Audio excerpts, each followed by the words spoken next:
Alright guys, BLM here, back, another live stream after Survivor once again.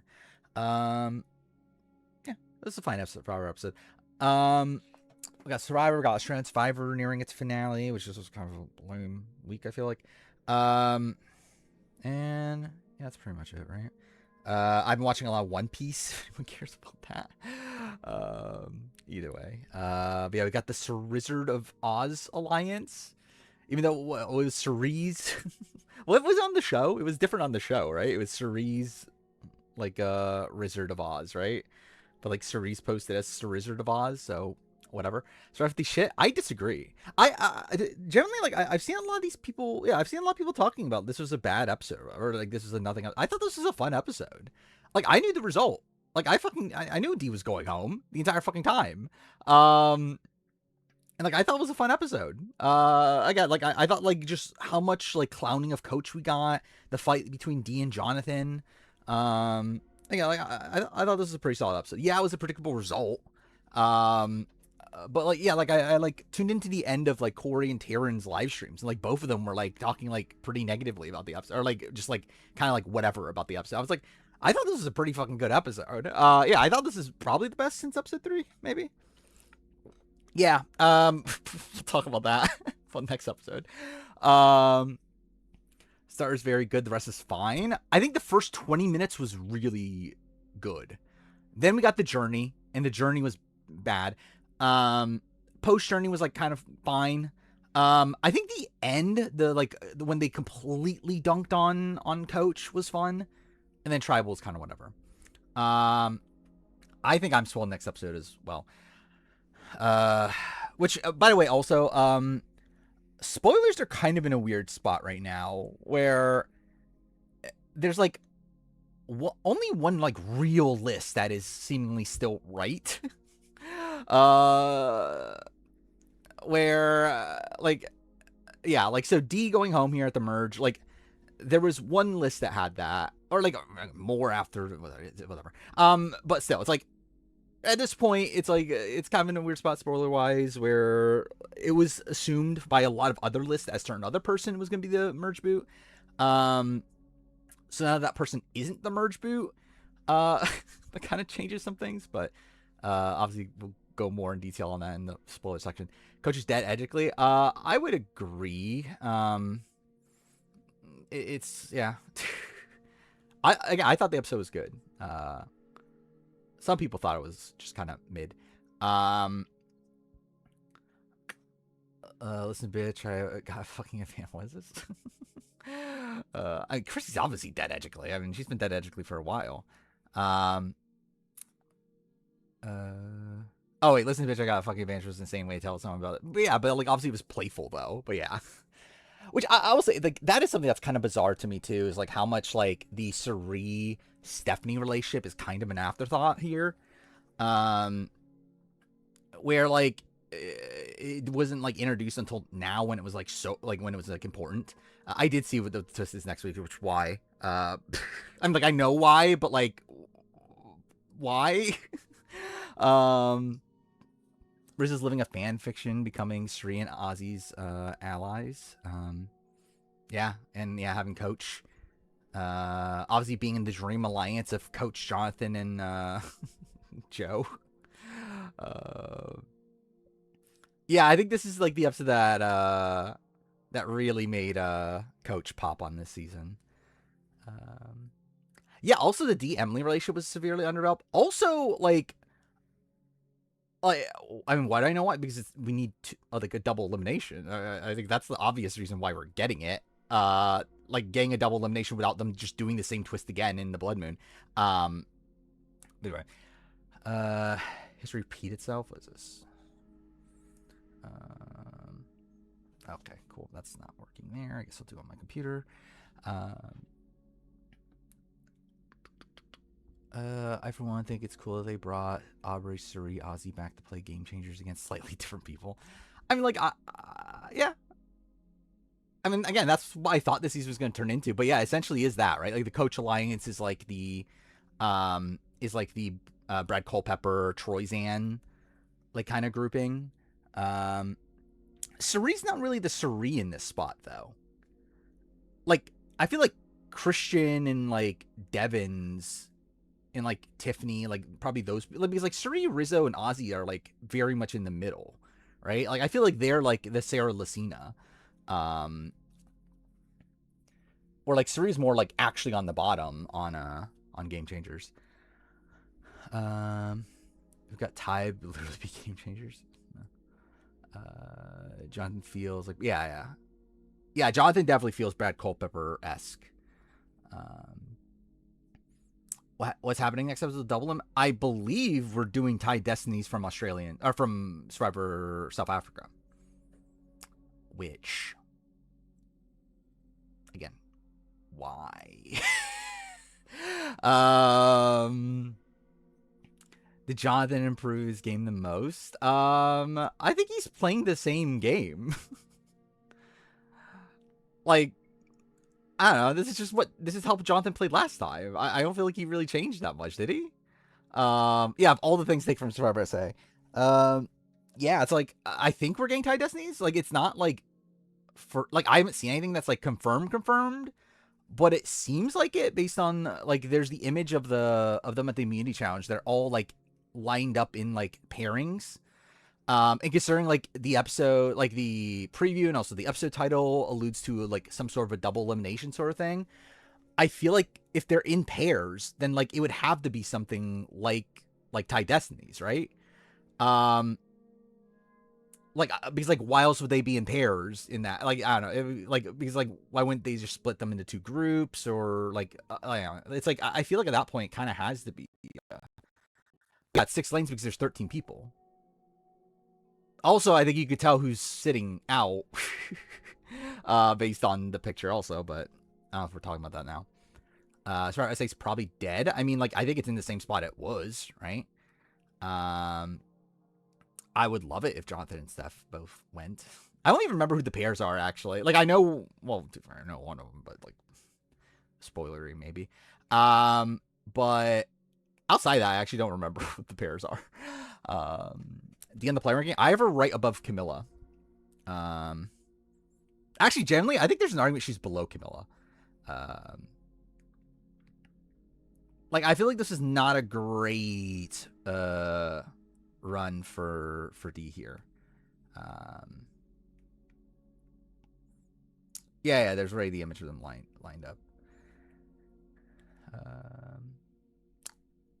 I mean, it doesn't, like, generally, like, this run doesn't affect my overall opinion on D as a player in the grand scheme of things, but I think her, like, run on this season in particular is not that good.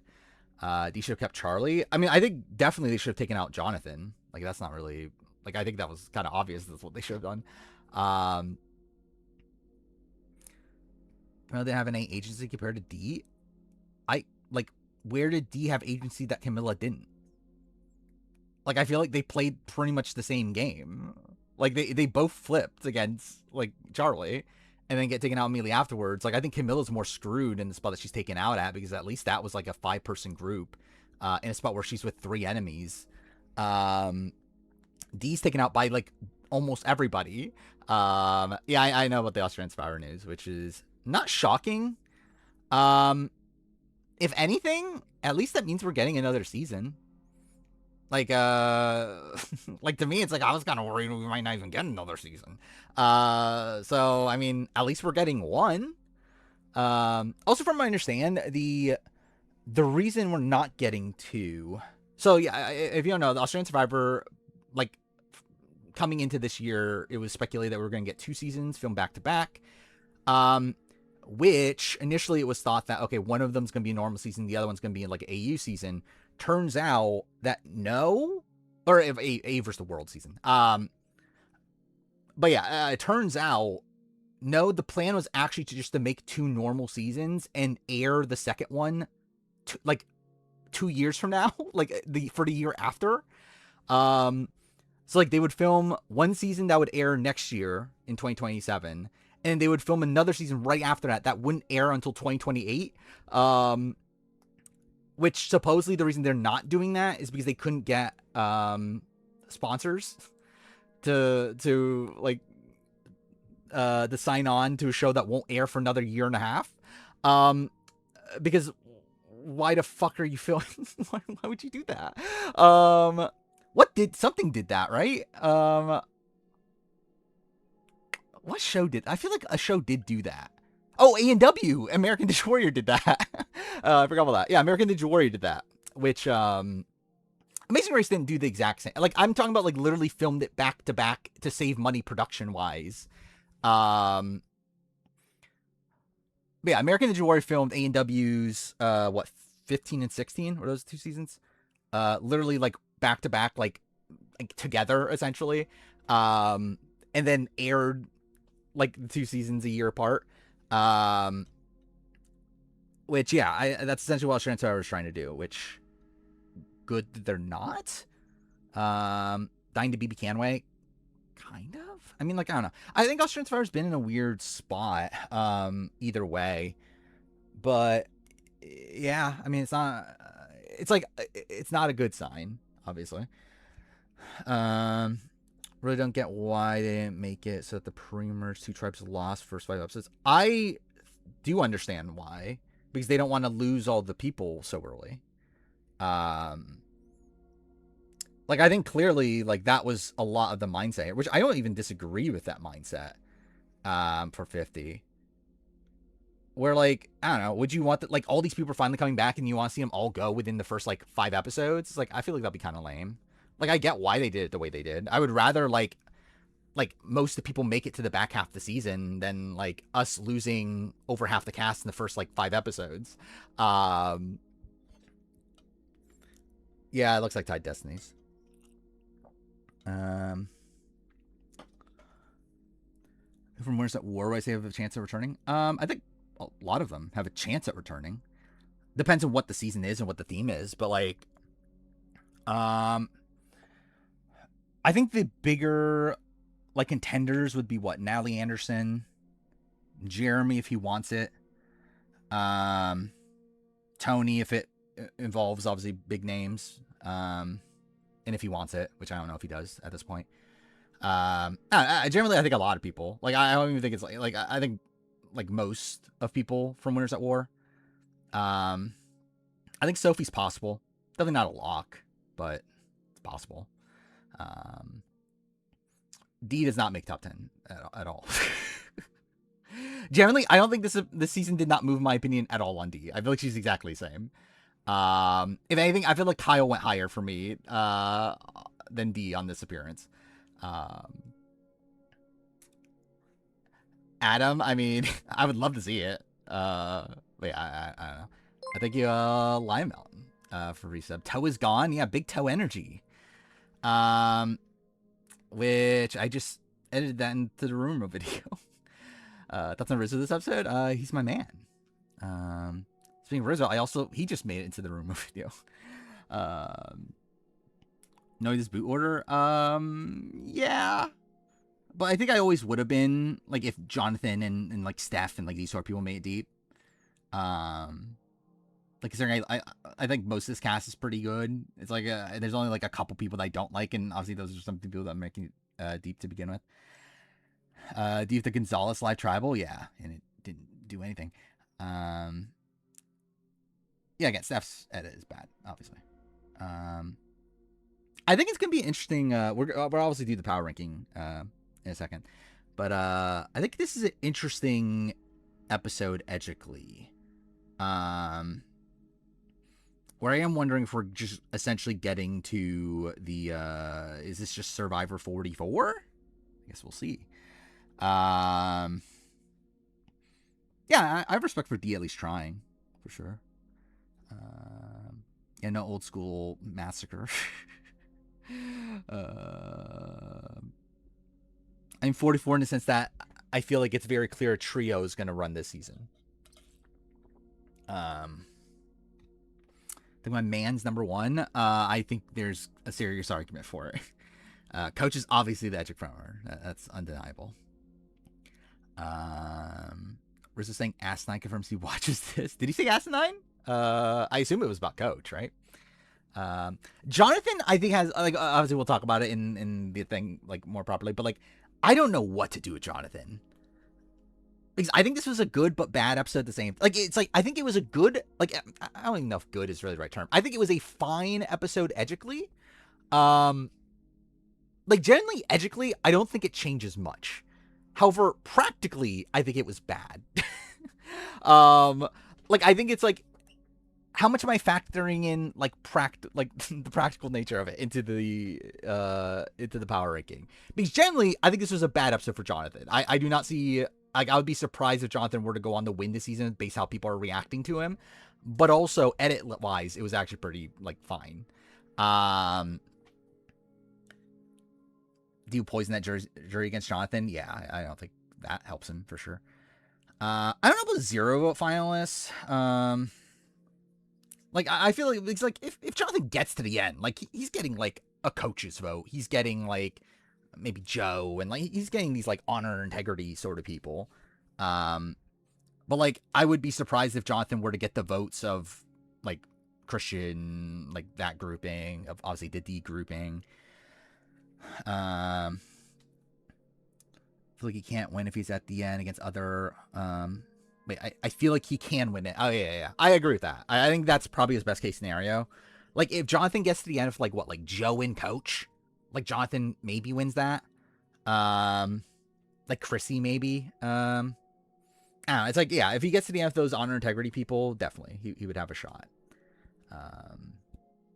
Best player in 50? I think Suri. Like Suri or Rizzo.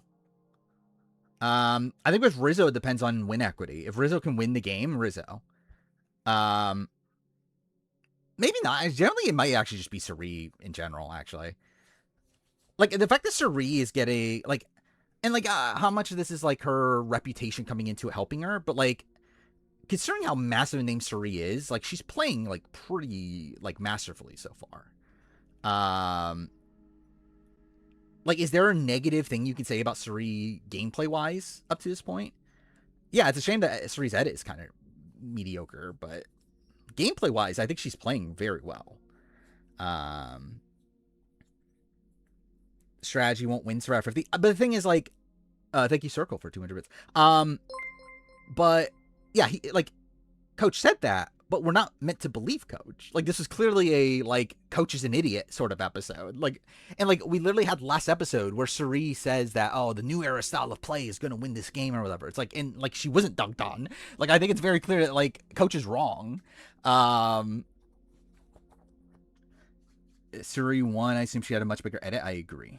If Rizzo wins, would I apologize in my 50 review? No.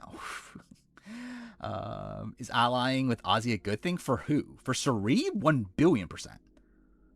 Like, undeniably. For Rizzo? Like, I don't know. It's fine. Like, I think Rizzo's in a spot where, like, he has the turn eventually. But, like, I think using, like, Suri and Ozzy for the short term is obviously good. Ozzy's actually a shield for Suri. I think Ozzy's just a lot of things for Suri. Like, debatably a shield, definitely someone that will like carry her to the end. Or like, I think Ozzy 100% is willing to lose against Suri at the end of the game.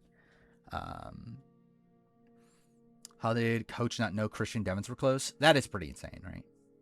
And like, to be fair, I know Devins is very close to the old schoolers where Christian isn't.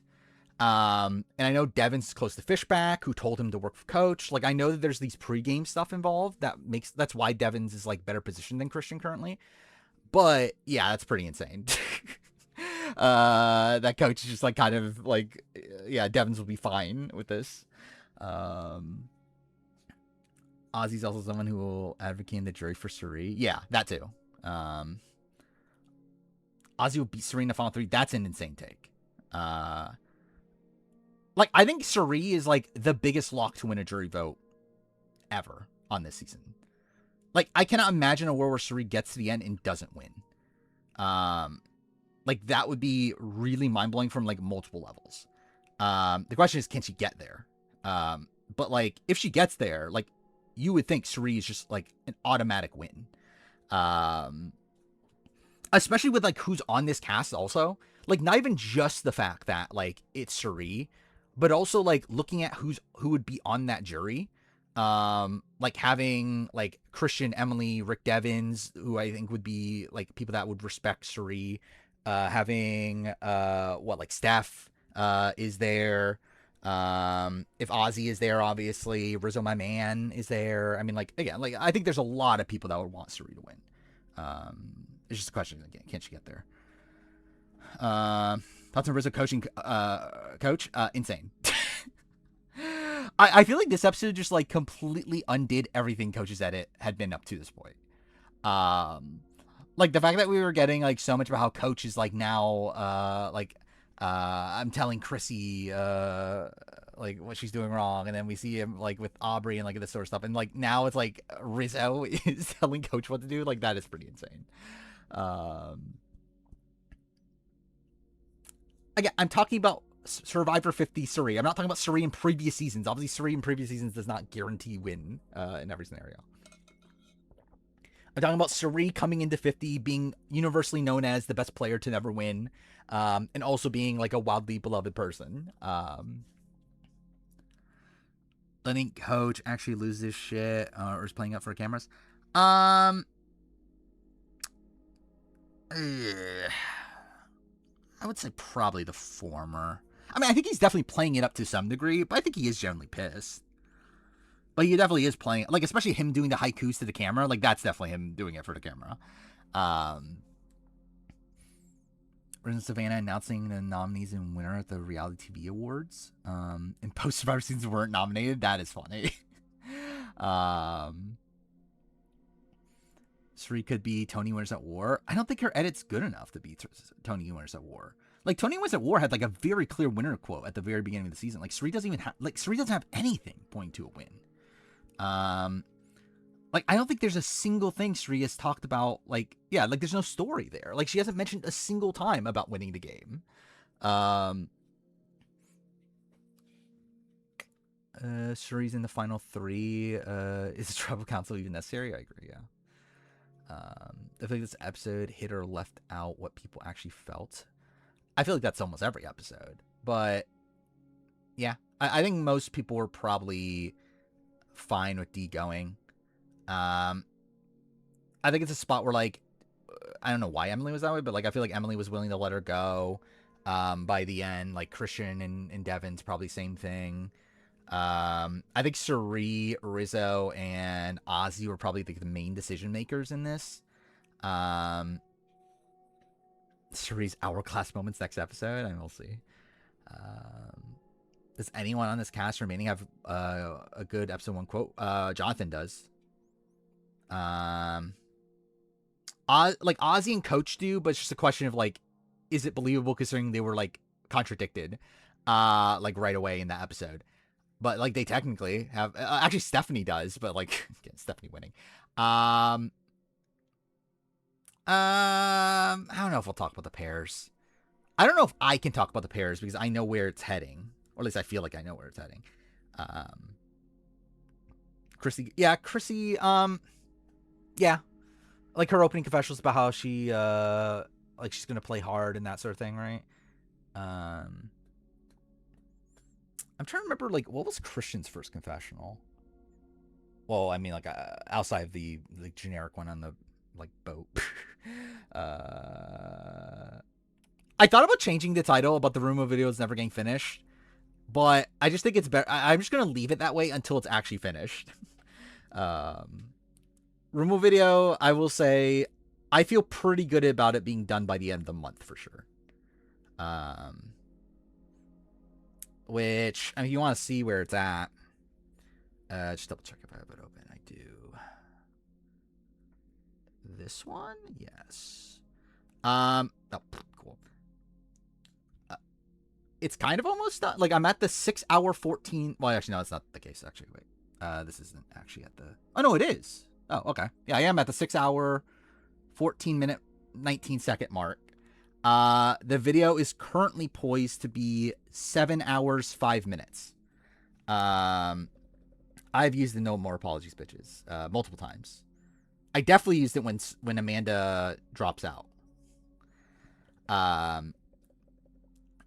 Mind you, the video is like there's still a few things I need to record.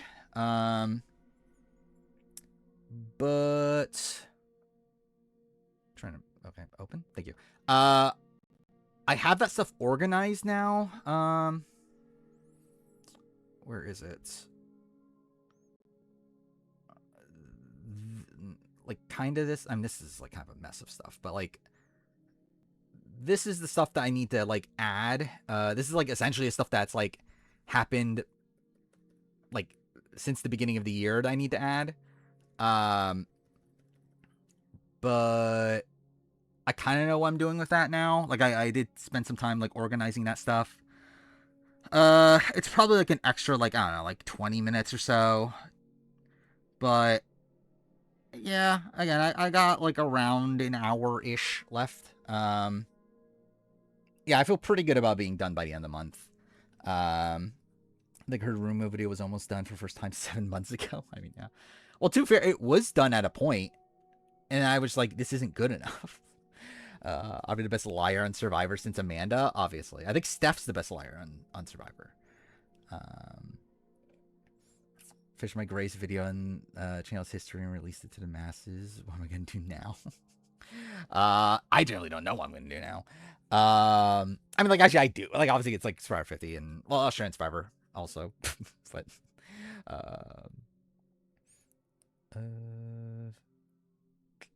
there's a picture. I mean, just look at the, if you look at the next time on, there's a shot of people and they're all next to their pairs. Sean Rector also still down to play Survivor. Is he? Well, that's a good sign. Hopefully be on Survivor the War. Speaking of Sean Rector, I'm literally at the point where Redmond confirms it was Sean Rector. I just got to Nasir. Like the Nasir reveal, the big reveal that everyone was waiting for. That Nasir was called. I'll go to Disney World. That's why we're doing a fucking Super Bowl thing. Yeah, Joel got a Zero Confessional episode. Thank God. It feels like Rizzo is going to take Suri to Final 3 because I don't know if that's the case. Like, it's because, like, I think it's going to be a spot if they even get that far. Like, I think Rizzo is going to be like he's going to handle Suri like he handled Savannah. Where, like, I think he would want to take her out at 4, I would assume. Yeah, the AstroTurf. That's literally the moment. Like, that's literally what I use, right? Okay, cool. The board to be in the running for 41. Almost every other source had been mentioning Xander. Only for Redmond to reveal it was Nasir. I am as confused as a goat on AstroTurf. So random. Yeah. So I literally used that for that moment. Always wanted to do Fire of Savannah. Yeah. How long will it take for Fire to be made? I mean, Suri's been practicing, right? Hopefully. That for Cal. That is Nasir is also used. That's the outro to the sequences. That is Nasir. What is this? Oh yeah, okay, now I remember what that is now. But yeah. Verzo 1, where we land New Era winnering. I mean, like, how, like, we'll have to see how he wins. If he wins, like, playing the middle and all that stuff, like, pretty high. Like, I think up to this point, his game's pretty good. Was a surprise that Christian and Devins were so pissed that Aubrey didn't play her idol. I suspected that, like, I felt like Aubrey has to, like, when she didn't play her idol, I was like, okay, Aubrey had to have told Christian Devins she's not going to play it, right? For her to not do that, is kind of, like, I mean, like, I think it's obvious that, yeah, they should be annoyed. I mean, like, the question is, like, what are their intentions with Aubrey? Like, are they planning on working with Aubrey long term, or is Aubrey just like an expendable number to them? When should Rizzo turn? Well, like on Suri or something? Like probably like final 5 or 6 ish. I mean, like, if Rizzo was a better fire maker, generally he'd wait until 4. But like, Rizzo sucks at fire. Like, everything about Aubrey's story is resolved already. I mean, like, this episode, I think, like, I don't know. Yeah, we'll get to the player rank. But, like, this episode like feels like it starts something, but like, what is it? And like it's bizarre because like it starts off with negativity and then it turns to positive. Like it felt like a very like Gabler-esque thing. um is tied destinies. Do we think the pairs are random or choices? Um it might be choices. They've done choices before for pairings. I believe like almost every time they've done pairings. In previous seasons they've done choices. I actually do hope it is them choosing. I feel like that at least makes it better. Yeah, like 48 was they chose. Um, what was the other season? Was it 40? No. Was it 45? I mean, it was trios on that, but like, so I think they chose their groups. Um, but yeah, they have been doing that for recent seasons, so kind of hope so. Was this poster from Kate's Veto? My favorite poster ever, Kate's Veto. Joe Hunter being the new era player of the most days played. Yeah, that is the case at this point, which is very funny. Aubrey at least got the respond to the criticism in confessional. Yeah, 100%. Titus is a terrible twist. I agree. It is. I think if you tell them up front, it's better, but it's still bad. Like at least it gives them like a level of agency there. But yeah, it is still bad. Do I think that Q will do at least 4 seasons? I mean, it's possible. I would hope so. Was it Steph having a steal a vote? I know she won it in 2020. That is pretty funny. Yeah, I can't wait for Steph to pull off a 5-4-3 vote. Yeah, Q I think is like I would expect him to come back for US at least one more time. And then yeah, like could he end up on like an A versus the World sort of season if there ever is another A versus the World? Maybe. Sweet, I did listen to David's interview for RJP, which was interesting. But he did mention how he wants to do A versus the World too, but doesn't know if to like be able to do it. Why not just do a second live tribal after the first one? I wouldn't be opposed to that, but they clearly are. Well, I think the fate of the Rizzers, like I think they're clearly meant to like run at least the short term. Like I would assume that they're at least the like dominant alliance coming into the end game. I could see them flipping on each other by that point. And by flipping on each other, I mainly mean Suri and Ozzy flipping on Rizzo because like I don't think Suri and Ozzy are flipping on each other. Or the other way around. Obviously, actually, it's probably more realistic that Rizzo flips on like Suri and Ozzy. But yeah, like I feel like that. I can see that happening by like final 6-ish, like end game stretch. But like, I would assume that they're gonna be running like the next few rounds. When Stranger Things 5 gonna film? I believe it's later this season, right? Because they're filming the civilian version first. Like from what I understand, I believe it's civilian versions filming when when the normal season would film, and then it's the celebrity season after that. What's Tied Destinies? Essentially, people are like tethered to each other, as in like you're paired up with another player. If that person gets voted out, you go out with them. Was Sri's Matt Chat her intro? I forgot what was her Matt Chat. I think her intro is like her game changer speech. But yeah, what was her Matt Chat? I generally don't even remember anymore. Yeah, ours is fun on RHP. I feel like he's always fun on RHP though. Like ours is someone that like I think is much better on podcast than he is on the show itself. Do a better idea of the outcome based on D game voted out? Kind of. Like there is a certain list that is still fully correct. But there's still doubts. That show's about survivors are home. Yeah, I don't even remember it. I'll be honest. I think Game Changer's speech was probably her actual intro. Give me the courage I could find by myself. Yeah, that's fine. Like I think I still think her game changer speech should probably be more of like what we're meant to be introduced to her from. I feel like that just kind of sounds like kind of generic. What is this? Oh, I did see this. Yeah. Yeah, that's why yeah, also yeah, Suri using AI is not great. But yeah, it's because of that post I named the stream title the Wizard of Oz instead of doing Suri's Wizard of Oz, whatever the fuck it was. Suri loves AI, thank God. Rizzo's everything Suri wants Jared to be. Kinda, yeah. Yeah, Steph also using AI is insane. Like the video for like her just like running into the beach or whatever.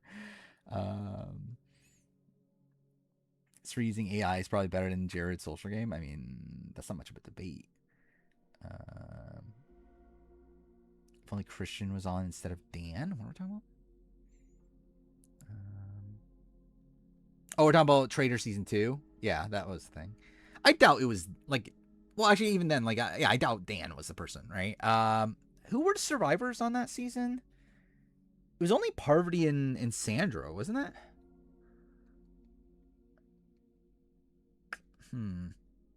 Yeah, who would he be... Who would he be the replace... Like, so, like, from the way he talked about it, is that, like, he was going to be, like, a last-second replacement? Oh, I forgot about, yeah, there were Boston Rob rumors. Yeah, maybe it was Boston Rob? Who'd they get in place of Boston Rob then? I'm just trying to remember that cast. Like, who the fuck's on that cast again? I don't know, I guess like CT maybe? Is CT the Boston Rob replacement? A mentally strong Rock is better than Jonathan's beard. Okay, that's kind of random. Funny if they got Bob the Drag Queen instead of Boston Rob. I wouldn't be opposed to that. I think Ozzy will pass Boston Rob for all-time media record. Probably. I think the fact that they mentioned it, like, you think he'll at least tie it. Bananas. I feel like Bananas is probably more of a lock for casting than CT. Would they have cast Trishelle without CT though? I mean, like, were CT and Trishelle, did they have that much of a dynamic coming into the season? Like, generally trying to think about it. Like, did they, like, they're not, like, because, like, I feel like they made a good storyline out of it, but it's not like, like, if you were to tie Trishelle to, like, one challenge person, I don't feel like CT is that person, like, coming into the season.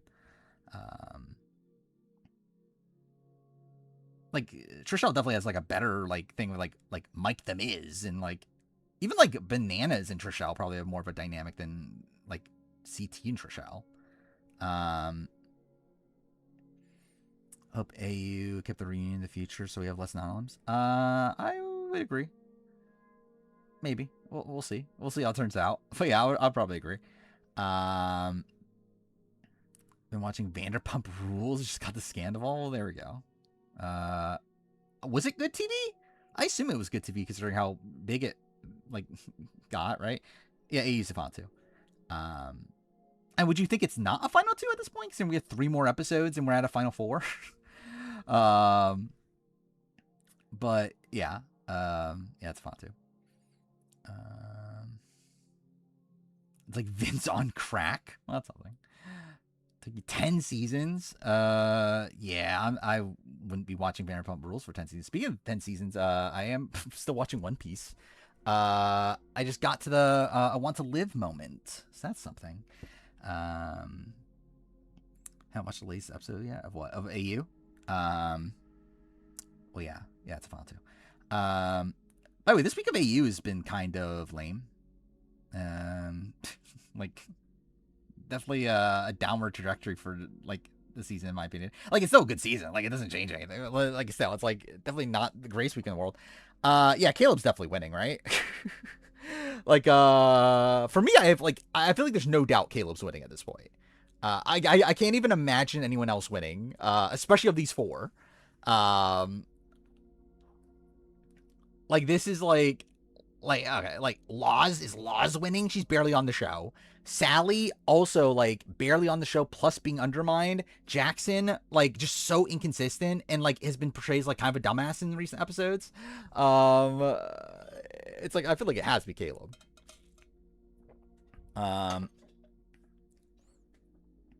Yeah, it's like Caleb like massive gap, and then probably Jackson, but it's like doesn't matter.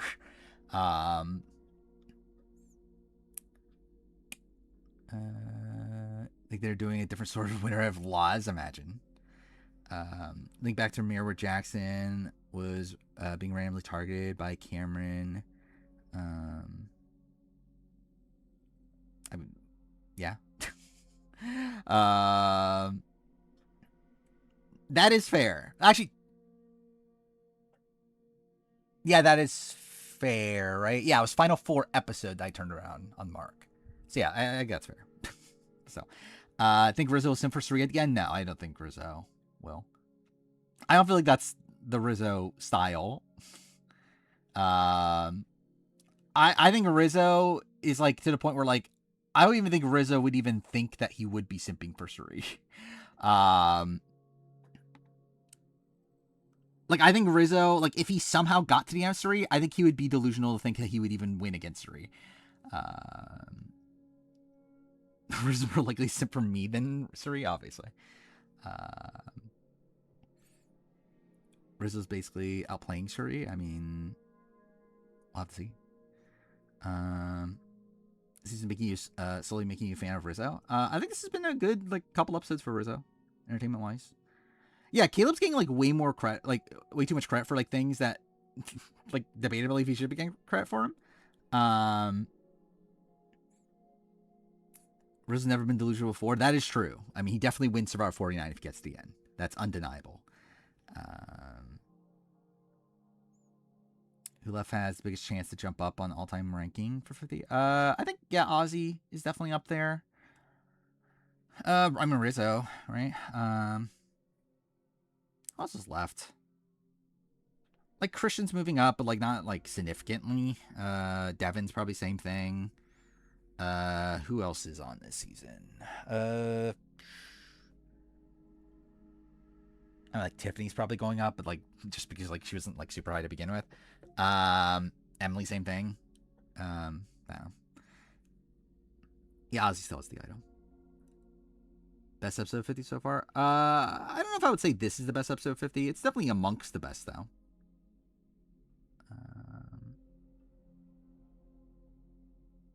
Emily's still the worst player on this cast.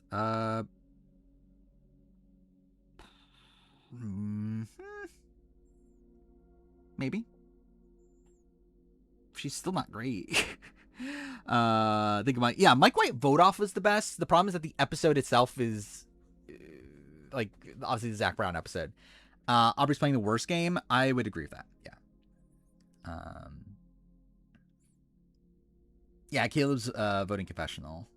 Also, the fact that we're just like we keep on seeing Caleb's voting confessionals also is the thing, which is a similar thing they did with Miles last season. And like showed people like talking about Miles on their way out. Emily's likely making top 200. Like I don't know, maybe I'd say top 300. Around here, Zach Brown and Billie Eilish ever again. I mean, too bad about Billie Eilish at least. Is Sally best redemption player? I don't know. Generally, I don't know what the fuck. Probably not at this point. Like I think Caleb's probably better. Like especially if Caleb wins, Caleb's gonna be better than Sally. They're all like this season's weird. Like I don't even know who I'm gonna have number 1. Yeah, this season's pretty fucked. Caleb should have been pre-merge boo. I mean, so should Sally. I guess like too for Caleb, like actually was gonna go. Like he was gonna go home during the double or during the non-limb, right? So that's probably fair. Shock Keeley was in the Fallen Angel. Yeah, I thought like generally like I spent most of the final 5 episode thinking that Keeley was gonna survive somehow. And that would like fall back onto like Sally or something.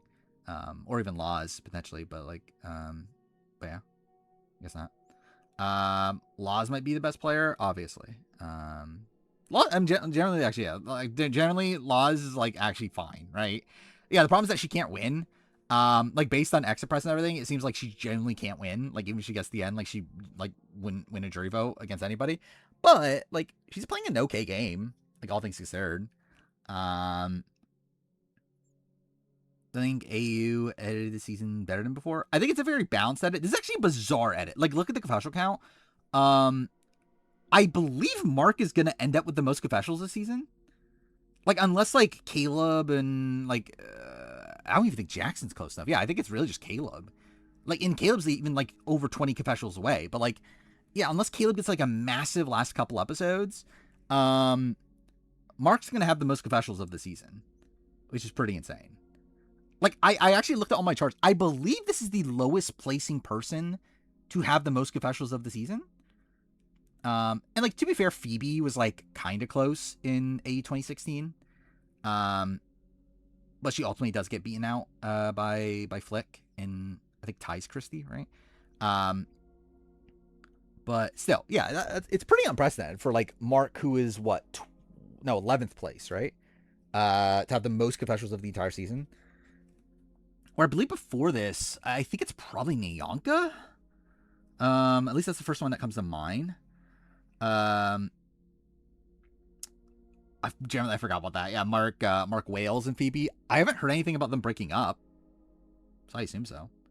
Oh yeah, Benji. Benji was 8th place though, right? Well, Nyanka was what was Nyanka? I guess like technically she's like 9th place officially, right? Not that it really matters. Rupert is 8th. And yeah, Penner was 7th. Actually, did Penner have the most in Cook Islands? I think he did still, right? It was like very close by the end of Yule and Ozzy both being close, but I think Penner still had like barely more than Ozzy, if I remember right. Did Mark and Phoebe have a kid? I don't fucking remember the storyline anymore. I know Phoebe had a kid that wasn't Mark's, but I don't remember she had, like, did they end up, like, I don't fucking remember anymore. Yeah, is there a second kid? Was that a thing? Like, I generally have not been paying attention, but I feel like I remember hearing something about maybe they had another kid. Ozzy would be the best player this season if he takes Suri just for the win. Yeah, sure. I mean, I wouldn't be upset at that. Who's primed to win 50 on Island?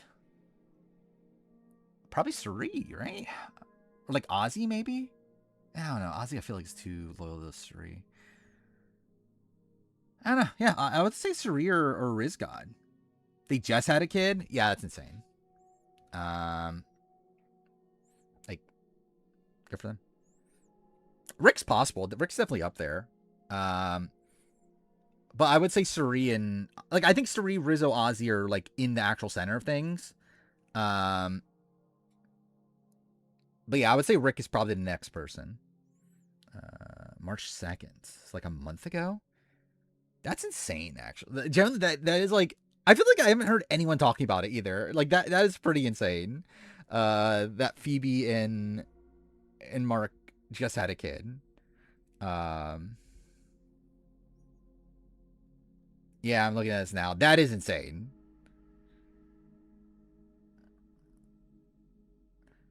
Is D worse than Kyle? Yes. Which like I was already leaning Kyle before the season, but I think after the season I'm still I think it's still Kyle. Phoebe and Mark for Blood vs. Water 2, that'd be so funny. Joe, it'd be so fucking funny if Blood vs. Water 2, they bring back Mark again, but this time with Phoebe. Number 1 player ranking, I do have Genevieve. It's actually insane that I haven't started the power ranking already. Like how far in stream am I? 50 minutes? So that's something. What the fuck happened to Sam? I mean, she's around, probably. I would assume. Let's see. Sam Gash, right? Is her name? Survivor.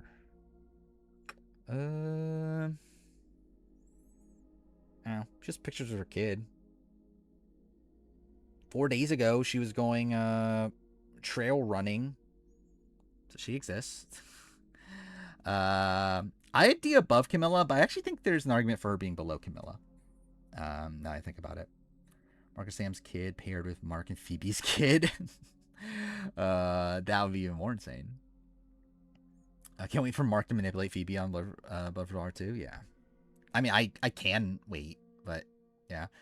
Kyle played for 1 day on 50 and played under one game 48. I disagree. I think his game 48 is pretty good. I think his edit is like kind of like weird. I think his game is like pretty fucking good on 48.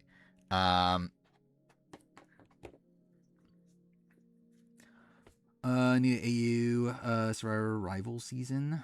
Sam and Phoebe rivals. I feel like I'd rather that not. I would rather like Sam and Mark rivals.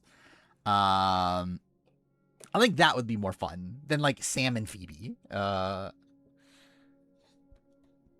I don't know if Kyle's game is better than D's. I think like D's, like D obviously has like one like massive mistake at Final Five. Outside of that, I think D's game is like way cleaner. But I think Kyle's game is one that definitely shows more awareness of Survivor as a whole. Like I think he has more like he had like the perfect like amount of like threat management, like awareness of like who beats who, how to get into those positions. Like, I don't think he had as much like control over his alliance or that much like even like in terms of positioning within his alliance. It was kind of like a little bit rocky at points, but yeah, I think in terms of like knowing how to like who he beats and how to get there and managing his perception, like I think he did very well in terms of that. So yeah, I think D's game is stronger, but I think Kyle is probably a more like skilled, well-rounded player. I think they might start just doing 2 rounds of gameplay, 1 episode. I don't actually even remember what are we down to at this point. So we're gonna lose 2 people. We'll be down to what 11.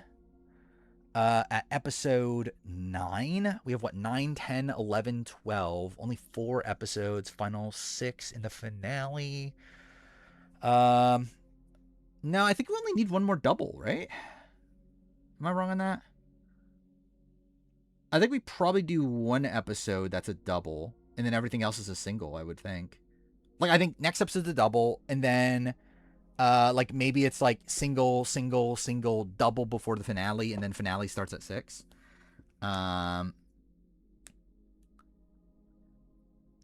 we sure? We're not sure it's a final 6-person finale, but I feel pretty good about being a final 6, or a 6-person finale based on, like, where we're at in the season.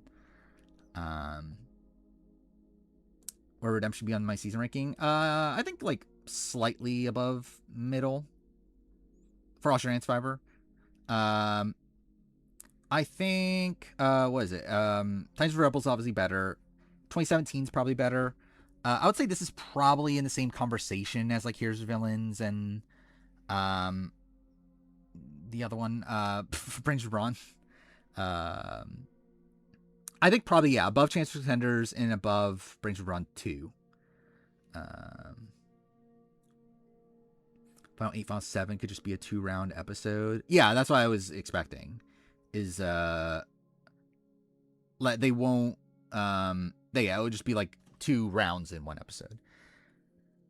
Can't say Riz God's a bad player. I mean, I don't think I ever, like, I don't think I ever genuinely said Riz God's a bad player. I think he's an overrated player. I don't think he's a bad player. Split again at 10? Hopefully not. But I guess theoretically it is possible. Do I think it's better than Here's Villains? I think Here's Villains has better highs. I think Here's Villains also has lower lows. I think this season's more consistently strong. But Here's Villains obviously, like episode 7 is like one of the best episodes in the history of all of Survivor. And better than any episode of this season. But it's like, I think this season probably, like, I don't know, what is the low point of this season? It's probably this last week. Like maybe like what, week 2 was kind of like whatever. But again, it's a pretty consistently strong season, especially like once you get to that Asha vote. Like I feel like the stretch of like Asha vote until Simon vote is like a pretty insane stretch of episodes. Um,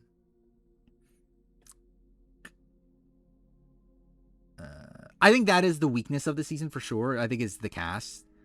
Um, and like not even like in a, and it's not even in an Australian Survivor sort of way, because like I feel like the thing about Australian Survivor is typically that's like obviously like who the fuck are 99% of these people. I feel like this season did better in terms of showing people, especially before they're eliminated. Um, but still spot where like I don't think many of these people really like popped for me. Like Caleb, I think like I think Caleb's fine. Keely's great. Keely's mother. The returning players were fun. And then yeah, Ben. Cam was fun on his way out. But again, like he was barely on the show up to that point. But yeah, I think like people like Sally, Laws, it's like tough to really care about them. I guess there's a lot of people in the middle that were kind of good. Generally, I kind of forgot about Don Rogers by this point, but yeah, he was great when he was there. Didn't love Lottie. She was fine. She existed. Faithless Mother. Yeah. Not, I don't know. Kind of. Not the most likable mother, but I think Keely's more mother. I think I saw a post on Reddit that said Keely and Brooke ruined this season. I kind of agree. Like generally, it is actually really annoying that we had 2 times on this season where we could have gotten rocks, and the person that had immunity is the reason why we didn't go to rocks both times. Like that is pretty insane. But whatever, I guess. Yeah, I mean, they obviously made the season, but they also are like what caused the season to end up being what it is, though. I didn't get right. Yeah, it's like I think Keely 1,000,000,000% should have gone the rocks. For me, I don't think that's a debate. Brooke, I can at least get because it's not like Simon's a loyal ally to begin with. And like at that point, only Brooke and Simon have been winning challenges. I think getting out Simon, like in her mind, is like, okay, then I'll win all the challenges. Like I at least get what her thought process is. Keely, I just don't even understand what Keely's really doing. Like I get the notion that okay, I can't beat Brooke. I need Brooke out before the end. But I don't know what she thought her path was. Jackson's move so shit. Yeah, Jackson's move was bad. Haven't even talked about Sally's move. Like, what the fuck was Sally doing? Like this is like essentially like this is how you lose a jury vote is like what Sally is doing. Like I don't understand what like the stealing or like the getting the half idol from Keely and then just like not playing it at all. It's like you're doing like the worst of everything. Like you're not making it, like you're literally not making a move. You're literally not doing anything to make the jury annoyed at like, oh, she's just not doing anything. And then also you're pissing off Keely. Like now you're making Keely look like a fucking idiot on her way out. Which is just like ruining your chance of getting her vote. It's like, what the fuck are you doing? Like you're better off like playing the idol on yourself than like not playing the idol at all and then giving it back. So yeah, that was really weird. She was Riz causing it. Yeah, that she is the Riz god of Australian Survivor. Like Final Four's people, not TV characters. I, for the most part, agree. Like I have nothing against the Final Four as people, at least. But yeah, they're like Jackson's fine. Caleb's fun, but like obviously like hamming it up, and then like Laws exists, and then like Sally is there. Playing the best. I mean, it very much depends on win equity. Which like I think jury wise, I would suspect Caleb probably has the best chance at winning a jury vote of these 4. I don't know how great his path is, but then I don't really feel like any of the 4 have like the like smoothest path. I don't think there's like a very clear cut like like way that this end game's gonna play out.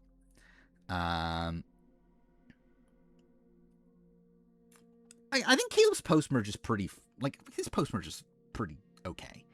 Yeah, pre merge again. It was not great. Okay, it'd be the weirdest winner ever. Probably not. I don't know. I think Shane's like weirder. Yeah, it's like all four of these people are pretty bad. It's like, yeah, Caleb should have been probably taken out in the pre-merge. And like just in general, post swap is like very rocky for him. But I think post merge game is pretty good. You have like Sally, who also is just on the bottom the entire pre-merge phase. And then like post merge, she played fine, but just like not really, like didn't do anything independently, seemingly. Law's also on the bottom from the very beginning.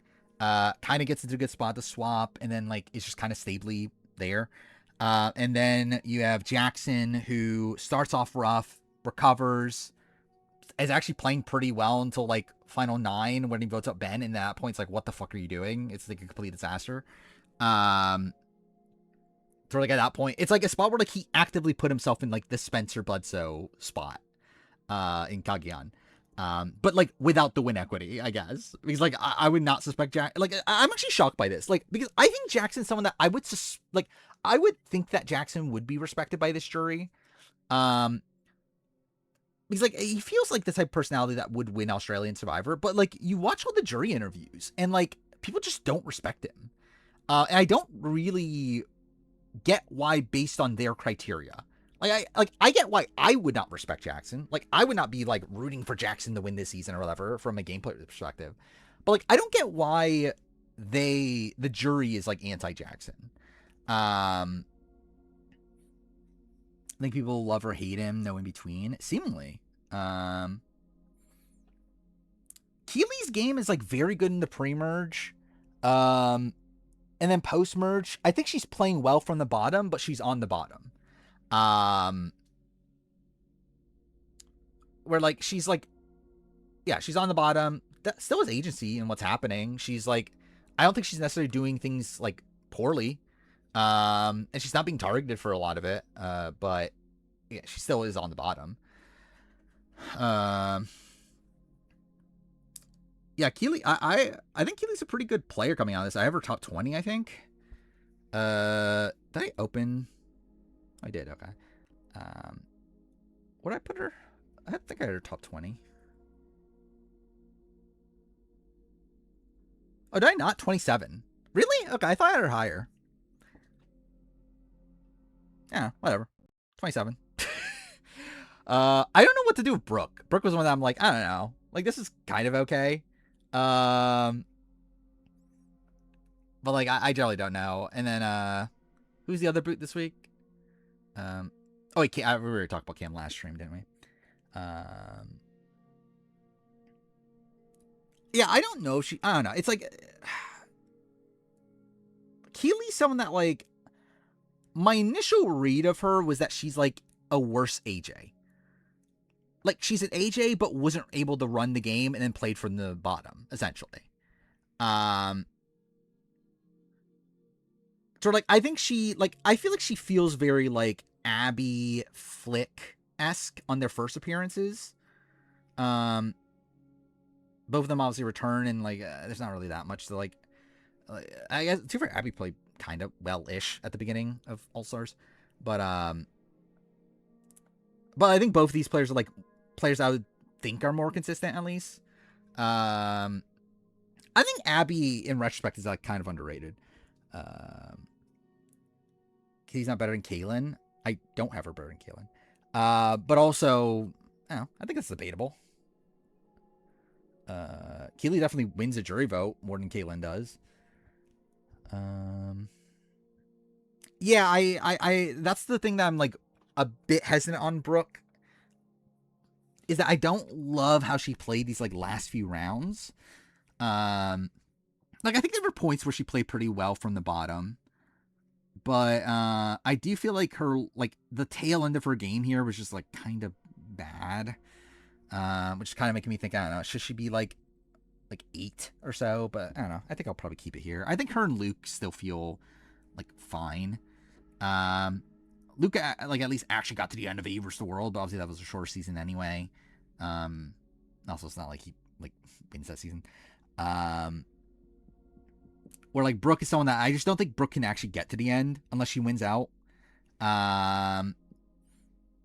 Like I just yeah, it's like I think we're at a point now where like I think it's pretty clear Brooke's just not getting to the end ever unless she like wins out. And like, can she win out? She hasn't the 3 times she's played so far.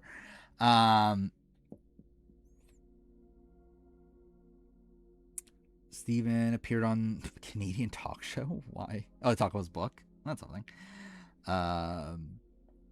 George should be top 5. I think George. I just do not have the faith in George to consistently make it deep at this point.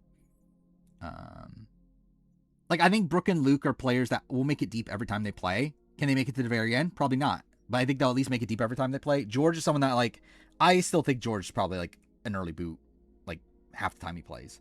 And even then, like he almost was actually really both times he played. Like arguably here's villains, but like definitely Brandon Braun. Caleb or Jackson win. Are they better than Miles? Yeah, I think they're better than. Well, I think Caleb's better than Miles. Jackson, probably. Like if Jackson wins, he's probably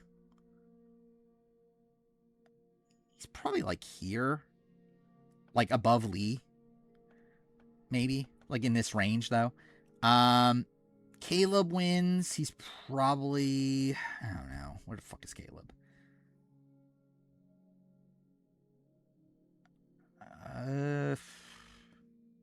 Generally don't know. Somewhere in this range, though. I think like in the high teens. Caleb's not worse than Miles. What the fuck are we talking about? Like Miles should have gone home like almost every round on that season. No, I didn't have purple on AU.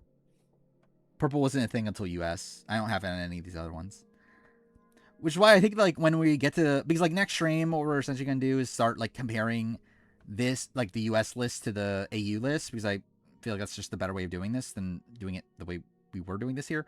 The minor issue with that is the fact that there's not really like purple's kind of its own separate thing. So like there's no like Boston Rob equivalent for Australian Survivor. Like there's no Sandra equivalent. Obviously like Sandra's actually on Australian Survivor, but you get the point, obviously.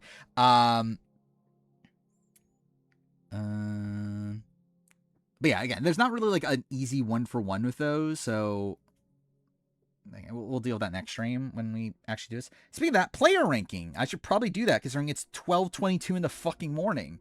Aubrey, it was purple. I feel like I will probably move her down now. Put Mark Wales lower. I think I'm fine with Mark Wales. Simon should be above Sean. I don't know. I think Simon's shit. Like even this is Simon's best appearance, and it still wasn't better than any of Miles or any of Sean or Lockie's games. I feel like.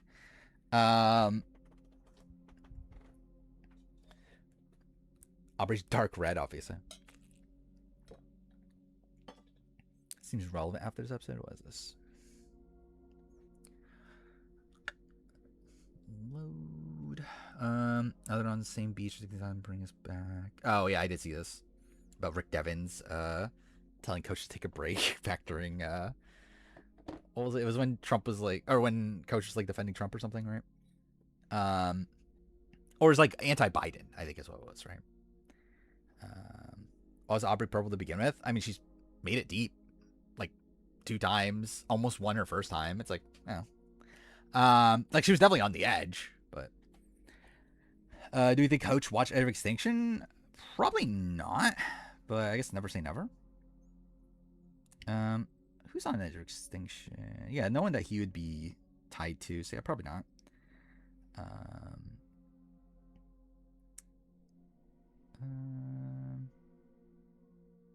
Well, the problem with Charlie is that he's only a one-time player. I don't think I had any one-time player in purple. And I think Malcolm's just someone I have no faith in to actually make it to the end at this point. Was like my thing with Malcolm. I don't know if Coach consistently watched. Actually, no, I know he didn't. He didn't watch like the earlier New Era seasons, based on how he talked about 48. Like he was like, yeah, he was like kind of shitting on the new era during 48. Talking about like 48 finally we're the show's good now because we're back to the loyalty gameplay. Um who won 50 I think can name every winner? Christian definitely. Yeah, Rizzo. Um Devins probably. Uh Potentially Aubrey? Um What else is there? Suri. I feel like Suri could if you like gave her a very long time. And too bad that's probably the same thing as Aubrey. Like I think if you gave them like 30 minutes, maybe. Um Christy probably could because she had like studied every season. Um Chris has been watching since the beginning, but I think it's another spot where like I don't like she's never rewatched a season. Like she said that in her preseason stuff. To where like I don't think she could remember outside of like yeah, she probably prepared for 50. Um but I don't think naturally she would be able to do so. Um Jenna, I doubt it. I don't believe Jenna consistently watched, did she? Didn't she stop watching at a point? Kyle's a recent fan, isn't he? Like Kyle didn't start watching until his mother-in-law introduced him to the show. Like he just started watching like a few years ago, if I remember right. Um, which I mean, to be fair, I guess if you watch recently, like if you watched all the seasons, then you would have them all of them top of mind. But like I don't believe he's like a big enough super fan to like know everything. Maybe Camilla. Uh, yeah, Camilla might be able to. Um, the fewest Survivor winners and why is Emily? Emily's definitely up there. It's funny because like you would think Emily is this like massive super fan, only for her to like probably be one of the people that's like yeah knows the least on this season. Um, Charlie's another one. It's like he's like a very recent fan, so I'm not sure, but probably. Um, like Charlie didn't watch until like around the start of the new era, right? Like until COVID. Um, Joe definitely can't. I don't know if Joe's like how much Joe has watched. Um, Colby, yeah, he might be able to name a decent amount. Um, Q can Q like Q. I think Q's a bigger fan than you would think, but I still don't think he'll be able to name every winner. Colby definitely can't name every winner. I think it's like unless he like researched again, like another spot where like naturally he definitely can't. Could he because he prepped for 50? Maybe, but I doubt Stephanie also. What do you think of all of Cerie's number ones across her seasons? Her favorites to work with. Um, yeah, I think my gut would be Aris, but probably Parvati actually. It would be Parvati, but like I think she would say Parvati now, but maybe at the time Aris. Who are the challenge 42? I don't even remember who the challenge 42 boots are. Oh wait, one disappointing, the other one like kind of whatever. Um, yeah, she does seem to love Rizzo, my man. Yeah, Parvati is her Survivor soulmate. That is the thing. That is until she met Rizzo, my man. Okay. Power ranking Survivor 50 episode 7. Aubrey number 1. Yep. Like a fine episode for Aubrey, genuinely. Like it's a weird one because like, it was positive and negative at the same time, but like I think overall positive. Like it starts off negative. Like I generally start this episode and I was like, wow, they're really dunking on Aubrey. No, I'll talk about her idol, but then I feel like it does turn around by the end of that scene. Like she's able to like talk it through and everything. I still think her early edit's very, very messy.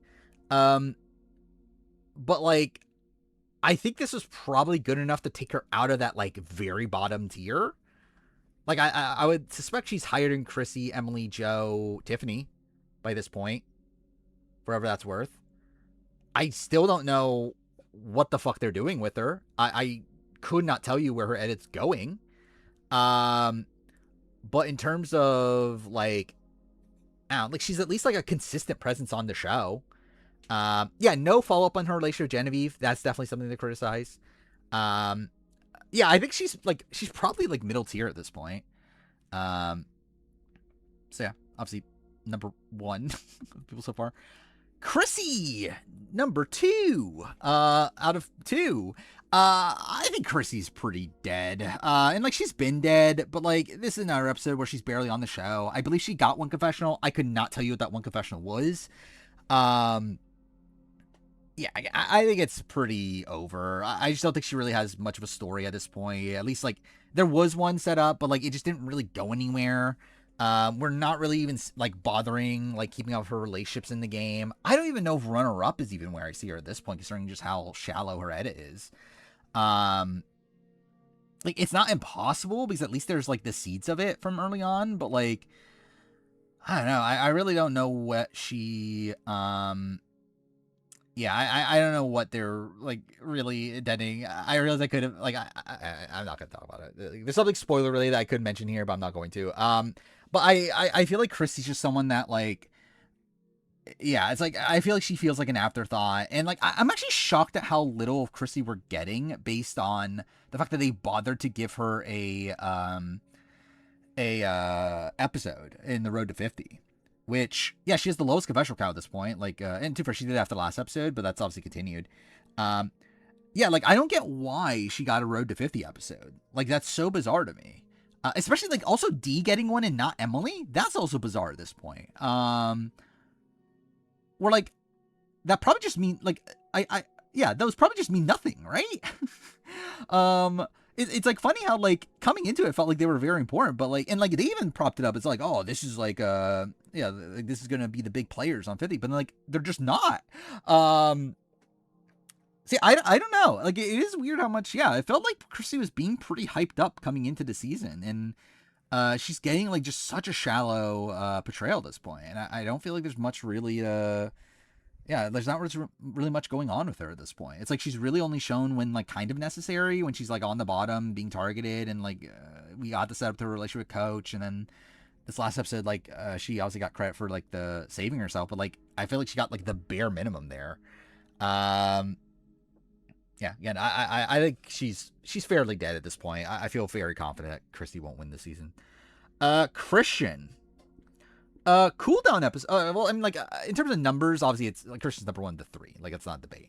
But like a cooldown episode for Christian, I still don't like. Okay, like by typical edit standards, like he's not winning. Like there's like this would not be how they edit a winner normally. I still think the like glimmer of hope for Christian is the fact that this is like some sort of coronation edit for like the winner of Survivor 50. And even then it doesn't like it's not as clean as what you would think it would be, but it is still like kind of solid from that perspective. Obviously it's just a lot of content, but again, he's just actually important for most of those episodes. And he is such a great character that's like how are you not going to show him? But yeah, like this was a cooldown episode for him. He wasn't that involved in what was going on, but I feel like that's probably just the reality. Yeah, I still think it's like there's at least a story there. Like he at least like is obviously just all over the show.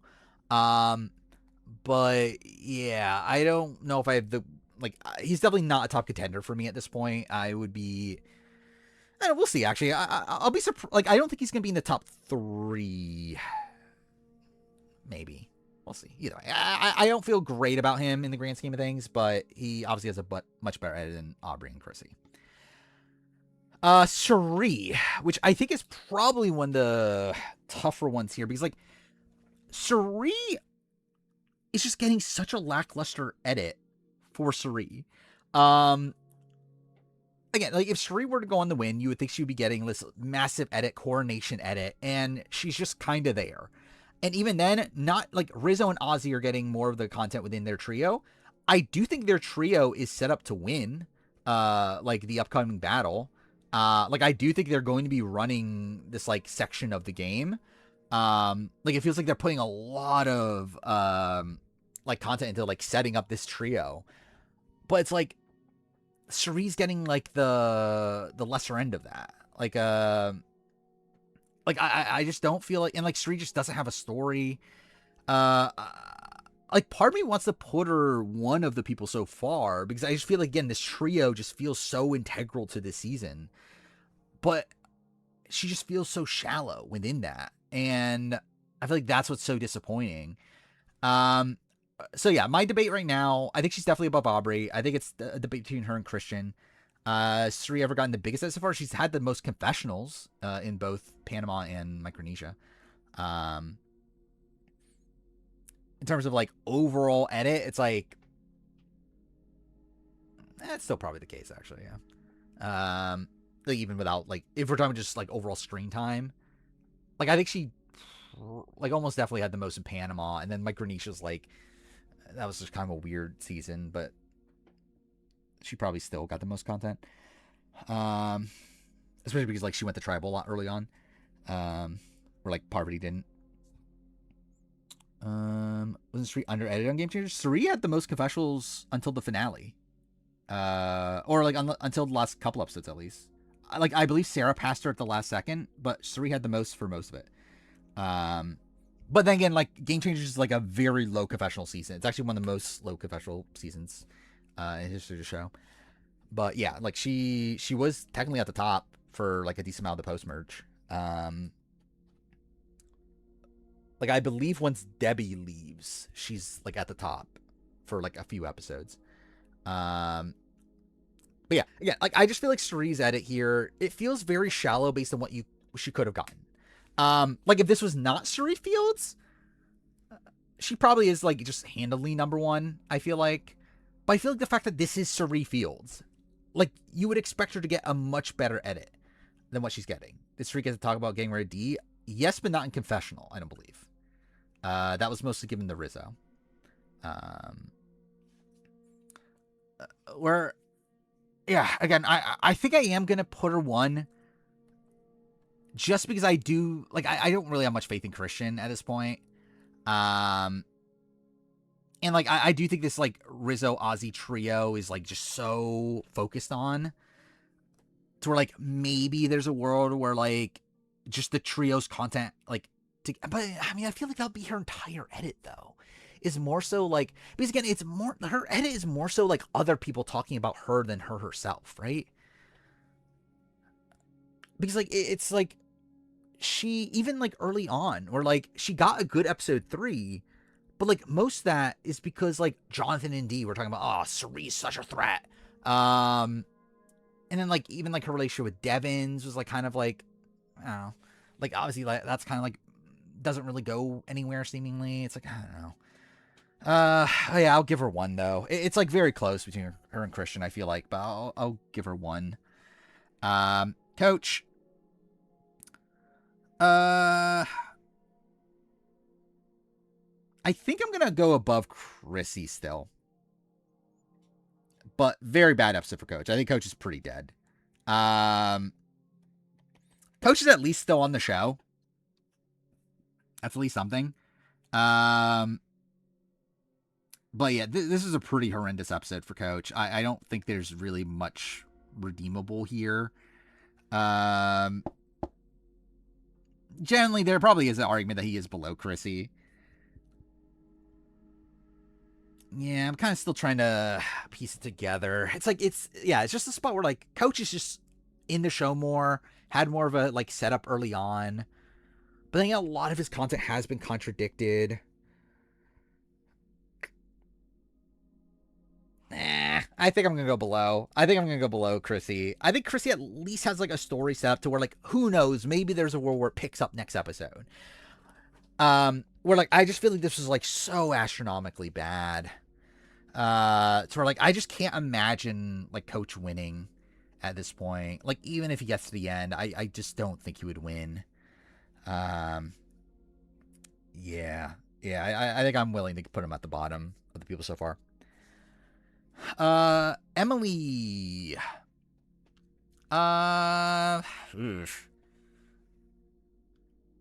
Probably above Coach. Emily's not above Aubrey. I think above Coach, and that might be it. Yeah, Emily's edit is pretty terrible. It's very shallow. It's very circumstantial. She's just being shown when absolutely necessary. Doesn't really get set up about much of anything outside of what is necessary. Like even like her relationship with D, not really talked about in the show. It feels like she's like being set up as just this like ultimate foil of like this person that like, hey, whenever you tell information to Emily, yeah, that's just gonna like fuck you over. Yeah, I just don't. There's nothing there. Like Chrissy at least has something there. Like I think there's at least like a start of a good story for Chrissy. I don't even know what the story is for Emily.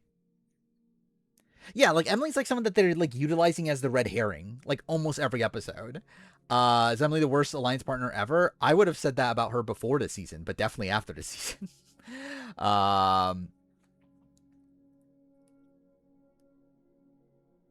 I think I'll put her above Coach just because her edit isn't like so negative at this point. But like her edit is really bad. I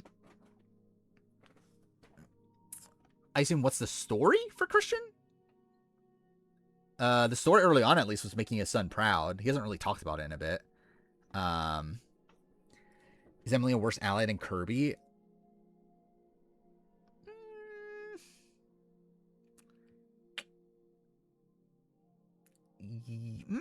I don't know. That's actually kind of like, I think it's Emily is a worse ally in the sense that she's gonna inadvertently harm your game. I feel like more than Kirby. Kirby, I think, is someone that like there at least is like some rationality there. Like I at least get what Kirby like. I think it's like I at least get what Kirby's doing more, and I think Kirby knows what she's doing more than Emily does. Her story is wait for wait. Still, I just realized still no Jimmy Fallon. I kind of forgot about that. Is Jimmy Fallon not making the do you imagine if it's Jimmy Fallon's idea to do the Tide Destinies? Like that'd be so funny. That Jimmy Fallon's idea is something that's already been done. I actually kind of hope that's the case. That'd be so funny to me if Jimmy Fallon's idea is Tide Destinies.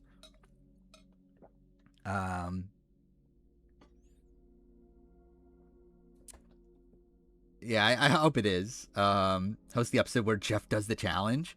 Actually, I forgot about that. Yeah, that's a thing too. Jeff's gonna do a challenge at some point. Is it Tide Destinies? I believe it is.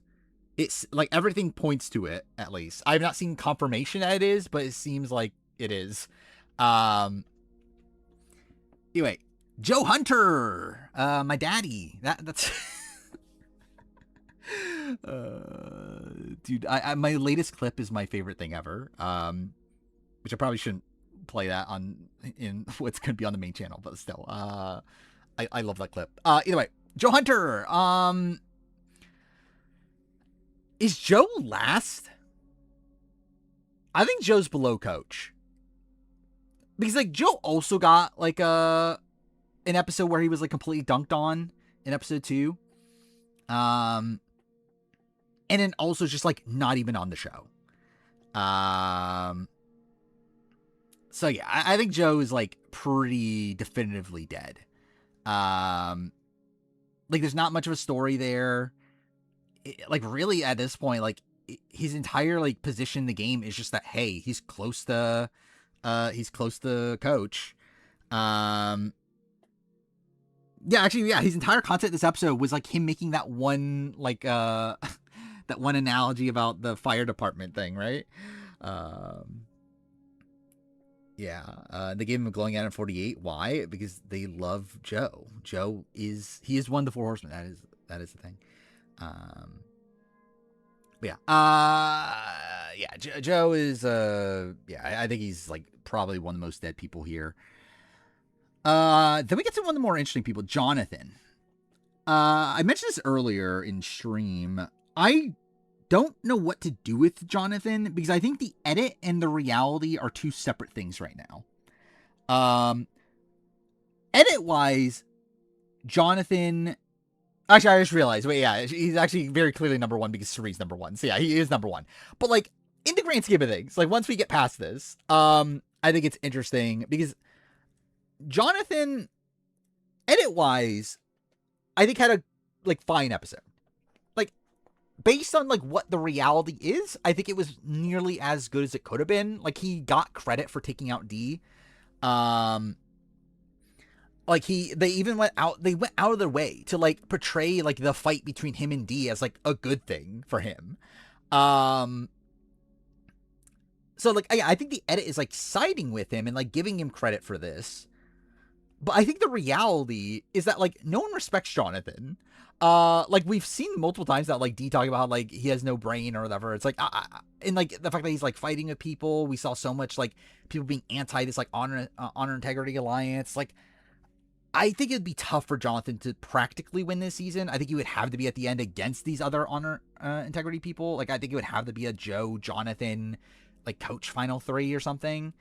Like maybe a war where Chrissy is there. I don't know. It's like I think it's tough to see him practically win this season, but I do think edit wise he is being backed up still, and I think he for the most part has had a pretty good edit. Obviously like kind of a lacking post swap.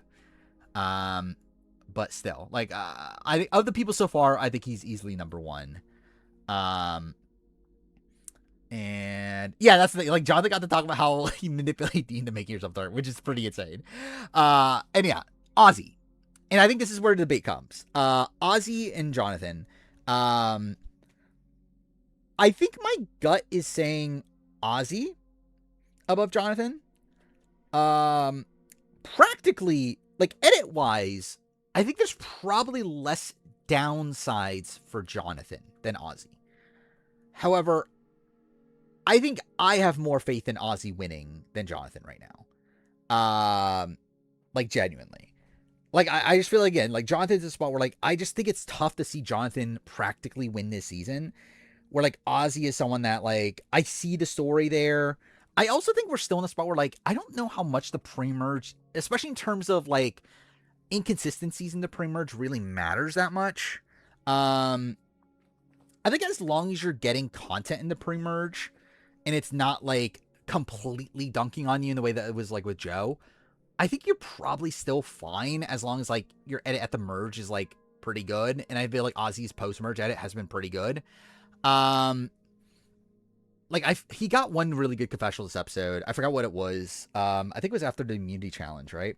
But still, I think Ozzy, I think it's like his pre-merge edit is like a pretty big mixed bag. But I think the seeds are there to where I think considering his very good post-merge edit, I feel pretty good about Ozzy at this point. It's like, yeah, there's a lot of like mixed signals, but I do genuinely feel better about Ozzy than I do about Jonathan. So I do think I'm going to put Ozzy at 1. Is that true? The new secret scene is Jonathan coach? Because that would not be great for Jonathan. I actually don't. I feel like a lot of like contenders have had secret scenes, right? Like actually, probably we haven't talked about that. Rizzo had like a really big secret scene. That was pretty insane. That was a secret scene. To where like I don't know how much we should factor that in, but like that is very damning for Rizzo. But we'll get to that when we get to Rizzo, I guess. Rick Devens. Just kind of an okay episode for Rick Devens. Doesn't really change that much. Like another episode where he talks about taking out like somebody that doesn't end up going home, so that's not good. He's still like a fairly consistent presence on the season. I would say he's probably around where Christian is. I think probably below Christian, above Aubrey. I think it's my current read. Like I would say Christian at least has like the upside of this being like some sort of coordination edit. Devins doesn't have that, obviously. I also feel like Devins like current game position's kind of weird, where we get talk about him being in the middle, yet it's not really like set up in any way. Which also, I'll say that too. Like, I feel like in general, the post-merge dynamics here are fairly shallow. Like, the entire Four Horsemen dynamic comes out of nowhere. Like, just never mentioned until now when they want Rizzo to be a part of it.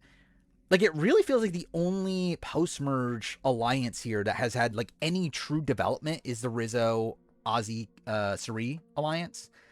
So, yeah, it's like... I don't know how to assess that properly because it's really more so like it's kind of just bad for almost everybody. Rizzo, my man. Um, yeah. I don't know. Is he one? I think my gut is two. Genuinely, I think my gut is below Ozzy, and I think there's a couple factors playing into that. I think with Ozzy, or like with Rizzo, I think Rizzo was dunked on a bit more than Ozzy was. Where I feel like Ozzy is more so like kind of inconsistent theming, more so than like the edit like truly dunking on Ozzy. Um, where I feel like Rizzo was like actually dunked on at points in the pre-merge, which I feel like feels worse. And again, there's still that like Gabler aspect to it, where like it was redeemed by the end of the episode most times. If not, it was like again, at least there was like ups and downs throughout the entirety of it. But I feel like Ozzy's feels more redeemable to me than Rizzo's. Where like I don't know why like that like the Camilla not trusting like Rizzo talking about Kyle. Like I don't know why that was on the show. Like I don't feel like that was necessary for the show. So like why they just like randomly put that in for Rizzo to be dunked on. In a spot where like Ozzy, it's like I feel like the content that he has had that's contradictory is like kind of necessary. Um so yeah, I think for me the pre-merge edit is more excusable from Ozzy. Um Post-merge, I think Rizzo is getting more of the focus in the edit. Um like I think at this point Rizzo pretty much is the main character at this point. Um like just like how integral he is, like Ozzy being part of the Ozzy Suri alliance, the fact that he's like the main spokesman for that alliance. Even before that, he got so much focus with the Charlie Boot episode. Like it really feels like yeah, Rizzo's getting to explain pretty much everything at this point. I'll say if we're talking about the secret scenes of it all, I do think his like the secret scene for last episode is very damning. That is a moment that I cannot imagine why that would not be on the show if Rizzo were to win this season. Like I think with other secret scenes, like a lot of time they're like kind of insignificant scenes. It's like yeah, it's bad. And by precedent, it's bad. If you get a secret scene, you're probably not going to win. But like a lot of the scenes are kind of just like whatever scenes. Like I get why this was cut. Last episode, it was this big scene between him and Joe, and like him talking about like how much Joe, and like obviously very detrimental to Joe's edit, but also like very like strong personal content for Rizzo, talking about his brother, how much like the Joe Eva moment like inspired or like how impactful it was for him. It's like I cannot imagine that being in the show, not being in the show in a spot where Rizzo wins. Um, like that is pretty insane that got cut. But again, it's still a spot where like I do think this Ozzy Rizzo Suri alliance is set up to run the show. He has obviously gotten a lot of good content. I personally would have faith in Ozzy winning over Rizzo at this point, though. Wait, did I mess up the numbers? I did. There we go. So yeah, I think I will put him below Ozzy, but above Jonathan still. Just because of like how central he. Okay, there we go. Cool. Whatever. Because of how central he is to the current goings on, whatever in the game. You get the point. No, Joe's not number one. There we go. Stephanie. Low. The question is how low. I would say above Coach. This is a bad episode, though. This is a really bad episode. Like, I think it's like, yeah, she got a lot of content, but that's because she went on the journey. And then even that content proceeds to be like have her being dunked on, with like her content with Suri about like how I trust that Suri's not gonna tell anybody, and we literally cut to people like the Suri telling Rizzo. Yeah, I think she's really bad. She's definitely below Aubrey.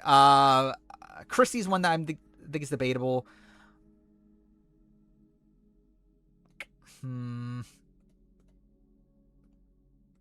she like I think instinctively she feels with Emily, Coach, and Joe,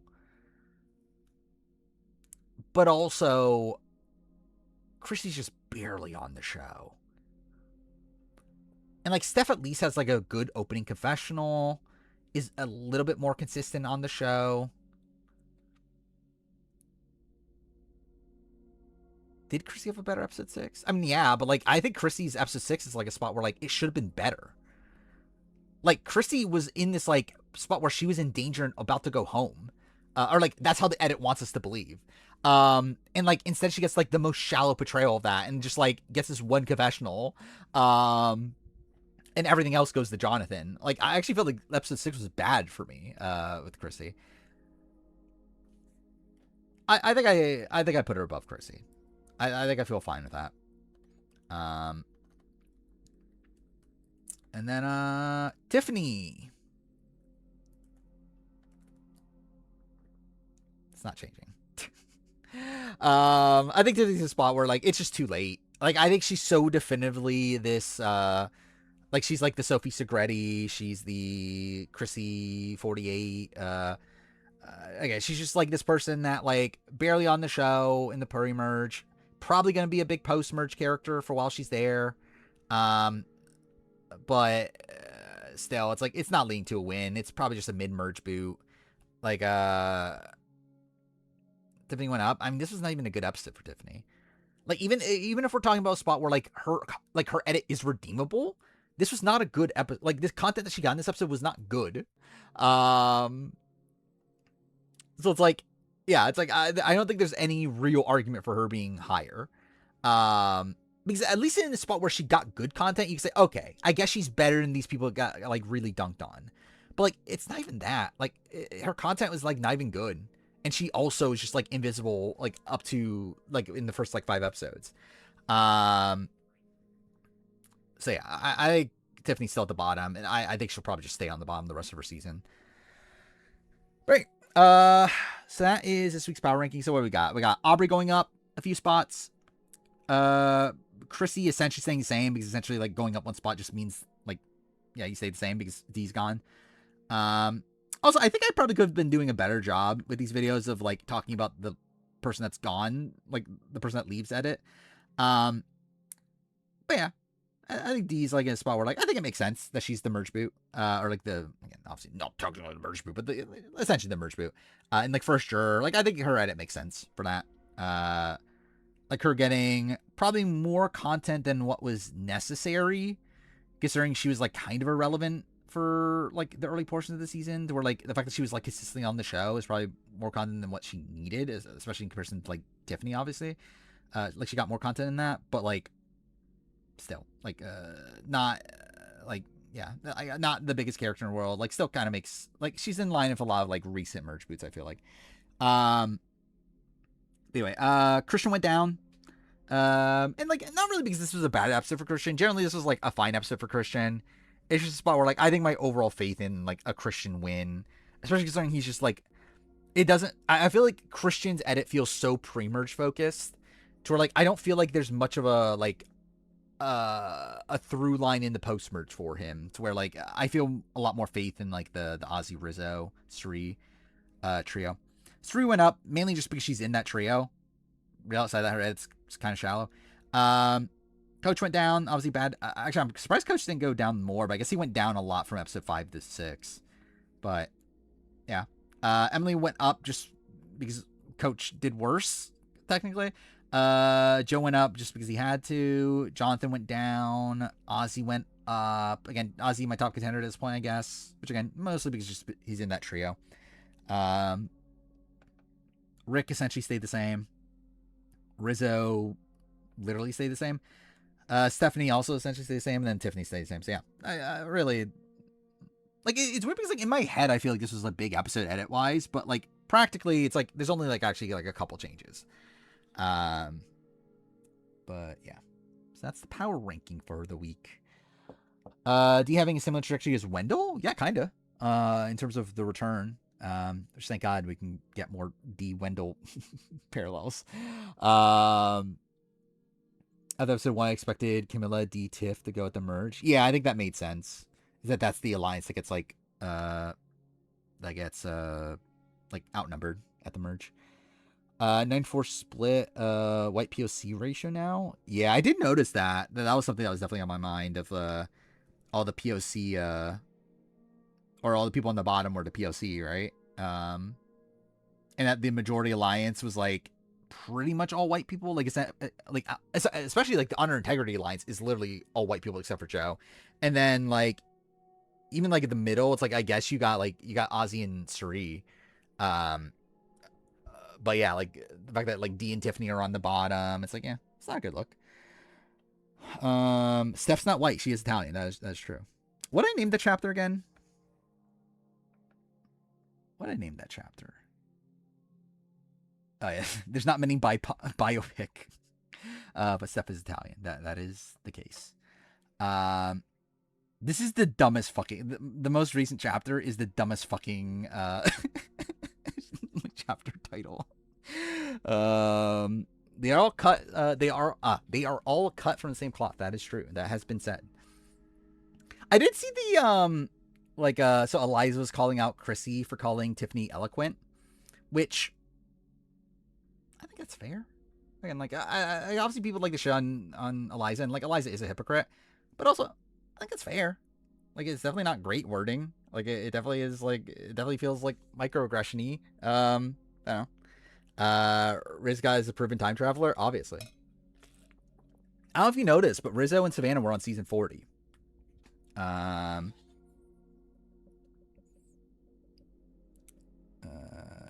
Yeah, it's like, yeah, definitely using the word eloquent in particular felt very weird. Wendell being Dee's love interest would have been funny. Would it? Yeah, what's the secret scene? Oh wait, wrong thing. This one? Cool. Okay, what do we got here?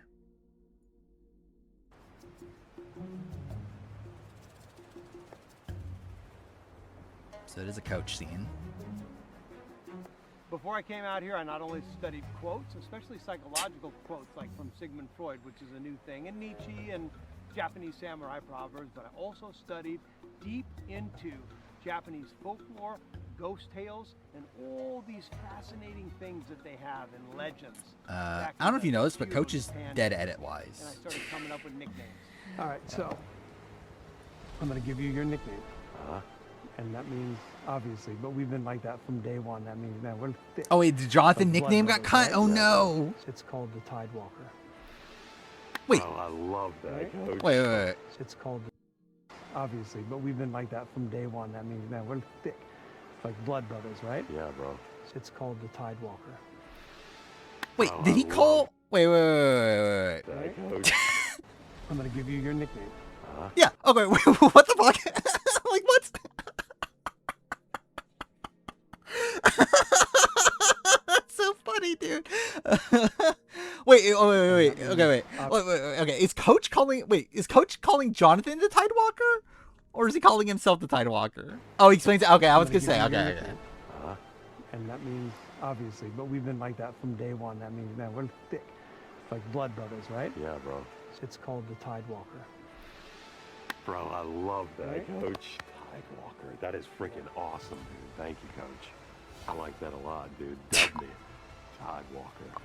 Bro, I love you, Coach. I love you too, man. Thank you. That means a lot. I'll remember that forever. This is the best. I'm taking the Tidewalker away from myself and bestowing it on Jonathan. You know, he's the good guardian druid of the sea. It fits for him more than me. I'm going to take off that mantle. I'll go back to being the Dragon Slayer. Dude, I love that nickname. You are good at that. The Tidewalker. I wanted something that wasn't just straight. All of these nicknames and the Four Horsemen and the Japanese legend and everything that I've studied. Well, first of all, it's to make me a little bit more intelligent than I actually am. But second of all, it's to bring these people into me, swear fealty to my alliance, and play the game together. We got to stick together, or they will pick us off one by one. I can't tell if this is like, okay, So yeah, obviously, yeah, okay, it wasn't as funny as I initially thought, because like obviously I was initially thinking that he was gonna call Jonathan Tidewalker while he also is the Tidewalker. But it still was like weird, like edit ramifications for this. Is this good or bad for Jonathan? Like obviously Jonathan being in a secret scene in itself is bad, but like if this was on the show though, is this good or bad for Jonathan? I can't tell. And like I do think this is like, it's like weird for Coach also, because like it is like him explaining his game, but it's also like portrayed as like kind of a joke. So also I can't tell like what that is for Coach, but like yeah, for Jonathan, I feel like it probably is. No, I'm not gonna move him on the power ranking at this point, but like still, it's like this probably is bad. For Jonathan, especially because when the Tidewalker thing was like when that was first introduced on the show for Coach, that was a good thing for Coach. Like I feel like that was during that was the Aubrey, like the episode he made a relationship with Aubrey and everything. That was like the peak of Coach, right? Where like it felt like Coach was on the rise. So yeah, I feel like him bestowing that nickname to Jonathan is like a potential good thing. But the fact that that wasn't on the show even, I think is probably a bad thing. I don't know. It ultimately doesn't really matter that much, right? But still, obviously he's dead now, obviously. Yeah, because Coach talked about the Tide. Yeah, because the Tidewalker was definitely good for Coach at the time. I think it's definitely bad for Coach that he's getting rid of the Tidewalker. Actually, really, I think in general, that is Coach's story on this season, right? It's like this story about how he wants to change, but he can't. Is kind of what Coach's story is at this point. Or like for how much he talks about changing up his game, he just can't, and he's just gonna do the same thing. That he's just gonna be the Dragon Slayer again. Yeah, that was something that I was very happy to see, is like with this episode, is that this very much felt like the old school Coach being back. What they save when there's a war for 50 and 40 was an all-star season. I actually want to do that as a video. I mean, kinda. It was slightly different than that concept, but still, like, yeah, that was a potential video I was gonna do. But yeah, winners. I mean, like, obviously Savannah, Kyle, D. I would say Jam Jam probably makes it. Probably Marianne. I mean, Marianne, like, obviously was in the running for 50, so yeah. Maybe they get Rachel at that point. Yeah, I'm not sure who exactly they like swap out. Like, obviously Adam Klein's probably swapped out. And he's barely even on Winners of War to begin with. Who else is like someone that they would swap out? Like maybe Michelle? I'm not sure. I'm not sure how. Yeah, oh yeah, Nick's definitely swapped out by this point. Yeah, I think Nick is swapped out for Kyle, right? I think that's an easy swap. Like both like lawyers. I think Wendell's still there. Or at least I think he's very viable at least. Like they love Wendell from production standpoint. I think Amber's someone that they would want either way. Like if they could get Amber, I think they would want Amber. Danny is one that I think might be cut. Like Jeff has talked positively about Danny leading into Winners at War, but yeah, I think she probably does get cut. Actually, yeah, they could do 24 though. Yeah, there's a chance they do 24. What's even the story? Adam on 40? I believe he was just one of the last people on. Towards the debate if like was he a replacement for Earl or was he a replacement for Hatch, but like Adam seems to be the last person that was added to the cast. Denise is a maybe. Natalie, I think, is definitely there. Was Earl available for 50? Oh yeah, I forgot. That's a thing we can talk about. I don't think Earl was called for 50 at this point. Which like it's like it seems like even if he was available, he wouldn't be able to, or like, even if he was called, he would not be available to do it anyway because he was filming some show for Netflix. But so someone found his like LinkedIn, And like he says on there, and it's like updated, that I've been called 4 times. Was it 4 times? I think it was 4 times. Whatever. It said like the certain amount of times. And like if you count them up, I don't think that can include 50. Because it's 40, it's Game Changers, it's Blood versus Water, and it's Here's Villains, I believe. I think if it was 4. But anyway, I remember I saw the post. I was like, yeah, I don't think that adds up. To where like I don't think 50 can be there, but it's not like a guarantee thing for sure. But like, yeah, I'm leaning towards Earl probably just wasn't called. And also, I did find a message from Survivors Unite also, that I didn't like pay attention to at the time. That Survivors Unite also is like unsure on if Earl was called. In a spot where they had claimed Earl was called earlier, and then later claimed that like they're unsure now, essentially. So like I don't know. I think I do lean that Earl was probably just not called. Does Vesepia get on? I don't know. I don't think Vesepia says yes, I think is the thing. Like Vesepia is like on the older side of things now. Like Vesepia, I from my understanding, I believe Vesepia herself has said that she doesn't want to play again anymore. It's like, I don't know. I don't think Vesepia even, like, she might get called, but I don't think she would end up on the cast. A cruise ship ran around one of the islands that Star Films on. I think I did see someone post about that. Does Hatch make it since it's a Spilo situation? No, I think Hatch is never gonna be on Survivor again. When's 51 happening? A few weeks. Like it's filming around the same time as 49 was last year. 49 started filming 420. So probably around the same. So what, like a week and a half, 2 weeks? 51 will start filming. Some more likely to be on Survivor again, Hatch or Hans? Probably Hatch. Hopefully no cheaters. I mean, I don't know, obviously neither are ever going to play Survivor again, but like at least I think we're talking about Survivor in general, Hatch, because I think there's a chance that he's on like Australian Survivor or something, but like Survivor US, it probably still is Hatch, just based on legacy, but I'm not sure. Like neither of them. So in my Discord, so they fly out Friday. That would make sense. Like I would assume they fly out fairly soon. Do any advice or something that might potentially be on 51? Don't be Rizzo.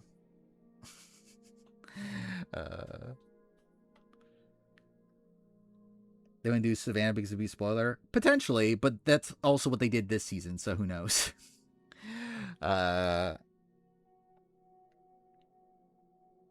Like, genuinely, I would not be shocked at this point if they did put Savannah on.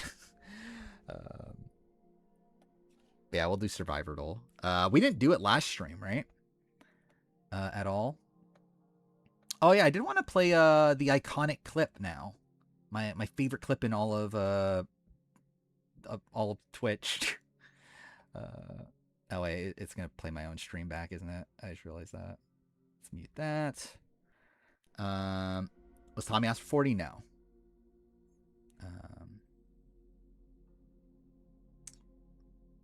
Load? Okay, this is just not loading. Because I need to play the most iconic clip in my channel's history. Obviously, if you're here, you could literally just click on it anyway, but like I need to play this on stream. Because this is the greatest clip ever. Might make my Rumo video. We'll see. Actually, I don't even know if, like, I'm generally not sure if I'm even gonna, like, this is gonna fit in the Rumo video in any way. It doesn't make the 50 review though. Like that's undeniable. It has to be in the 50 review. Yeah, this is my new favorite clip. It's like, oh my god, I need to post about how Joe is coming on me. That's also potentially a clip. Dude, I just love the, like, how much emphasis I put on coming. It's like, oh my god, I need to post about how Joe is coming on me. That's also potentially a clip. Again, this is such a great clip. I want that to happen. Who wouldn't? I would love. It's like, oh my god, I need to post about how Joe is coming on me. Again, I would love to be Colby. Don't know what the context is. It's still here, right? Oh, dude, my fucking short. Okay, it's still not working. Okay, let's do it this way. It was a clip I played last stream. I found. Oh, it's gonna fucking crash, isn't it? Okay. Where is it? Again, if only my shortcuts were working. There we go. All right, this. The greatest clip in. Okay, well, if it wasn't auto-saving. Yeah, it's like, how much am I even going to be able to even use it? Because Joe's barely even on the season. That's kind of an issue. And it's frozen. That's fantastic. I want Daddy-O to come on me? Yes. I would love Daddy-O to come on. Well, that's another clip. Aubrey getting whacked so hard this episode is so funny. Yeah. I'm so broken. I love like my first instinct is the try to mix that in with the with the Joe's coming on me. Okay, it's actually just frozen. It's just not gonna unfreeze at this point. There we go. Cool. This is the clip. Joe kept coming on me. Joe kept coming on me. Spit on. Also, I'm definitely doing this. Joe kept coming on me. Spit on that thing. These two clips back to back. This has to happen. I don't know the order, but these two clips definitely have to be used in succession. Joe kept coming on me. Spit on that thing.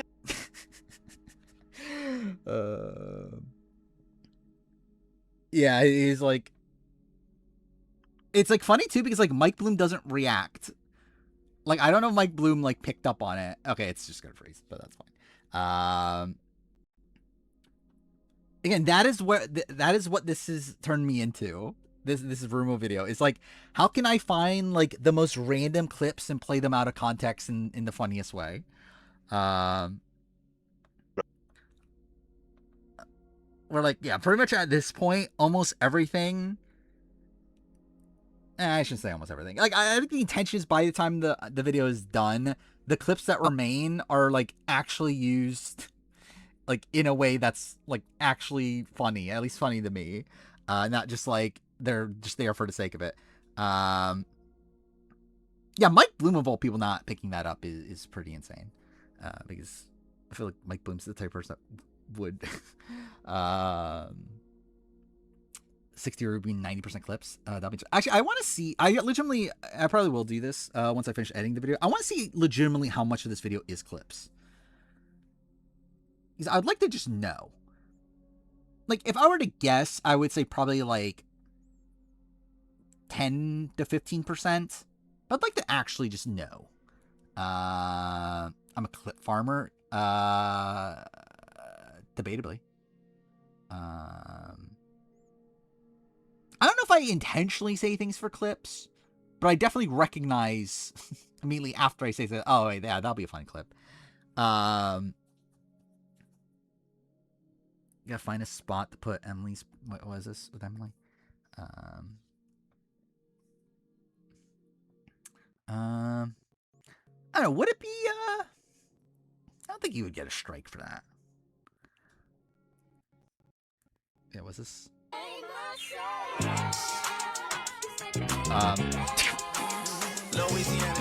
Okay. What the fuck is this? Okay. This is a thing that happened. Oh, yeah, I didn't know about this. Okay, yeah, that clip needs to be there, I feel like. Yeah. Okay, what the fuck is that? What was I doing? I was doing survivor roles. That's what I was gonna do. What was the last date we did? I haven't done them in a week, right? So last one I did was So the 8th is the day of the... Wait, no. Wait, so the last one I did is the 2nd. Yeah, last one I did is the 2nd. So we're on the 3rd. Use that clip with Jeff rapping as the outro. For 50 review, I might. Let's see. Fair Play getting redemption for Bonaducci. Thank God Rizzo could... or thank God Fair Play could beat Rizzo. That's definitely redemption there. Yeah, Jonas. Oh, this is shit. Wait, so a female returnee before One World, right? Better than 12th place, slightly below the age of 37. I will guess someone from All Stars who's slightly below the age of 37. Who is there? A female returnee. Oh, I guess it doesn't need to be. Wait, no, I could do... I think Suri fits, right? Suri in Micronesia? Oh, wait, Suri in Micronesia was 37? Wait, better than 3rd place. Okay. So after... Okay, so this is... Wait, is this Sandra? I think it's Sandra in Here's Villains. Okay, yeah. Huh.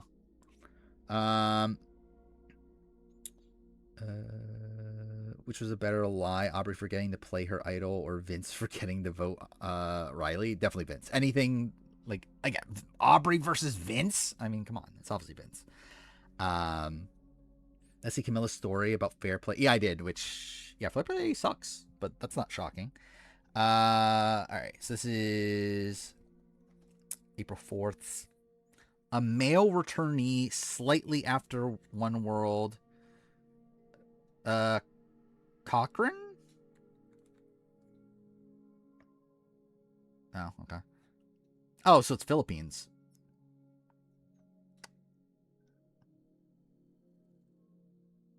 Okay. I think it has to be Penner in Philippines, right? Yeah, okay. Yeah, that was the only one that fit, I'm pretty sure. Then we're on the 2nd. What's the Fair Play story? That he told Camilla that her and Angelina are ruining the season by talking about the gender stuff. Which is an insane thing to say. What the fuck? 12th place? Okay. 12th place, male non-returnee, slightly below age of 37, before One World. 12th place. Who's slightly below the age of 37? That's 12th place. And like Ace? No. Ace was 27?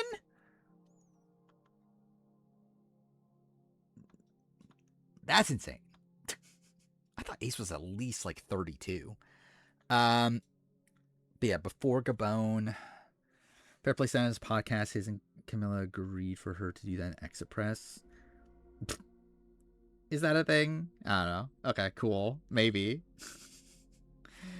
I mean, Camilla is a liar, so I mean, who knows? We all know Christian ruined the season. I agree. Christian did ruin the season. I have not been voting in the EW winner bracket thing, but I've been seeing the results, which they're bad. Some of them are. Tommy losing to Denise, that was a thing, right? But Ace lied about his age. I could definitely see it. That's the best part of the story. After telling her that came up there later in the night to kiss her ass, only the... Oh, that makes sense. That's definitely a Fair Play thing. It's him like trying to get you to sign things so he could sell them. All right, before Gabon, who is 12th place on Vanuatu? No, it's not a man. I think it's Lisa, right? 12th place on... Was Sean 12? He was, but still not him. God damn it.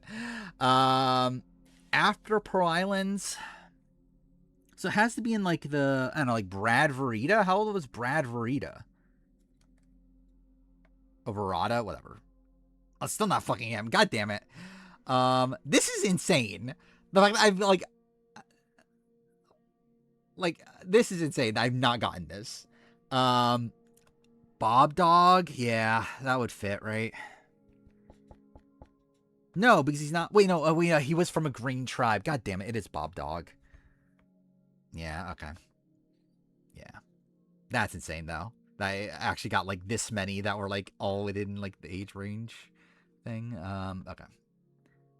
This one, Jonas. Ooh, okay, slightly better in 12th place. A female returnee, slightly below 37. Wait, isn't this like a similar demographic from before? Is it just Suri again? Wait, no, slightly better than 12th. Who would this be? Slightly better than 12. Oh, well, wait, no, Eliza was not that old, right? Oh, wait, Amy in Micronesia? Yeah, there we go. I'm kind of surprised Amy was only 34, generally. Today you got in 2. We'll see. How many away am I still? I'm still like, okay. Still got 2 more until then. Jonah. Nothing? Oh, wait, fuck me. It typed in John Lovett.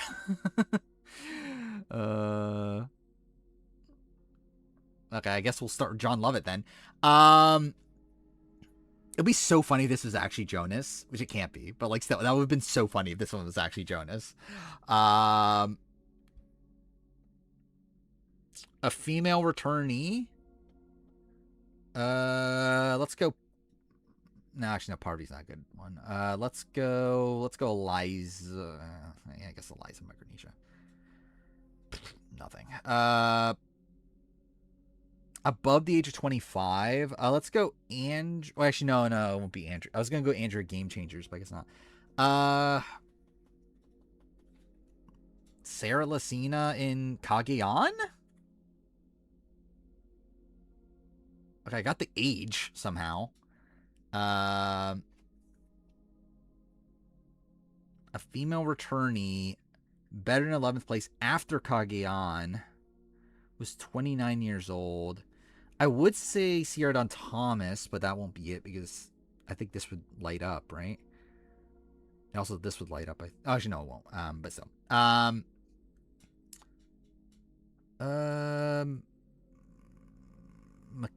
Makila? No, she was definitely younger than 29. Yeah, Aubrey in Game Changers? No, damn. Okay, so 29. Before Game Changers. Better than 5th place. Wentworth? In Cambodia? Okay. There we go, okay. Yeah, I think that's the only one that it could have been at that point. Yeah, I'm pretty sure that's the only one it could have been. All right, then 45.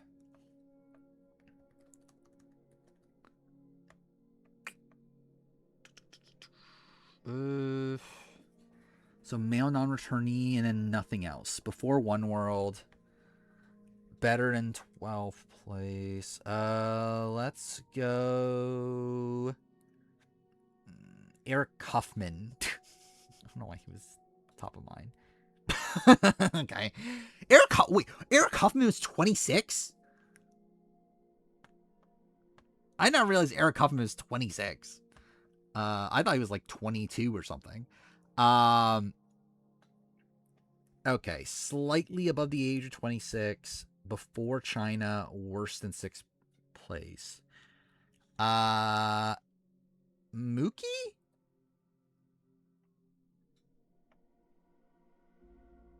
Okay, it has to be Alex then, right? Yeah, there we go. All right. And then today's, right? All right. He was a virgin. That is a thing. I just thought he was a younger virgin. Damn it wasn't Jonas. Yeah, the real Four Horsemen. Yeah, that is also funny. The fact that like Coach is like doesn't know about the OG Horsemen. Yeah, good guy Eric Huffman. Everyone's favorite Eric Huffman. Oh, I forgot about that's the thing I thought about. It's not Eric Huffman, Eric Halfman or whatever. But like still, Rob Session, did a like so for his book coming out. He's doing like a rites of passage for every player. Like, he's writing one line about every Survivor player, and like he made like a video promoting it or whatever. But like when watching that video, it gave me the idea. I want to do this, and I don't know if I want to do a sentence, but I want to. I think I want to do this video. I don't know when I'm gonna do it, but I want to do a video where I just say the first thing that comes to mind from every Survivor player. Like I literally, I won't do like I was thinking like clip would be funny, but like also that would be claimed. I feel like, or at least it'd be very like I don't know. I would feel weird monetizing that and that sort of thing. But I think in terms of like I think like doing a video where like I just like it's literally every single player and then it's just the first thing that comes to mind about that player. Yeah, Brian Heidick's wiener. that will be that's my daddy for Joe. Fucked by Kim. Yeah, Rizzo my man. Yeah. Again, that's what the video would be. And I think that'll just be like a funny thing to do. I mean, I think it'll be more off the cuff than the player ranking. Because like the player ranking is like again, that's like actually like ranking them. Jenna irrelevant, yeah. I think my first thing with Jenna is fucking Sheehan. Jeff Wilson, Coconut Boy. Yeah, God damn it, Reed. Yeah, Carolyn Rivera is a totally hot MILF or GILF. Rita, she's an actress. Yeah, Jeremiah, my queen.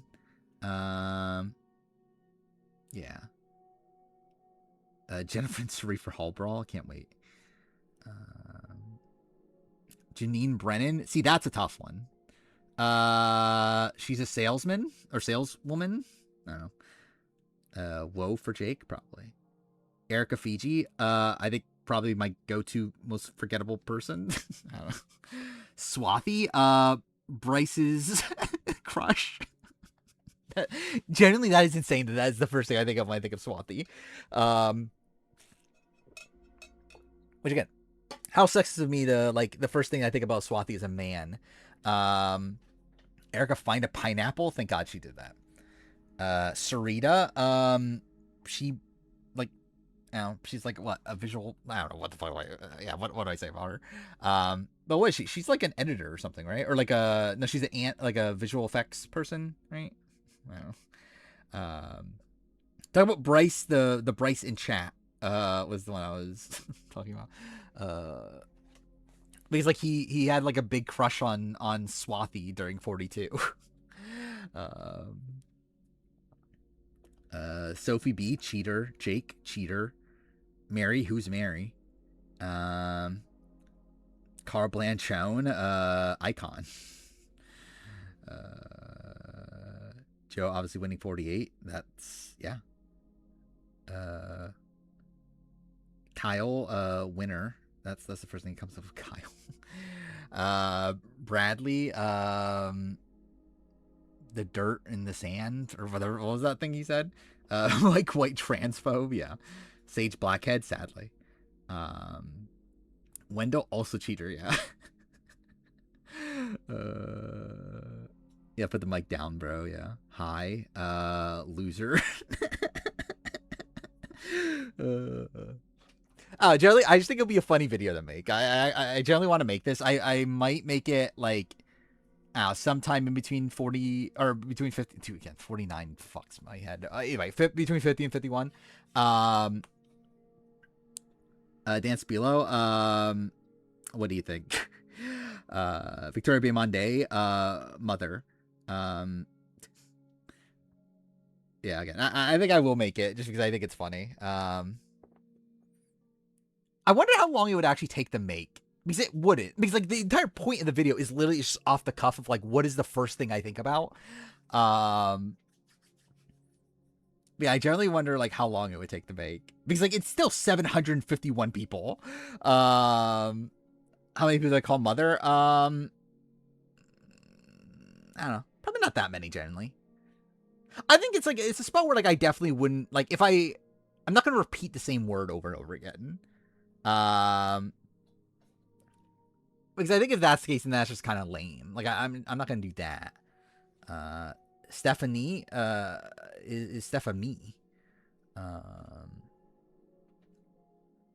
Fuck Tom Westman, yeah, that'll be the case. She voted on her mom. Nick Stanberry, what was the line? Anyway, the speech, like his final words speech that he stole from Steve Jobs. Amanda, mother. Generally it's I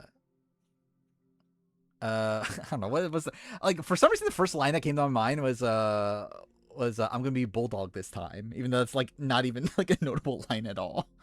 So much more dreams. That's definitely Rupert's. Actually, Rupert. Generally, Rupert's probably who the hell voted for me. Drew Basile, your goon. Erica is definitely Hourglass. Ozzy STDs, yeah. Don't get into bed with Ozzy. I literally just wrote that, like that's in my notes. I wrote that today because like I need to make sure I don't forget about that. That was a joke I was gonna make that I think I did do it. I don't remember. And that's why I need to remember, like I need to make sure I have it in there when I rewatch the video for the final, like when like right before I export it and everything. Yeah, I have a joke with that I don't remember if I actually put it in, but I definitely plan to. Shaheen. Generally, the first thing I think about with Shaheen is probably his legs thing. Big Dick Chris is definitely the first thing with Chris Underwood. Brendan Shapiro. That's a tough one. Father. Eliza. I mean, fuck you, Eliza. Jeff Kent Obama, yeah. When one person eats his fried chicken and waffles in 48. I kept that in too, which is funny because like it doesn't even make sense anymore to keep it in, but like I did still do that of like when the cast is leaked for every 48 player, I played the fried chicken and waffles clip. Even though it doesn't even make like that much sense to do it anymore. It still is. Joe Hunter. It's literally like the moment that they're in the clip. Yeah, what was I gonna play? Oh, I was gonna play it's before this. Where is it? Hey, where's Haley Ford? This. Is this it?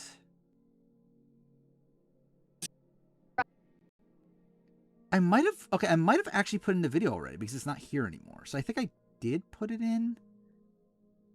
Either way, I mean, like it's part of this song that I was gonna play during the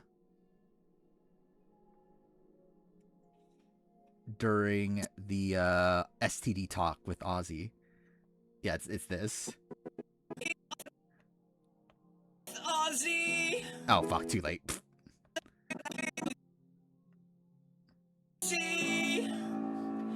Haley, don't get in bed with Ozzy. I was gonna cut off the Haley part, but yeah. Sierra Easton does not support gay rights. That is true. I don't know if it's true anymore. It at least was true at a time. Morgan Ricky, SeaWorld.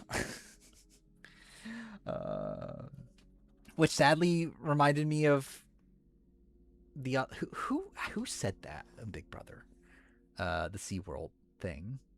That was somebody, right?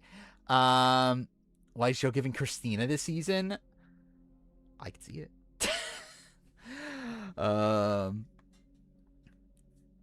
What was it? Oh yeah, I never finished the survival role. Yeah, okay, where are we at? Male non-returnee, better than 12th place, before One World. Above the age of 37 is interesting. So an older player, likely booted around the merge, before One World. I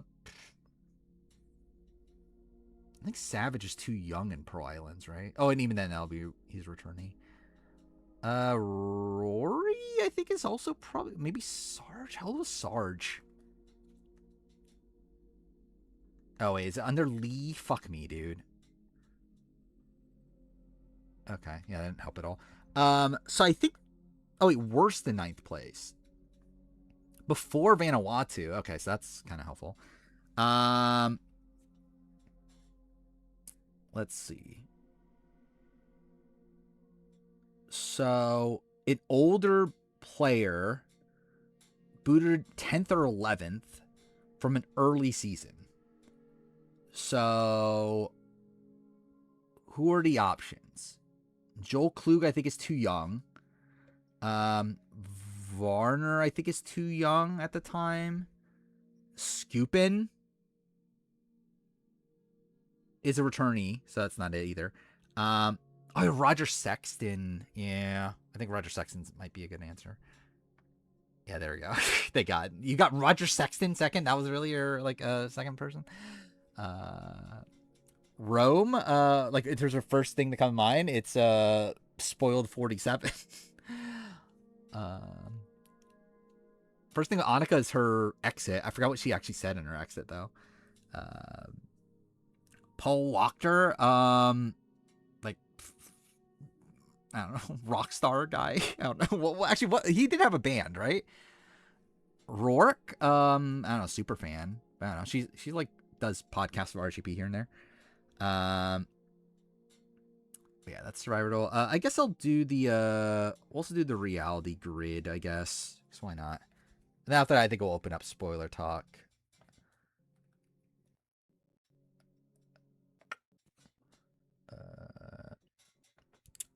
Coach, you better believe it, baby Dragon Slayer. Rourke was ended by Christie? No, that wasn't. Mari Takahashi. Actually, it's so fucking stupid. Like, literally, the thing that comes to mind is her name, but just like, okay, cool, this is gonna freeze. But it's like the song, Mari Takahashi. Christy got from St. Cloth, obviously. Ours looks like Vetus now. Yeah, I'm gonna see it. JCP Hisselbeck. Like, boring?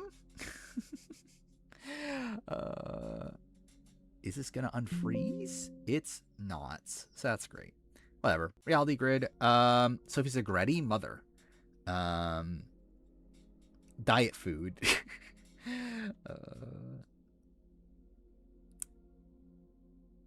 Was it Tina Weston? Have Christian's baby? Yeah.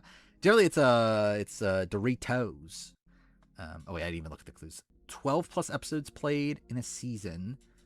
1 plus correct idol play. Okay, 4 plus seasons played. 1 correct idol play. Parvati, right? I think would be one of the only people. I think. South America, 4 plus seasons played. Who played in South America? Oh wait, Suri. Wait, no, wait, is Panama? That's not South America, technically, isn't it? Wait, how many people have played in South America? Because, like, South America, like, isn't even used that much? It's, what, Brazil locations? And, like, what other ones? But, yeah, okay, yeah. So, yeah, I think token sheets. Let's go Tyson. 80 plus confessional. Oh, wait, no, I'm dumb. I'm not. 4 plus seasons, 80 plus confessionals this season. That's Rob. It's kind of easy for that one. 2 plus incorrect votes in a season.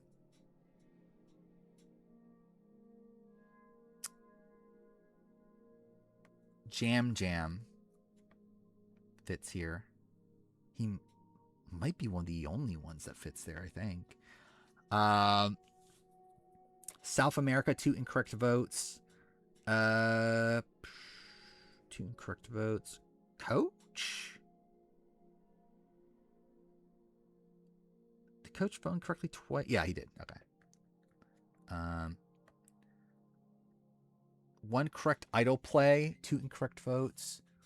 1 correct idol play, 2 incorrect votes. Probably Kelly Wentworth, right?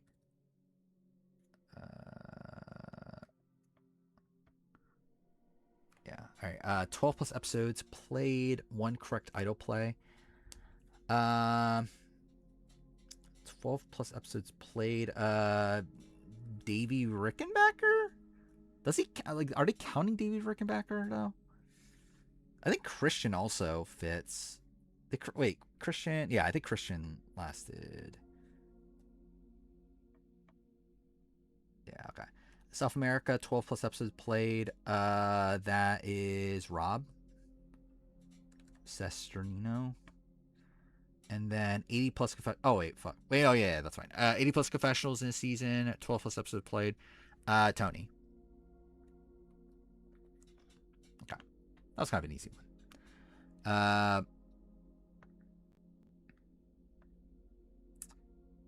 Yeah, so for all these, there's literally just one answer. That's what I thought. Like, again, there were not many. Yeah, that's kind of insane that they literally made it so it was just one person. That's also kind of insane that of all the 4-time players, only one has played an idol successfully. Yeah, only one played in South America. Which, wait, this is yeah, so this has to be pre-50 then, right? Because Coach technically fits in that.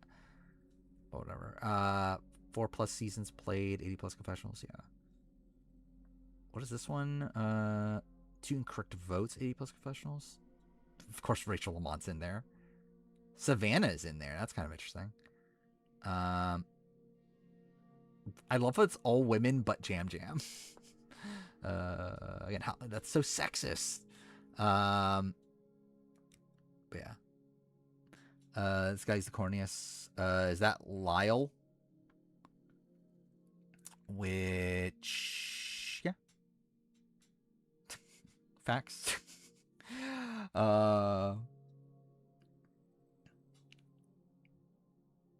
Yeah, obviously I thought the only man in that category.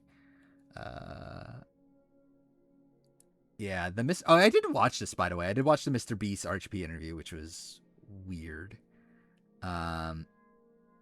It's like, I don't know, Mr. Beast is just weird. Like, I don't know. Like, Mr. Beast just feels so, like, I don't know, just something about him feels so soulless. Sort of like, it's so weird, like, listening to him, like, talk about something, like, he feels passionate about, but it still, like, feels just so soulless in that. I don't know. It's weird. He's a walking, living, breathing brand. Yeah, essentially. All right. Yeah, what am I doing with this? Again, spoiler talk, changing stream title and everything. Was it Survive? Well, I guess RTV spoiler talk. That's fine, right? And then I'm gonna play the greatest game of all time, Like a Dragon. I was about to say Infinite Wealth. The other one, Pirate Yakuza, my favorite. So again, potential ad. But yeah. I'm very worried for 50. I think we're at the spot where, like, it's kind of undeniable that OK Line's just correct about almost everything. And I don't know. I don't know. I don't want it to be true, but it's kind of looking more likely now. But also, yeah, like the yeah, Chrissy's screwed, right? Next episode, which makes sense. I think it, yeah. And I was gonna mention that that's what I was like alluding to in the thing that kind of crossed my mind in the power ranking video. That was like, I can't really say this now. It kind of makes sense if Christy was screwed out of the game, right? For her to get this edit. Okay, that's kind of funny. RZA said win at the end and cut to Aubrey. Did it? Yeah, I didn't even notice that. Yeah, I'm still gonna cope that Suri wins. But yeah, it is definitely not looking great at this point. I think generally I think this is probably kind of best case scenario for Coach to me at this point. That he gets this like big, like splashy like merge episode or pseudo merge episode, but where he's just kind of he's the old coach. And then like I think really legacy wise, like I think people are gonna like say, oh, Coach got screwed by Ty Destinies, even though like it's probably going home anyway. I would consider D the merge boot. Like if I ever did like an updated merge boot ranking, D would be the person I'd put on that list. What's the boot order? What we know is Christy Coach next, and then Christian, then Steph. After that, it's not 100% known the order, right? But then again, the end game is it's Aubrey, Joe, Jonathan, final three. And I forgot, did OK Line say Rizzo 4? I don't remember anymore. But yeah, either way, it's Steph is that 10th place? Yeah, it is, isn't it? That's kind of insane. Yeah, you would suspect Steph made it further than that. Yeah, OK Line is Rizzo at 4. Yeah. Who's the in-between people? I think it would make sense if Devins is out soon. Like soon as in like the next people. Like after Steph, I think at that point it would have to be like Devins and Emily, right? And like Tiffany probably in that range. I don't know. Devins at 5, like he did gain a lot of weight. I don't know. I guess he ate a lot at Ponderosa. Why does Aubrey have this shit of an edit? I have no fucking clue. But to fair, Cerise's edit is also kind of bad. Like obviously not as shit, but like I think I'm back to leaning an Aubrey win, but I really don't want to. Yeah, I think the reality is that Aubrey just sucked in the pre-merge. I think I'm fighting Keith, the pirate Keith. Everyone's favorite pirate Keith.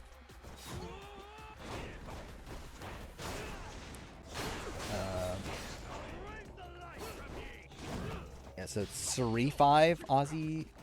Dude, that would be even more fucking tragic, I just realized.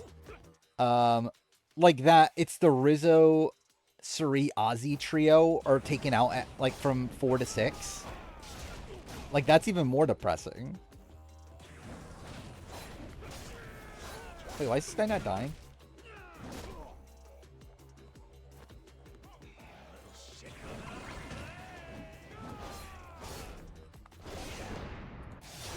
Oh, okay, cool. Yeah, I don't think, like, generally this is, yeah, this is a season where, like, no one has, like, that great of an edit. Because, like, again, like, my top 2 contenders right now are Ozzy and Rizzo, both of which have, like, really fucked pre-merges. Shoot, they noticed us. I think they're coming this way. If Aubrey winning wasn't spoiled, Edgic would be 41 level? Probably, yeah. It would be a mess. I'll meet him head on. I mean, the thing is, like, Edgic is still a mess. Oh, yeah, I didn't realize you said spoiled Edgic. Okay. But yeah, like, yeah, who does Edgic have number 1 right now? I know they definitely don't have Aubrey as top contender. Nothing fresh, that's for certain. You'll be in the John all day if I don't cook off the mold. For like the edit setting up RZA, make it the first out of his trio. Makes sense for sure. That he ends up being RZA number 1. Yeah, makes sense. Begging the captain's pardon, but What are they going for with Aubrey's edit? I mean, I think this episode was setting up that she like her game picks up from this point on. Almost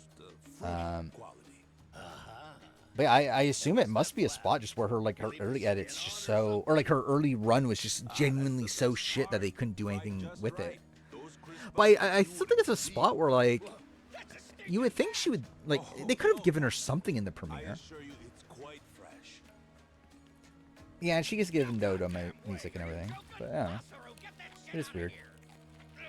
Oh, you think the challenge will be canceled at the 42? I would not be shocked. You know, a number of cultures enjoy eating fruit bats. It's sad how certain we were a month ago. It's 3-1. I don't know if I was that certain. Just bring me a goddamn steak, would you? But I definitely hoped, and I was definitely like leaning 3. Sounds like a commotion. Again, it's still not impossible. Like again, still a lot of like outside of the game stuff points to Suri. Captain. But it's just that the spoiler of it all is just proven right over and over and over again. Shit's hard as a rock.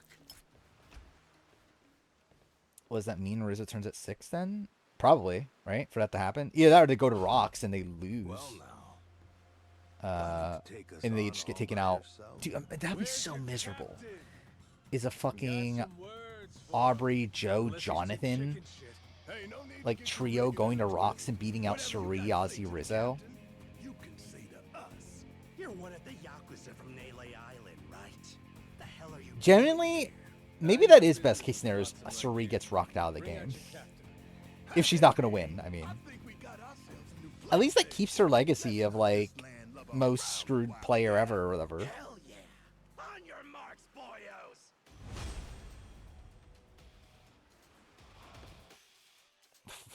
What is this? Ranged enemies. This Aubrey took over the 4 horsemen.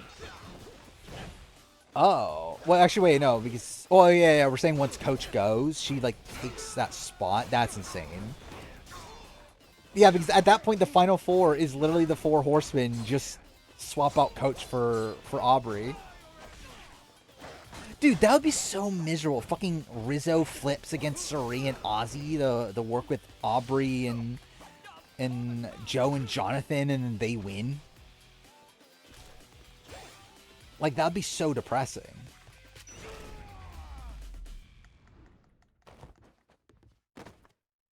I lost hope after Chris and Anna Lee were booted. Yeah. Yeah, this season just seems kind of fucked at this point. I don't get what they're... So, like, they are doing the final teams then? Because, like, wasn't it rumored that they weren't? But now I believe they've said that they are doing the final teams. I think so. Yeah. In what world is Aubrey getting added there without Coach? I don't know. Almost there. I wonder what's happening in the captain's quarters. But it would be very funny, though. That's like, why the fuck Aubrey?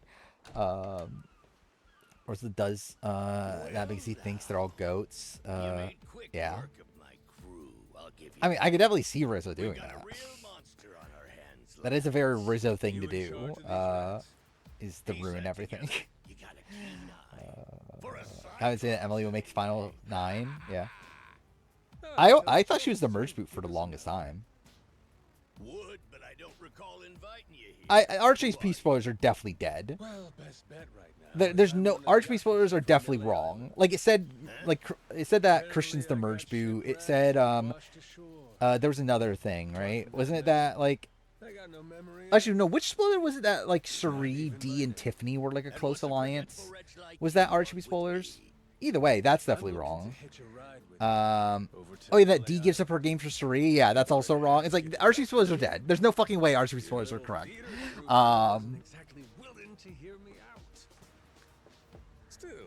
Emily Flippin being one of the most well-performing 2-timers. Yeah. Actually, I found that funny. I was looking at that I believe of the people left in the game, the highest average placement is Chrissy, which feels kind of weird. Like obviously it makes sense because she's a runner-up and there's no winners left, but like still, it doesn't feel right. I guess it is. Yeah, Survivor's wrong too at this point. But why risk it? I'll save him the trouble and kill So you yeah, myself. it's looking pretty grim. I feel like I feel like most of the Suri lists are wrong at this point. Yeah, it's Chrissy then Joe. Honored by your words as always, Captain. Gospel truth, Masaru. I do generally think there's a shot Joe gets sniped at 5 or 6. Edit-wise, I agree. Spoiler-wise, it doesn't feel likely. Masaru, it seems we're in luck. Was there a list that had D at 14th? OK Line had D at 14. All right, Captain. Or at least the new... Like, I don't know what the fuck's going on with OK Line, but, like, Something you like more. the person that claims OK Line told them... like, told them D, and then told them Coach and Chrissy next, and then Christian, whatever, and, like, the Chrissy Coach obviously looks correct now, too, based on the Thai Destinies. Is there a spoiler that Joe doesn't make Final 3? I don't believe so. Not anymore. My friend's pretty good at taking care of himself. Early on, there was this speculation that it was Coach instead of Joe. At this point, I think it's just Joe. I don't even know if there is a spoiler that doesn't say Joe is in the Final 3. Because, like, even the, like, there's the, like, Ozzy, Joe, Suri Final 3s. It's like, I think everything says Joe's in the Final 3. Joe-Zan, essentially. I mean, Joe is the Troy-Zan, then, of the season, right? Yeah, this is looking like a pretty bad run from Joe, I would assume. Where, like, at least the first time around, he was, like, this figurehead that was, like, running the game. This time, he's just there. So,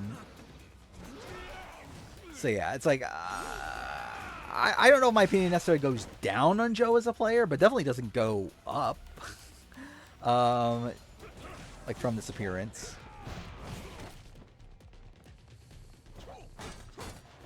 In fact, the first ever... Yeah, that was the thing, too. Is that the first photo we saw was Aubrey, Joe, Jonathan together.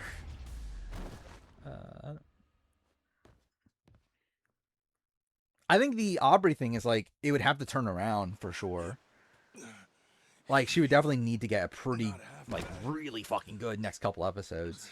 He's okay, right? He's not dead. Nah, but he ain't getting up for a while. Check it.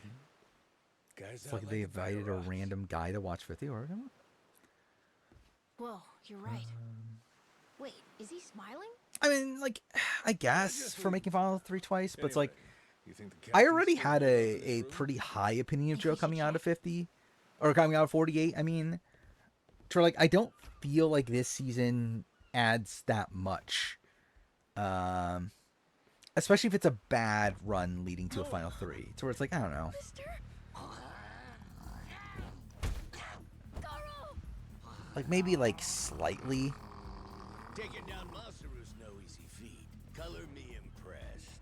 If you'd just been a little more like us, maybe you'd have saved Aubrey to get the my game is heading up. Yeah.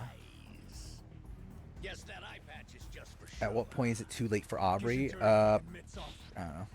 Final 7, 8-ish. I don't know. Probably like a couple more episodes. So was that? That's like, I guess that's still final 10. Right? On your feet, you swill How much will I go up on Camilla? Did I already talk about it already? I did go up on, like, I moved her, like, essentially up a full, like, tier worth. Like, I mean, she's essentially where Genevieve was before 50 now. Or previously, she was a decent chunk below that. Jonathan is going to be interesting based on, like, how the rest of the game plays out. He definitely has potential to go up quite a bit, sadly. I have Kyle as a better player than D. I had it before this season. I feel like this season didn't change that. Does Rizzo throw himself in the fire to beat Aubrey? It's not as funny. I don't know. Maybe. But, like, I feel like that's just depressing at that point. The thing is, that would be really stupid, too, because Aubrey's won a fire-making challenge.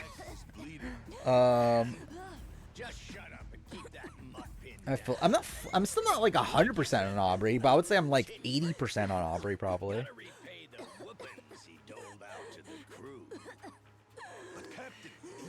How many winners are light blue or lower? Not many. I think, like of the, what, 47, I would say probably, like, 8. You know, I think I've taken my last order from you. Jonathan's the best player of the season. I'm ending it. Yeah, it's very possible. I saw people like were posting that they like in the spoil community that they think that this season might be a why Jonathan loses season. I'm no better. It's like I don't know. That's what I'm necessarily seeing. It better not be. Do you imagine Jonathan ends the season the most confessionals? He's not even in the top half now, right? Like Jonathan's like, yeah, he's literally in the bottom half of confessionals. I never cared for that atrocious palate of yours either. What's happening in this game? Has there ever been a season before where the spoiled winner was wrong? Mister. Like up to the finale? I don't know. Again, like Winners at War, like no, because like Winners at War, like yeah, Survivors Unite said Nick, but like everyone else said Tony. Like I knew it was fucking Tony. And I was even like looking for spoilers. Like all the bootlets that were posted like under like comments and everything were Tony. It's like Tony was pretty obvious. Like, well, 43 just wasn't spoiled. Same thing at Edge of Extinction. Like they just weren't spoiled. Like there's never like an accurate like winner spoiler out there.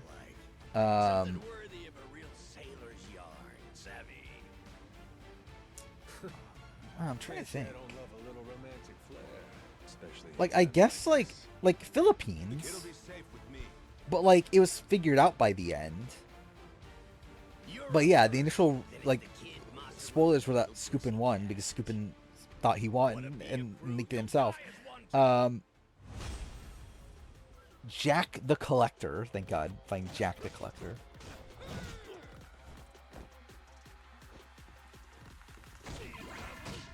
Okay, fuck me. But that probably is the closest one because I can't think of another season where like the winner was spoiled, where like people thought they knew who won from spoilers and it just turned out to be incorrect.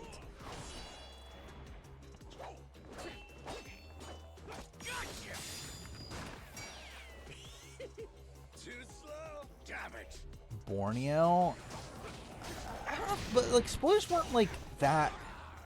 Like it wasn't like a spot where like an insider was like telling them, "Hey, like Kelly wins" or something.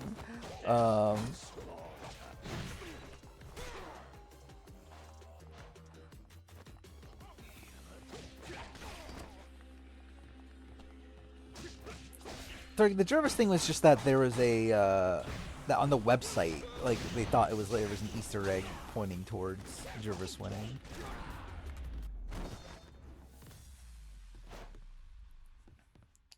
Halfway into this season, still no content between any of the potential finalists outside Sri Ozzy. There was Aubrey Jonathan last episode. You went fair and square. But yeah, not much. Like there was like one scene of like Aubrey and Joe talking, but like not much. Like definitely not like a setup like dynamic like relationship dynamic thing. Looks like the kid's all right. 41. Yeah, but like by the time the finale, no. But yeah, like early on, like people thought Tiffany won. I mentioned this earlier, but there's somewhere I'm trying. But definitely by the end. So whoever's going to be captain next. I'm trying to actually remember. Did people? There isn't really a set line of succession. How did 41 work actually? Did spoiler people know Erica won by the end? Give it a try. Eh? I actually don't know. You wanted to go to Nele Island, didn't you? It's the captain's job to decide where the ship's headed. Safe bet you could toss your name in the ring. I mean, you took out Can't the wait to be a previous pirate captain. captain. Rather than Aubrey or Ozzy win? Yeah, mister, that rules. Probably Ozzy. Like I think Ozzy's playing better this season at least. Masaru, you sure you're in a position to make that call? What if People the thought captain just Xander comes won. I back? think the casuals thought Xander won, Well, not if the that like happens, spoiled tell him he's community. been replaced, right? Then we kick him off the ship. I suppose that makes sense. Yeah, I guess like by the time the finale, it would have had to been Erica, right? So then, what do you think? As it stands, it looks like you're Yeah, the if it new was like a captain. woman one, because it's not like people thought Heather won, right? Captain,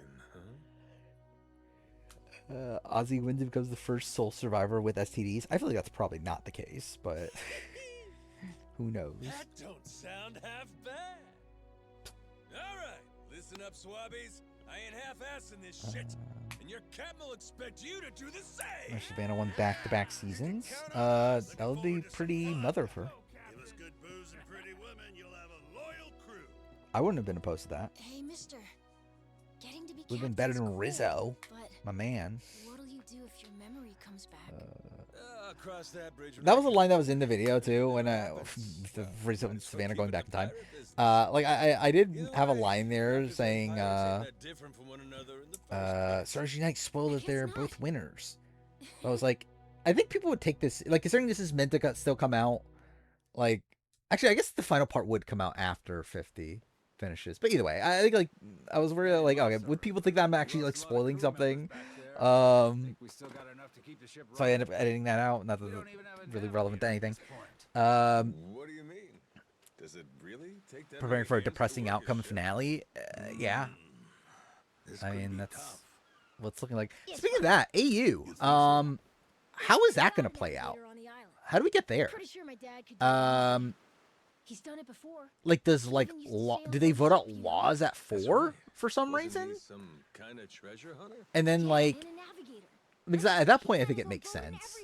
Like, I think laws would have to be voted out at 4. My dad's the right guy to ask.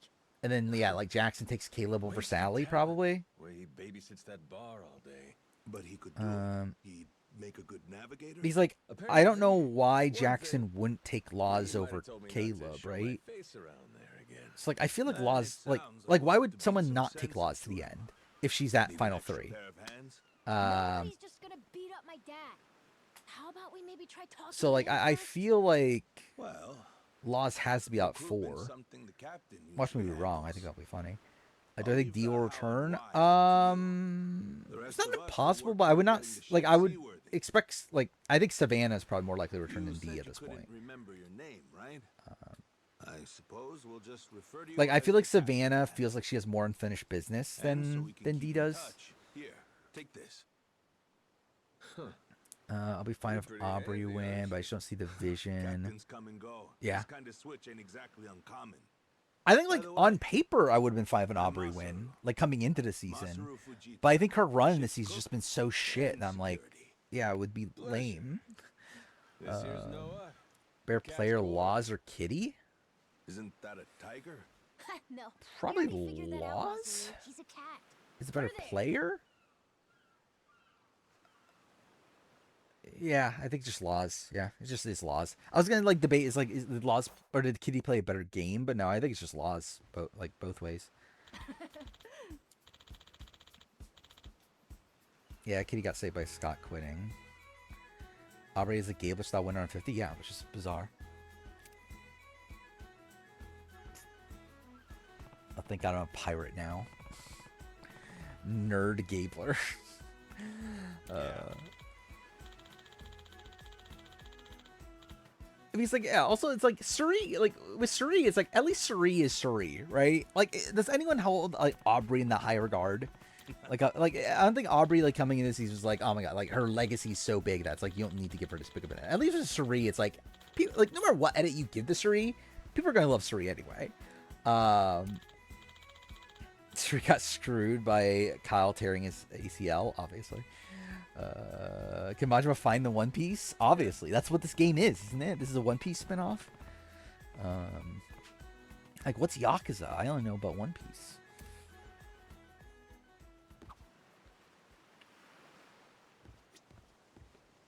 I mean, like, I don't think this season, like, knocks Aubrey down that much, but, like, especially if she goes to win. I mean, like, either way, it'll probably, like, boost her up, but, like,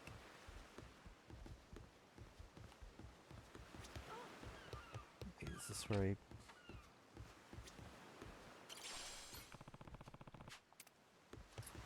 Wait, can I not heal?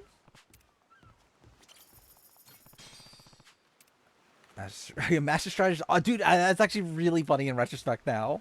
The fact that, like, they call their master strategist and everything.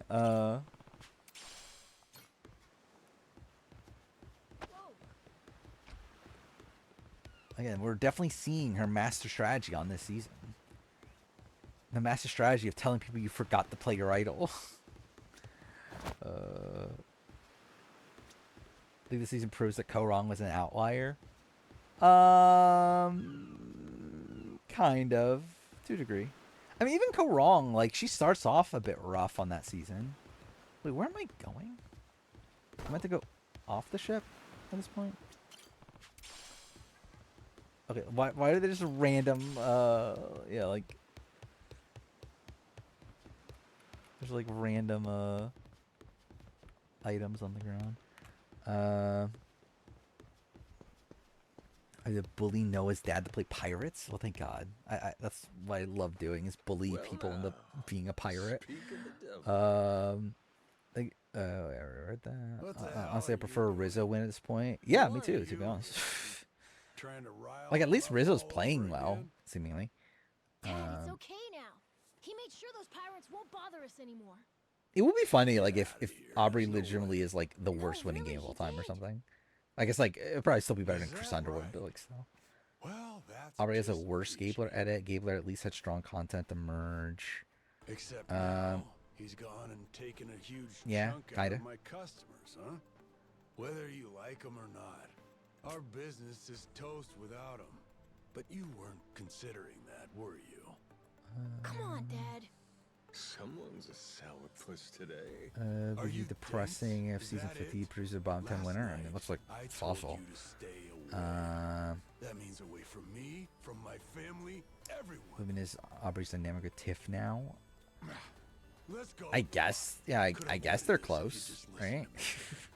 What was the thing? Oh, we saw Tiff tell her to play her idol, right? So, I mean, that's something. Hey, hold your horses. You and me, we're not done talking business yet. Oh? That's just Aubrey has a worse winning game than Michelle. And on top of that, Not possible. I'm captain of their ship now. Who's OK Line's connection? I have no clue. That's right. I don't think we know much of anything about OK Line in terms of like who they are or anything, right? I could convince you to be my navigator. They're just someone that's very confident Aubrey wins. I'd say you were full of shit, plain and simple. I don't need you stringing me along. I'm going home. Dad, wait! He's telling the truth. Will you shut up? I think they portray Caleb taking out Mark as Caleb's move. Boy's been through enough Yeah, already. 100%. Shame on you. And I assume You're not Caleb must yourself like these days, take credit for that are you, Jason? at Final Tribal. Masaru? Is that you? OK Line's Kalshi. I mean, You two friends or something? You know him? I do find it interesting how Jason yeah, like so. Bridge. It's been If you don't 7 know years the since I last Kalshi saw him. thing, let's say you He pronounce it wasn't the right. only treasure hunter around This back episode, so it seems like a lot of it is just based around what the spoiler community's thinking, right?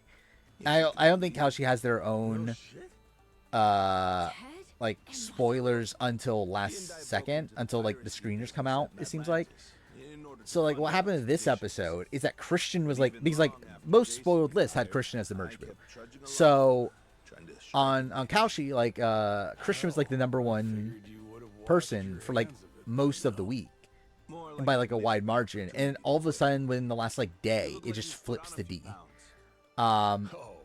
Which like within the last day, that's when the screeners go out to the press for the episode. So at that point, more people would know that D1, which also means that like other people are like other people in the press that are betting on this. But still, it feels like a spot where like, yeah, I don't think Kalshi has their own spoilers until like last second, until like when the press gets stuff. So like, I don't think the Aubrey winning like so handily on Kalshi means much from a spoiler perspective.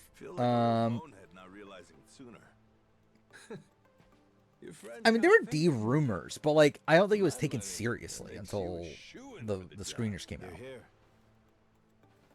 So, what do you say we partner up again, Jason? Did Sawyer have D for sure? That's a shame. Close enough to be family. Cut the crap. What else has Sawyer said? I don't want to hear it. I'm not the same man I was back then. I think it teams for final. Or I have no fucking clue. We're talking about challenge? No clue at all. Pirates, be my guest. I'll ask you to reconsider. If we don't get someone with your kind Hopefully not one that has like, that'll be so depressing if the season's won by like Bananas, like CT, Kara, and like Tori. Like it's just like all the vets on like one team and they win. It's like, wow, that's really lame. To start swinging? You could certainly try. And Who was it that taught you how to go toe-to-toe again? I just remembered something. When Jason was sober, I could easily beat him. When he's Don't drunk, on the understand other my hate hand, for bananas. he's untouchable. I mean, he's good TV, but he's a terrible human being. Yeah, I guess this will be a fun little challenge. Like, he doesn't make for bad TV, but I just don't like him as a person. If he's coming aboard, it'll be because he wants to. And I think he's just like a If I massive tried to ham. force him into doing this job, what kind of captain would I be? And all women win is the only way 4-2 will be satisfying. Yeah, I agree. So he doesn't believe the other. Wait, doesn't believe the I'll be other coming 50T at back this for ya. point, but they What will heard you Steph, die for Aubrey, now? Joe, final We're giving this 3. another shot. With Suri counting on losing it, mister. fire, they can't say a Don't even winner, think but again, about they don't leaving think it's without accurate. me. Yeah, I would Told assume you that's not would. accurate. I'm sticking to my word. I wonder if could that be a spot where maybe Steph is the decoy and Suri's actually the winner. Wow. Like that's fully cope. Bar from here. How strong is the argument? The Buster Rob And the the ship's docked over there. I would not Kinda puts agree into with the argument. perspective How small the island really is from I mean, like, I don't know what is the Small argument that indeed. Buster Rob played a better game than Kim. Until Jason decides one way or I don't another. know if Dead there in is the much of water an here. argument from my perspective. Because, like, I think the big thing for Kim that people will criticize that, oh, Kim played against, like, had weak competition. It's like, well, like, Buster Rob has that same argument. Speaking of Jason, I can see why he'd settle here if it was for the sake of Noah's health. That's about it. So, like, I could Before understand all people this, arguing, like, Tony Winners at he'd War been played the going best out winning to sea game, for the or, exact like, same reason. I don't know, What do like you mean? if people wanted to There's an argue urban Earl legend for some around reason. here. I don't know. I think, like, other people I would get, but, like, Boston ever Rob, heard I of just the don't lost think treasure there's of much the of an argument to me that Esperanza? he played the best winning game, Back because I in just the think Kim is day, just a better both version of Jason that. and I spent our days hunting for it. If you're asking me, I still got nothing. Remember, even my own name's a blur. Because, like, I think if you, like, respect different types Some of winning 200 games, years then that's ago, a fine. Spanish ship But I think in called terms of just, Esperanza like, dominance, was attacked by pirates. it's like, yeah, like, Kim and It's Rob's cargo games are said just to so be worth similar, just that Kim billions is in better in, today's like, every value. aspect. Some of it in ink and gold. Billions, you say? Shit. Yeah, Cochran probably has That's more of an a lot. argument. Unfortunately for the pirates, a storm left their ship stranded somewhere out on the Palmyra Atoll. That's about 1,600 kilometers south of Final Hawaii. 3 was from the same If you ask source. me, I think whatever treasure they couldn't divvy up Interesting. is still buried What was it again? deep It was in the sand. Aubrey, There's even a Joe, news article Steph? containing the testimony from one of the ship's last living crew members. Aubrey, Joe, Steph's Final 4. That's enough to go off? It is. It's For us not in the treasure hunting impossible, business, but, like, I the most don't. accurate Yeah, I think that info would we could be. get a hold of. It's not likely, for But sure. Jason, Kim is sexier than Rob, obviously. I would love to be fucked by Kim. I would not love to be fucked by Rob. Who the fuck wants to be fucked by Boston Rob? Eternal life? Now, if it did exist, well, Rob was better in water but if challenges you than could die in Kim. time before it fitted, it sure could Was be he? handy. Generally cannot tell you who did better in believes that shit? water I challenges. hear you. I wasn't too sold on the thing myself.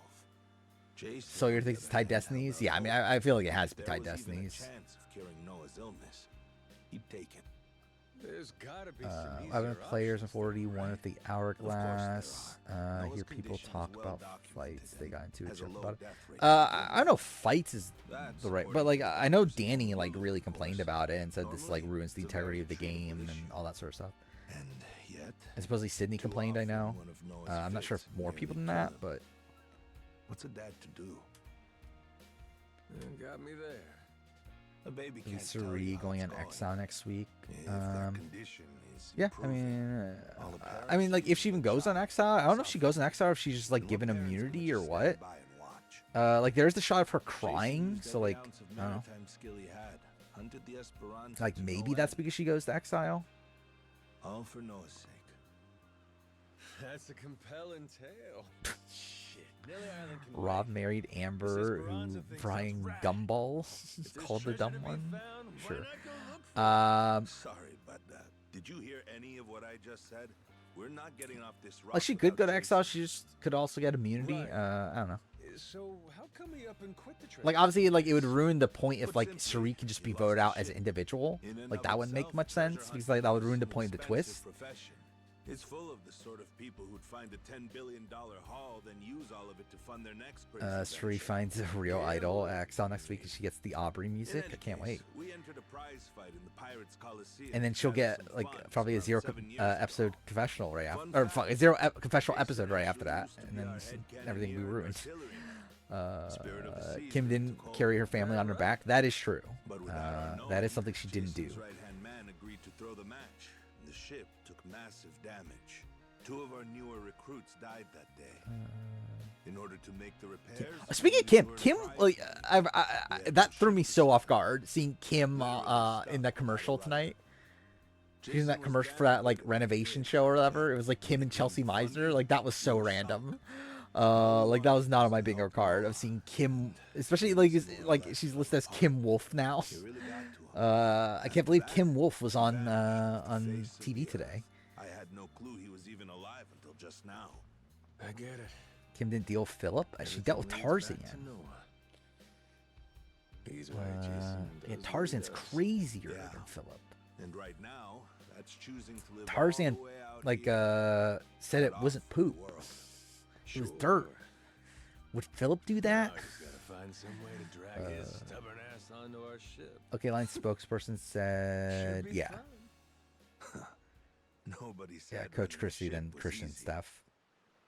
So, what's it gonna be, Captain? Tarzan didn't like Keep at Kim's it until boobs, Jason though. comes around? Yeah, I mean, let's go see him. you don't have to like someone's boobs to want to be fucked by them. Captain? Meant the person, not the boobs. I think a dream for me is Suri and Aubrey both making fun of Tribal. I mean, like, that is one of the spoilers, right? Is Suri, Aubrey, Joe final 3, I think? Yeah. It's like, I wouldn't be opposed to that. That'll be fine. I do think if that were the case, you would think that they would show the Suri Aubrey relationship by now. Do I see the little girl in Chelsea? You come to this No. tiny island often? Sometimes I buy fish from the locals, but usually That would be return too to the creepy. ship right after. Oh, but your friends seem like regulars at the bar here. So I heard. Oh, didn't even do that. That's fine.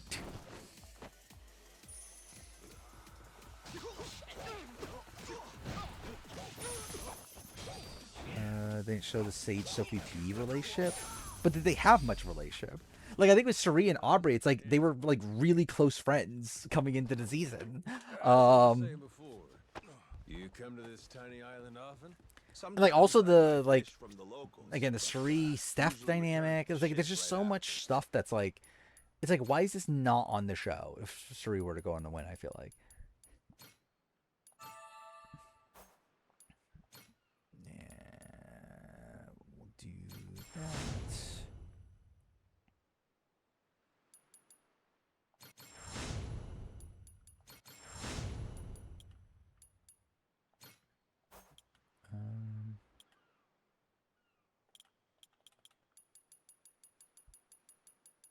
I'll just wait then. Oh, but your Um, friends seem like regulars at the bar. you know, Sri Colby, but I guess So I that's like heard. a bit. I'm Like, not that makes a bit more hanging sense out in considering it's bars. pregame stuff. I don't like to make a scene.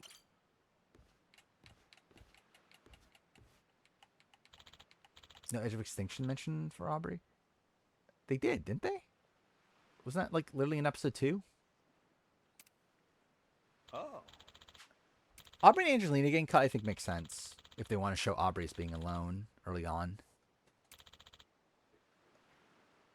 Aubrey and Q is a bit weird, though.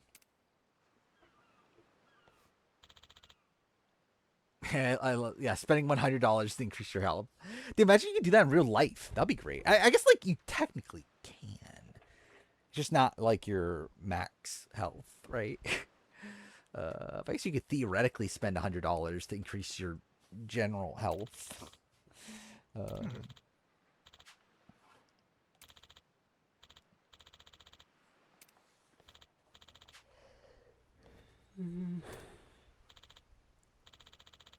Oh yeah, word of pairs. Chrissy, Coach, which I knew. Jonathan Christian? It's kind of a weird pairing. Emily Rizzo's also a weird pairing. Joe and Tiff.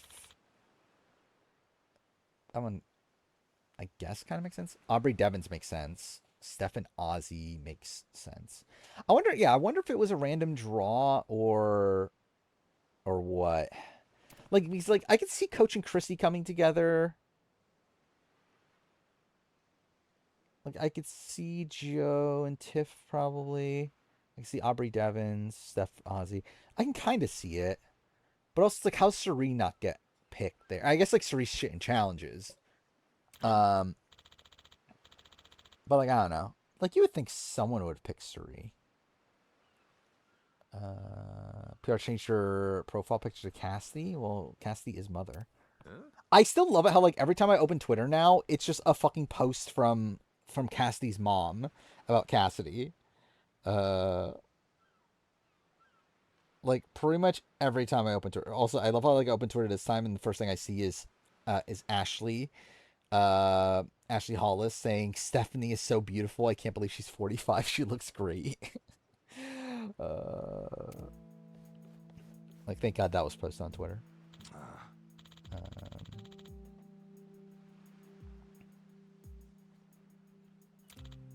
How many followers does she have now? She was at like 140 or so earlier, right?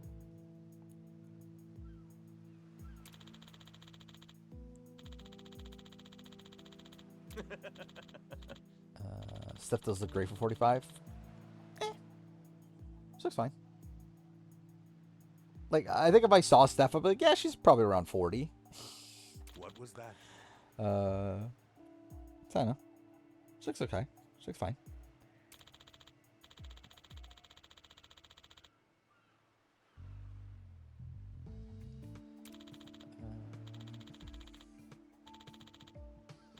I love, like, I'm just, like, randomly scrolling through Twitter now. I saw Dalton Ross posted raw footage of Stephanie dislocating her shoulder, and here's villains.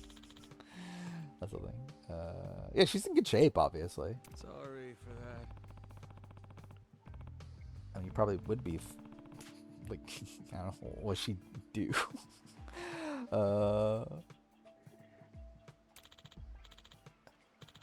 It's like she's a stay-at-home mom, right? So it's like, I guess she has a lot of time to focus on that, right? I think it's possible for a Rockstar 150. I think it's theoretically possible. I think it would have to be at, like, Final 6. Yeah, lunch monitor, yeah. Maybe she's working out while she's monitoring lunch. Or no, was it lunch or recess? It was recess monitor, right? Well, I guess that is essentially lunch, right? Aubrey Devins pairing's a bit weird, given that Genevieve said what Genevieve said last week to Christian. Yeah, but it's like, who else is pairing up with Aubrey?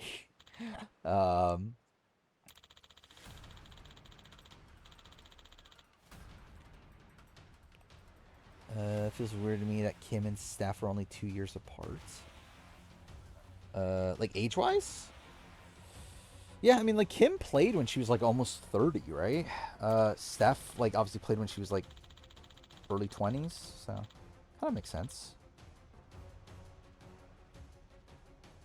Oh, didn't skip that, that's fine.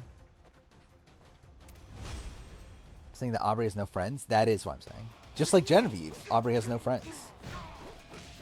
But I guess Genevieve chose to have no friends. Aubrey didn't choose to have no friends. She's just a loser that has no friends. I would love to get fucked by any Kim. Like, any Kim in the entire world, obviously. Who's more overrated as a winner, Denise or Rachel? Probably Rachel. I don't know. I guess, like, both. But yeah, I guess who is more overrated? Maybe Denise, actually, because I think there's people that do rate on dominance that still actually rate Denise high. So I probably would say Denise, because I think there's obviously the, like, subset that get, okay, Rachel's win isn't that good. Or, like, I feel like there are just a lot of people that generally think Denise's game is great. Kimmy is a Kim, yeah. Kim Mullen, yeah. All the Kims. Kim, I don't know what other Kims are there.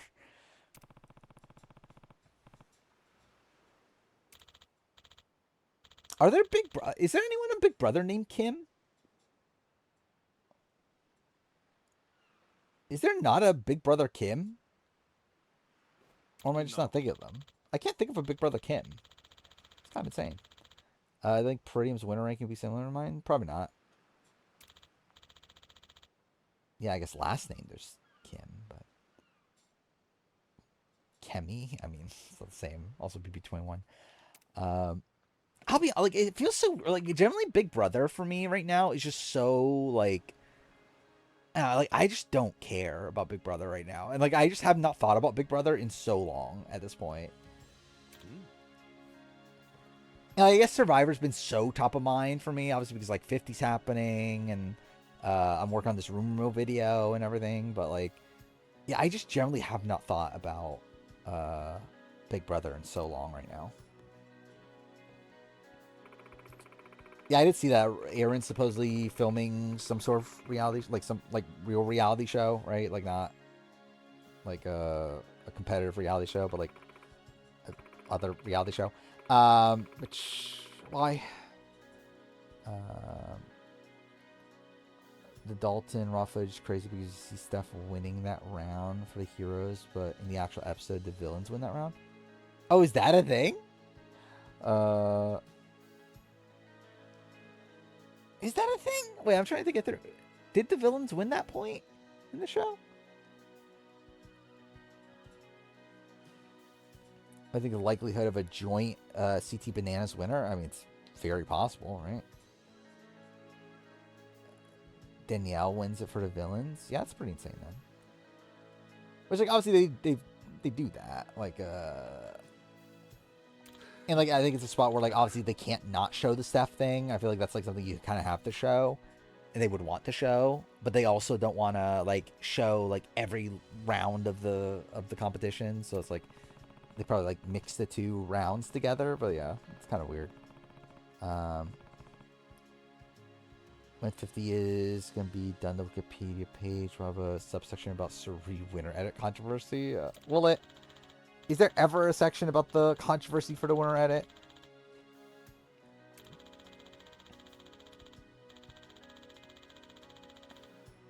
Yeah, probably, yeah. Just the heroes won most of the points then, I assume. Weird how the edit protected Kenzie and Rachel so much, but let Aubrey flop. Yeah. Again, it is weird because, like, Jeff talked post-Gabler about how, like, yeah, we're never going to do this again. Like, we fucked up, essentially, with this edit. So it is weird that, like, for 50, they would give Aubrey the edit that they're giving, unless it's, like, such a massive turnaround.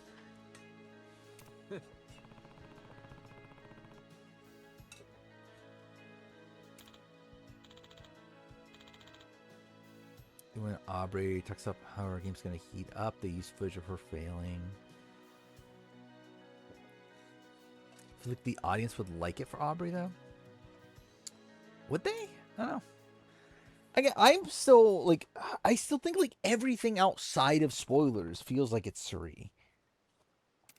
Like, based on how the alumni are talking about the season, how excited Jeff is, like all this other stuff feels like it's pointing Suri. But just the spoilers are just so locked in on Aubrey.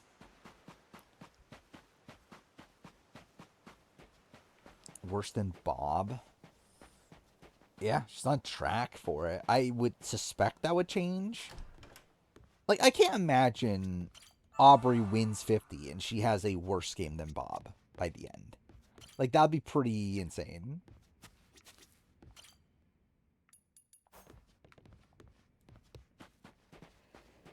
Starting to feel that the Serene news is decoy for Rizzo win. I don't know. I don't believe that. I also don't even think Rizzo's getting like a winning edit, genuinely. Like, this definitely feels like him falling short.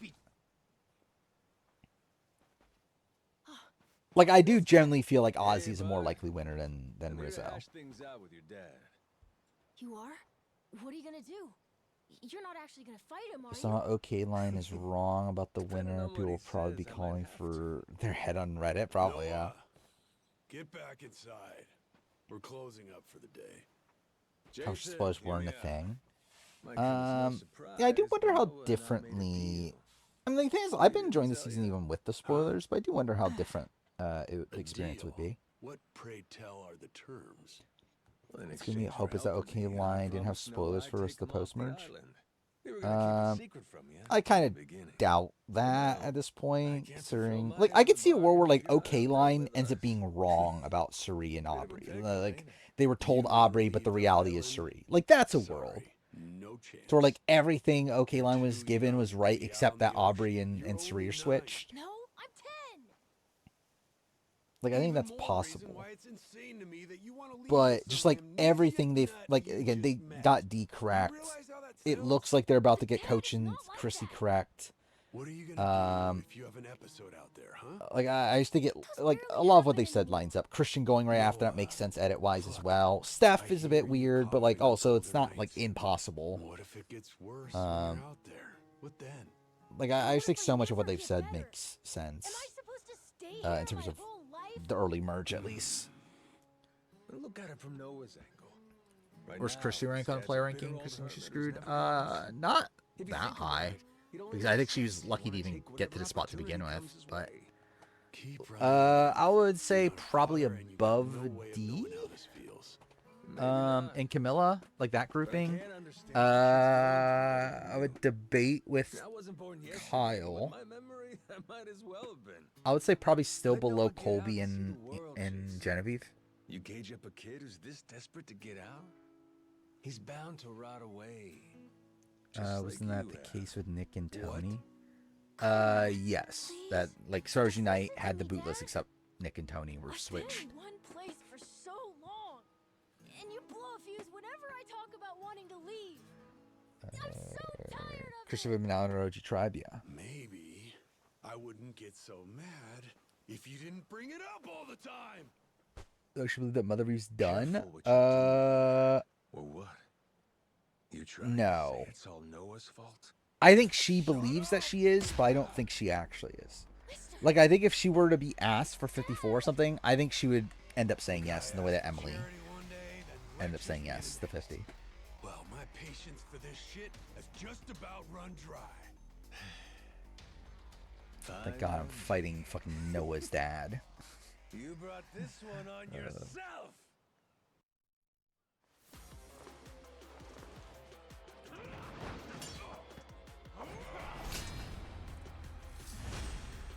Yeah, just like eventually for sure. Noah's fired. Jason Rich, thank God.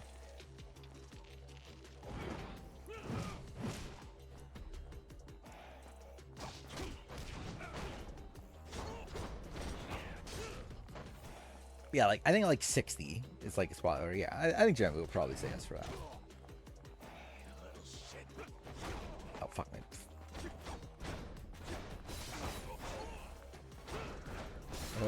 Now I'm leaning Aubrey. But I'm still coping that I'm hoping it's Suri. Aubrey wins his below Kyle in the player ranking. It's not impossible.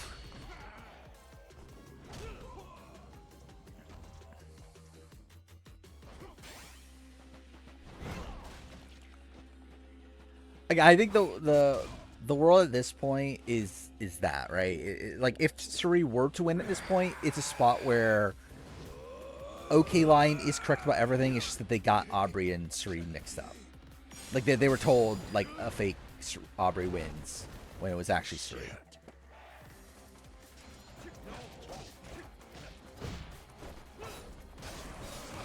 Because like everything OK Line has said pretty much up to this point is correct.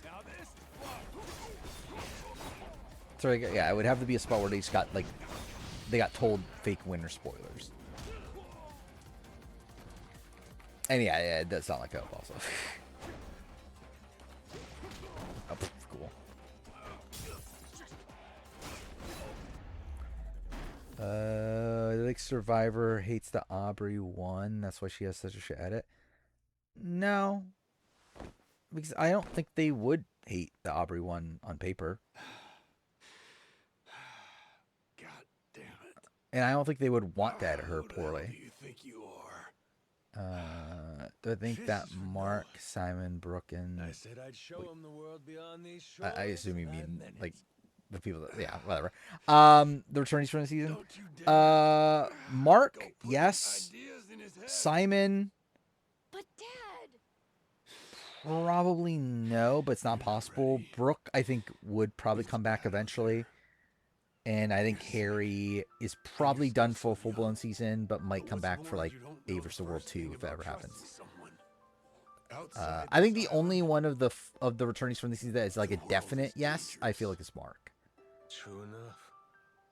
But you really want to keep him? I think they all would be potentially invited back, to clarify. I do. Like, I think it comes down to will they say yes. Sure. And when's that gonna be? 5 more years? Maybe 10?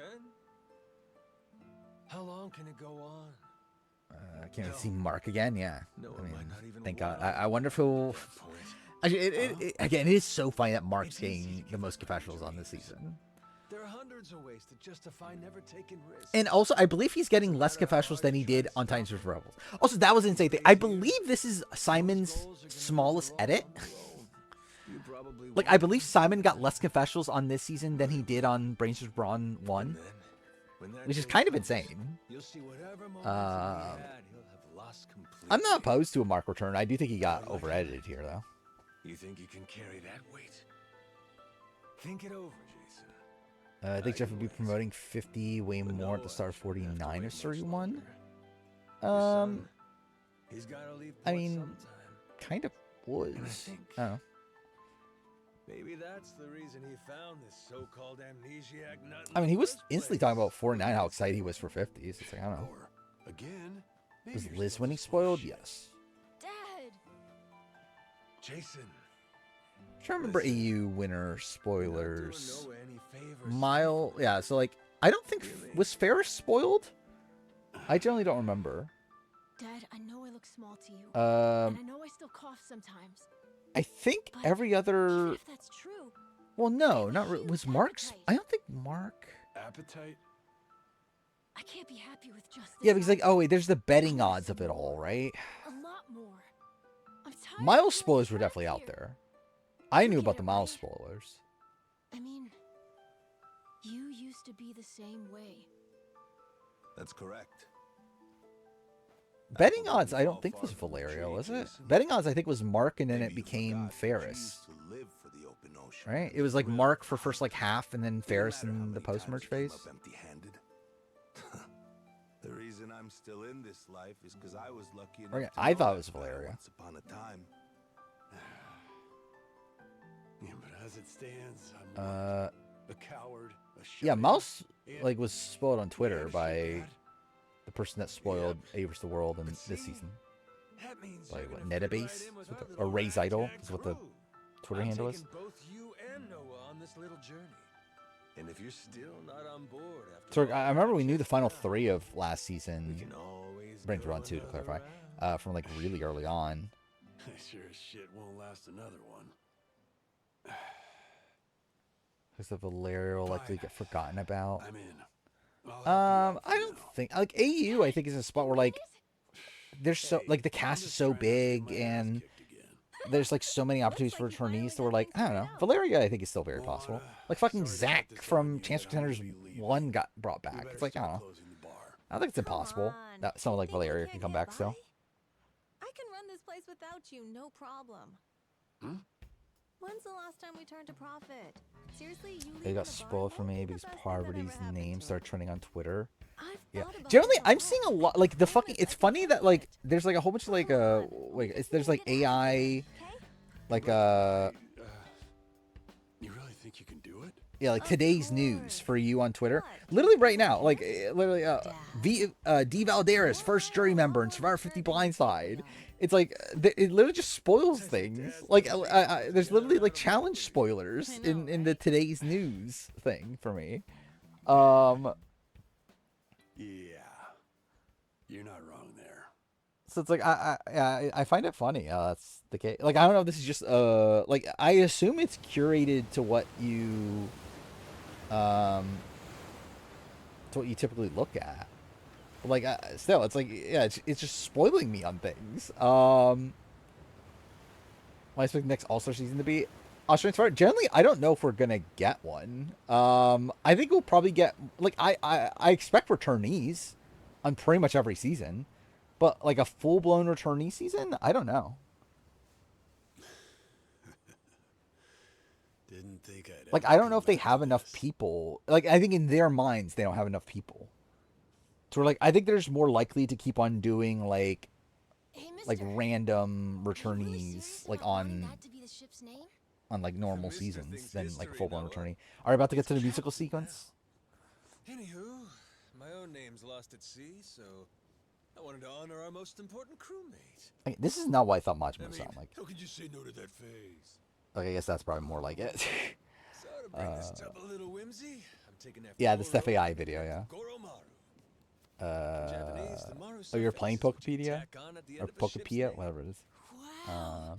I think it's a great name. Yeah, I've heard good things about it. I can't believe it's really Who's happening. the better social game? Kim, JT, or Earl? Yeah. Drink it in. Probably still Kim, right? Heave ho, off I go on a ship to waters unknown. Oh, maybe GT. I don't know. What you singing? Nah, it's nothing. Well, maybe I want to hear it.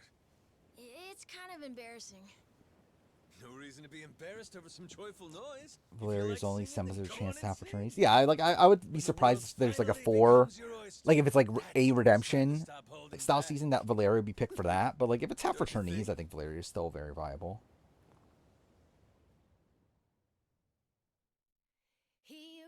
Oh, here we go. Oh my god, this is gonna be a masterpiece. Wait, is this just the opening credits? I just got to the opening credits? That's very funny.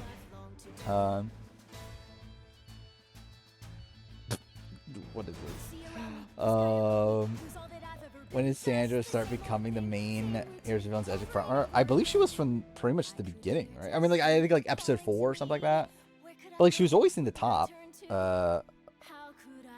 But I feel like a lot of that was influenced by spoilers. I don't feel like naturally she would be.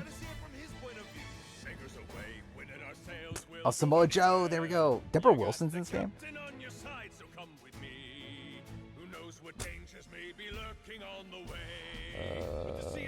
Turn the volume up.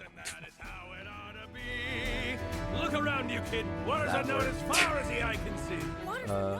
Actually, wait. Or should I turn this up? Oh no. Okay, that yeah, that generally turned it up a lot. Fuck right.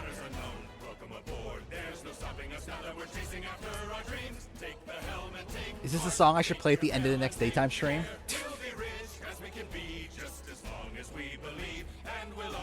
This is even a good song. At least make it like a catchy song.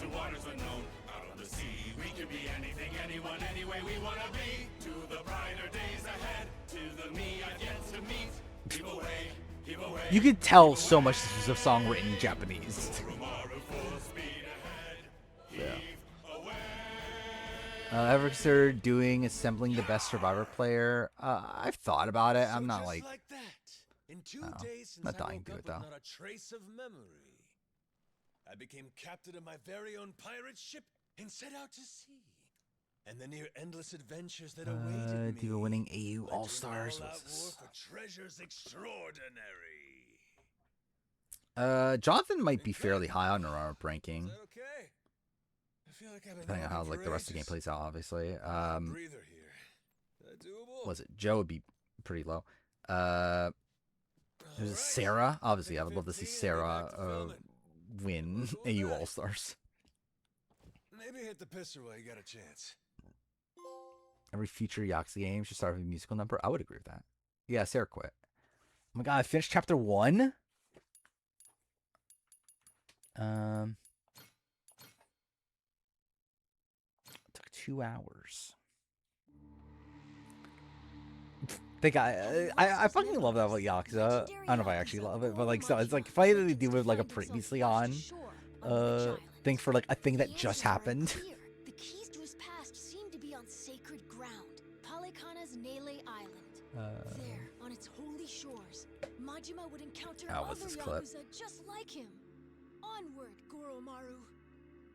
Full speed ahead!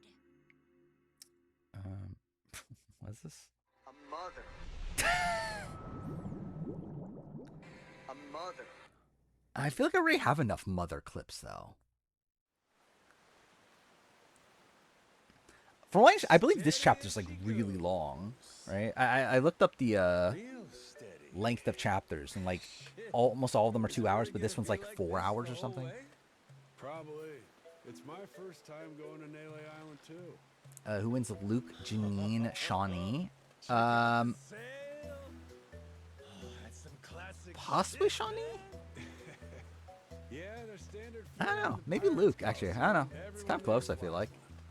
Makes for real good old-fashioned pirate battle. I think it depends on like where where the world tribe goes.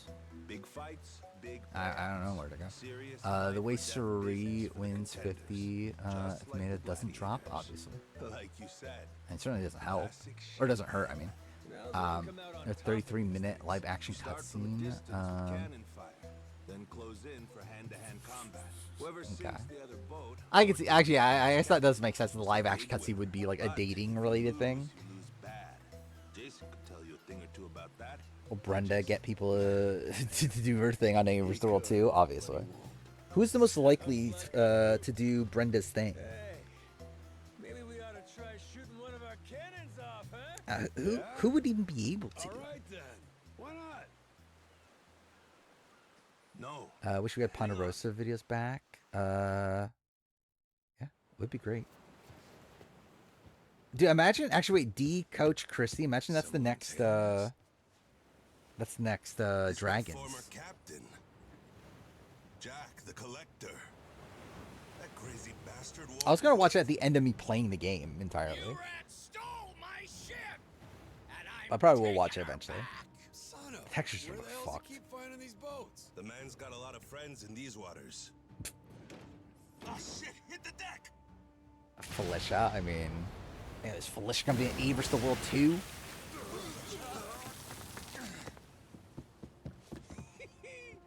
Two can play at that game. Load 'em up, boys. We're turning. Is there any other Survivor US player that has taken out their teeth?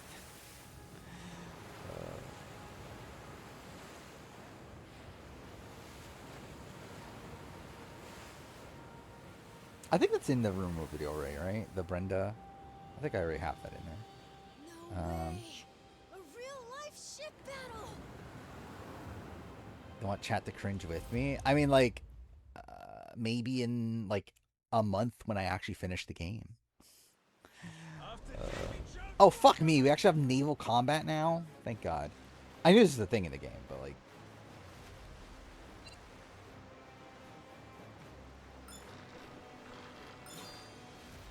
Cool. Machine guns? Cool. Oh, okay.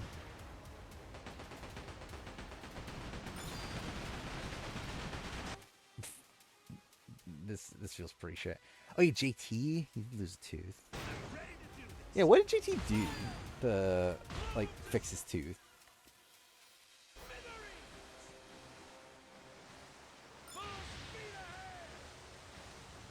I generally actually don't even know. Like, is that what veneers are? Like, which thing is that? Like, when you get, like, your teeth fixed like that. Is that what a veneer is? Oh, cool. Oh, fuck me. I didn't mean to do that. So I'm gonna go straight. Okay. Yeah, this feels like shit. Okay, cool. Maybe Tom 39. Now we're talking. Wait, you're just assuming because he's old? Oh, I guess he is a hockey player, though, isn't he? So I guess that would make sense. That's right. Veneers are just something you put on your teeth. Okay. So what is the thing when like you actually like fix your teeth properly? Yeah, I generally don't know.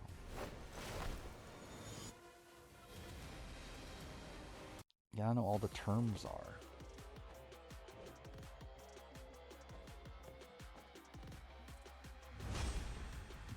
Oh my god, fighting Jack the Collector again. My favorite.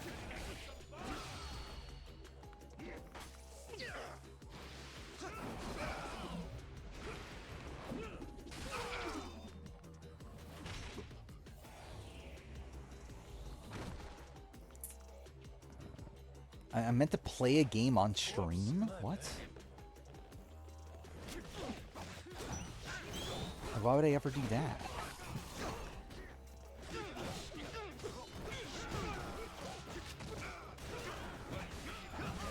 Well, I used to picture Stephanie's mouth open in her rant. What do you mean, like the... Like in what are we talking about? Like I just used the rant video. Like are we talking about like use that as like her cast photo or whatever? Which like no, I've reserved that just for Mother Eve.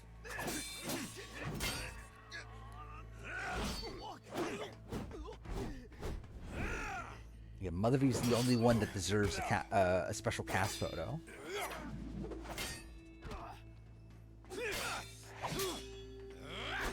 Who makes Suri cry next week? I think she probably makes herself cry. Your chef left this behind. Pepper? Yeah, I think her being on Exile makes sense. I don't know though, because like she's been to Exile before, right? So would that really make sense? Like she's been to Exile like many times in like previous seasons.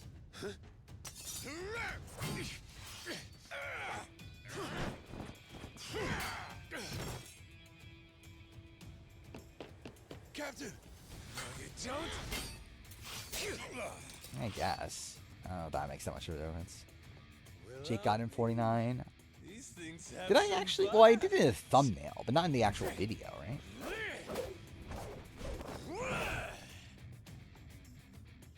Oh no, I did in the I did in the background. That's what I was in the background. Yeah. Oh yeah, I forgot. There's a lot of One Piece news last stream. Yeah, live action for next year, which makes sense, obviously. Then got an update on the new anime, which wasn't really an update. And then got fucking Lego One Piece announcement. Which that's insane. Okay, I guess that's an attack I can do.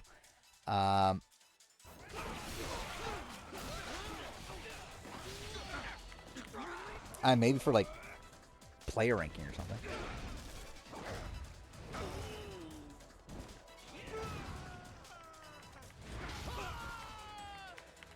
You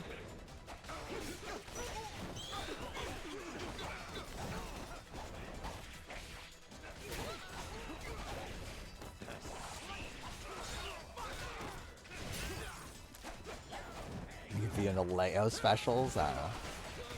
I mean, it's not impossible, I guess.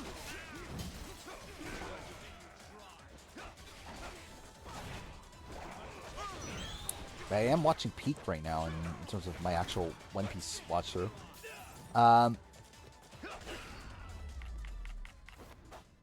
say, in terms of Water 7, though, in One Piece, I wish it ended before. Like, I wish the train stuff was its own separate arc. It actually bothers me that's not, because I think without that, it's like Water 7 would just be definitively my favorite. Like, I think would probably just be the best arc. Like in general, the fact that like it includes the train stuff is like fuck. I feel like that's kind of a letdown. I thought we were being pirates, weren't we? Because I think the train stuff just like bloats it for like no reason. Well, I should say no reason, but like. Like, I think the train stuff goes on for way too long. Make you a deal, yeah? Let me go, and you can have my collection. Huh? Maybe Suri finds an advantage on Exile and cries about it. Could be. I'd love to see it. We've ever taken. All my buried treasures. I have a map with each cache's location marked, along with who's keeping. Yeah, but I think it should just be a separate arc. I think they should have made it the what would you actually name it? Because that what's the name of the actual train that they're on? Rocket Man, right? The Rocket Man arc. It's on I the don't know. Goromaru? The desk in the captain's quarters. There's a false bottom in one of the drawers. The map's in there. Because also, I feel like it's like just, it just feels like, it just feels different than the rest of the arc up to that point. Here it is, one bona fide treasure map. And like, I get why it's there, obviously. Like, I get why, like, it's like showing how far they go to save Robin and showing how Robin doesn't want to be saved at that point. Also, like, I get why it's there, but it's just like I feel like it goes on for like, why are we getting like why do we need like Sanji to go like car after car and like beating up random people? It's like, do we really need like this like to do this like 5 times?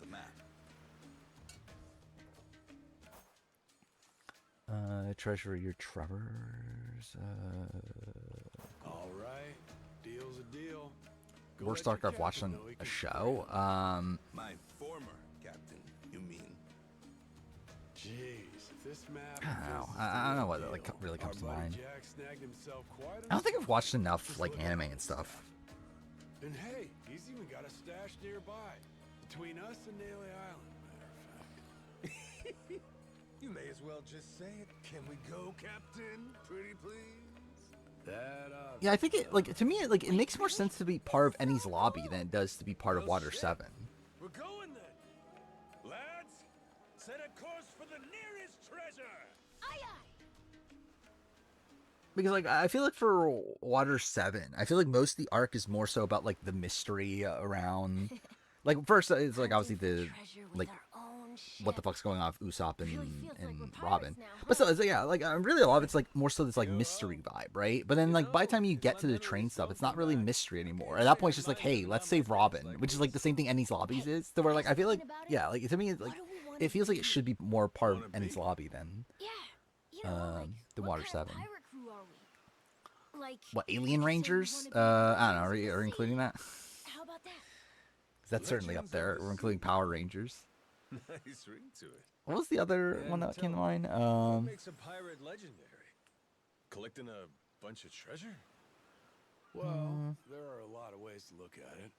Probably what other like shitty Power Ranger arcs are there? There probably are more. Yeah, I mean, not really a blueprint for a good pirate, is there? The only pirates around these days are Whenever I think of arcs and stuff, I mostly just think of like shonen though. But I'll tell you. But then again, I don't even like. I've only really really focused on like One Piece and Dragon Ball of like the shonen Top of that, I've watched. Not only were they tough customers, but they had mountains of treasure. Oh yeah, Boys started. Yeah, I haven't watched it yet. There's a lot of stuff I'm kind of behind on at this point that I did want to watch. I want to watch Jury Duty. I haven't gotten around to watching that. There's something else. I still haven't watched that Game of Thrones spinoff. I don't know. I don't know. Maybe I'll watch them at some point. Maybe take a break from One Piece to watch them. I don't know. No, I never watched Attack on Titan. I do want to watch at some point. I do want to watch. I want to watch Yu Yu Hakusho. Is another one that I really want to watch. Then what was it? Jujutsu Kaisen? Is that what it is? Whatever that show. I know that's supposed to be very good. I haven't watched that. Want to watch Hunter x Hunter is another one I want to watch. Or is it Hunter x Hunter? I think that's how you pronounce it, right? Anyway, it's like I don't know. There's a lot of stuff like that I want to watch. I just never did. I haven't watched Naruto either, which I don't know if well I like it too, but I tried watching Naruto at the point. Oh yeah, Chainsaw Man's supposed to be good too. No harm in dreaming, is there? All right. Yeah, I know of Dragon Slayer or Demon Slayer. Dude, there should be a Dragon Slayer anime. By the way, there's fucking gonna be a I Show Speed anime. It's like why?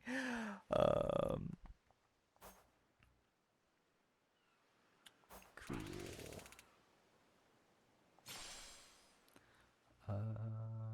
They're planning doing 30-year retrospectives for Sasuke. I wasn't planning on it. Like theoretically, I'm not opposed to it, but yeah, I probably won't. Something's floating over there. Oh, You're right. Could be fun though, actually. Maybe there's I don't know. something useful inside. Let's It's not like it's that much work for those. I don't know. Generally, I don't know what I'm actually doing with the channel long term at this point. Like, I have a lot of short term plans, but yeah, in terms of like all these like retrospective series and all that sort of stuff, I generally don't know what I'm doing at this point.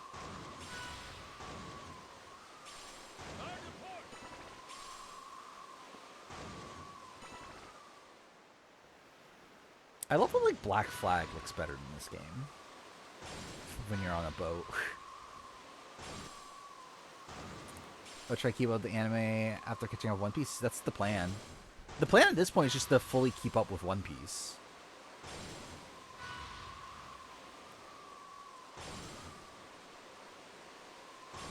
Like, the intention here was to get caught up because, like, we're nearing the end to a degree. Like,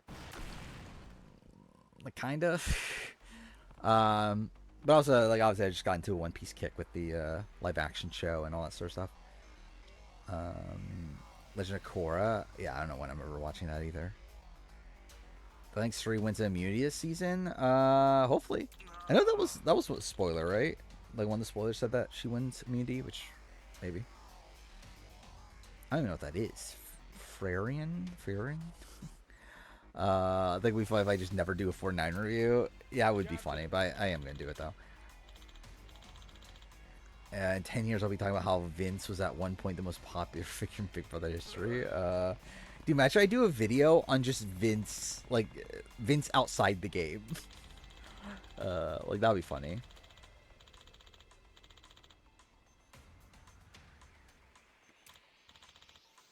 Dude, imagine that's what she's crying over. She won immunity, and that immunity was, like, to put her on exile.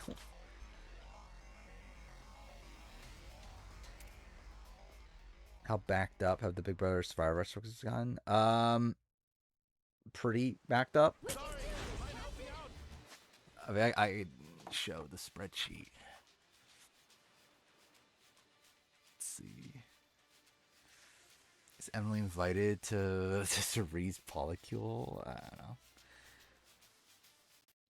She was, she did join that conversation, right? With Rizzo and Ozzy. This one?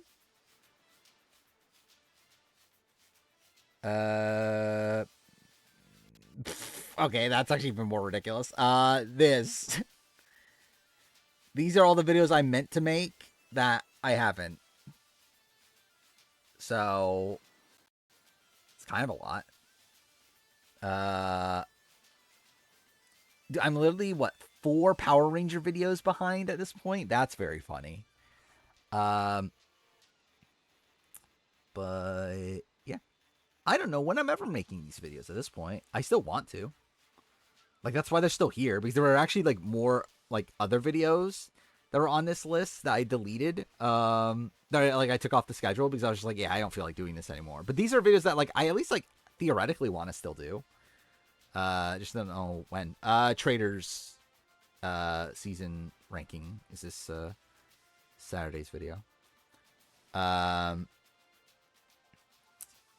And then is this next week? Probably not, actually, right? I think AU Redemption player ranking will be next week's Saturday video. And then we'll see about the review. So I mentioned this before with the review for AU. I'm definitely making it. It's just more so, do I finish the AU, or do I finish the Rumo video first or not? Which I'm leaning towards just finishing it first because I feel like it. But we'll see. Oh, did not mean. God damn it! I keep on doing that. Oh wait, I'm meant to do this. Cool. What is this? Leaving the helm later for.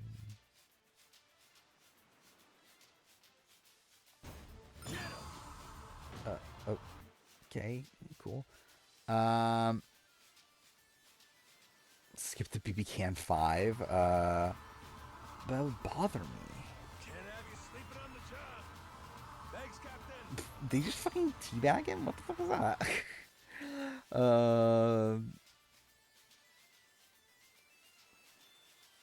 Finally watched Game of Thrones. The entire series.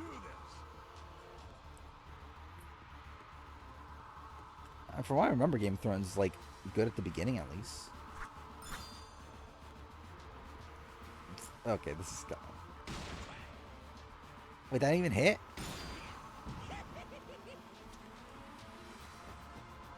Let's get this going. What a fucking weird game. Imagine like in AC4, you could just like get off the wheel and then shoot a fucking rocket launcher. Oh, fuck me. I do, okay, hit all the wrong buttons. This. There we go. Is this just US or every international season we're talking? Oh, the traders? It's English language.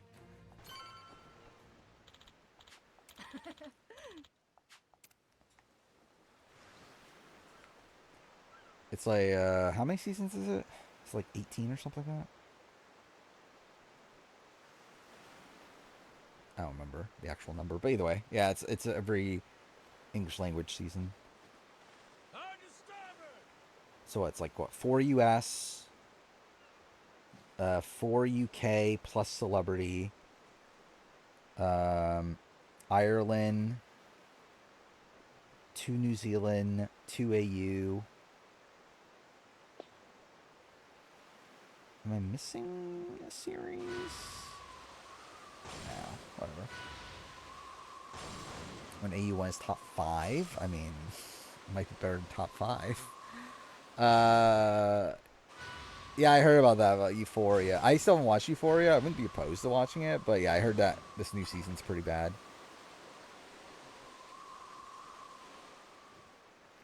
Hacks? What is Hacks?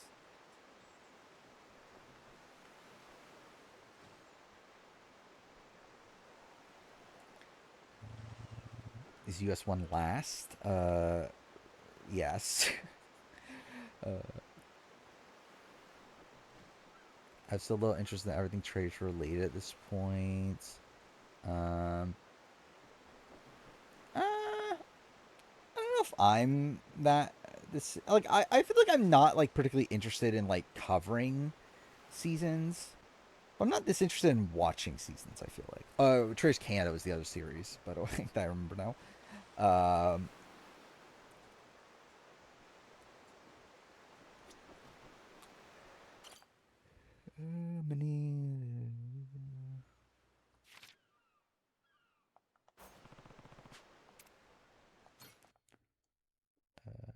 It's the show. What?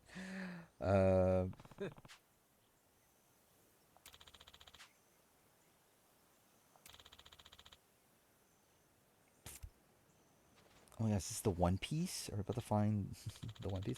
But also, I feel like One Piece is such a weird series to me now. Like, I still obviously love it, but like, I feel like there's like many things with One Piece that I kind of noticed on the rewatch, that I never really noticed beforehand, in terms of like the way Oda writes that I find interesting.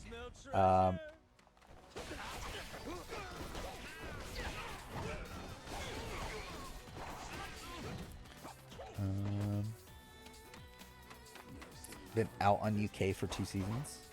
But Traders UK? Traders UK season 4 was really good. By the end. It started off kind of just mid, but yeah, by the end it was good. Oh, I might just meant to continue going on. What's with that barrel? Looks like there's a bunch of money in it. Probably some scumbag stolen goods. Show about a writer trying to make it big in Hollywood.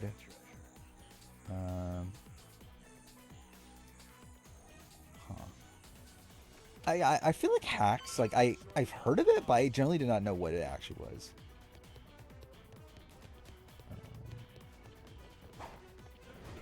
UK audience kind of ruins the show for you. What is happening with this? Okay.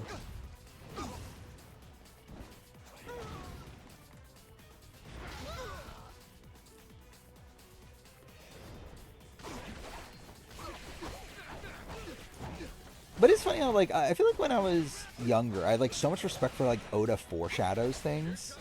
in One Piece. Only for me to like kind of realize now, I don't know how much he's actually foreshadowing. Like obviously I think there are things that are foreshadowing, but like I think a lot of it's just more so like the way he world builds, more so than like foreshadowing. That he like his way of world building is just a way that leaves things so open to where like by the time like something pays off, it like fits in so well with the rest of the story that it makes you feel like it's foreshadowing when the reality is it probably just wasn't. Because I think there's like other points where it's like so clearly a retcon. What could it be? At least they ruined a live viewing. I don't care enough to retroactively watch UK. I feel like season 4 is worth rewatching. Like season 3 is like, or worth watching now. Season 3, yeah, I don't know if you need to watch season 3.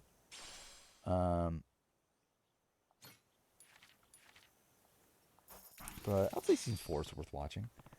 I mean, generally, I think One Piece is probably the best world building I've ever. And like, I know like Lord of the Rings is something that's like well renowned for its world building and everything, but I'm not like a big Lord of the Rings person, or like I don't know much about it.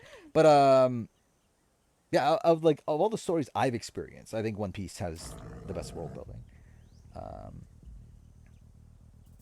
Are you buying the One Piece Popeyes meal? Probably not.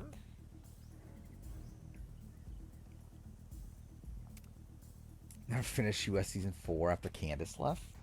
It was fine, right? It was okay. I think you're fine without watching Canada 3.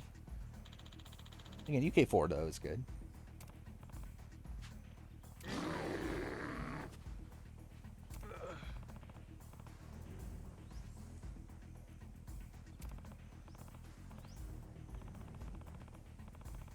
It is funny how, like, also, there's, like, concepts in One Piece that I realize are there now that I wrote into my story, not realizing that they're actually also utilized in One Piece. Especially in terms of, like, the overall world design or whatever, like, world, like, I don't know. There's definitely concepts that, like, I put into my, like, the Tales from Marine that I wrote, if that's even what I'm calling it anymore.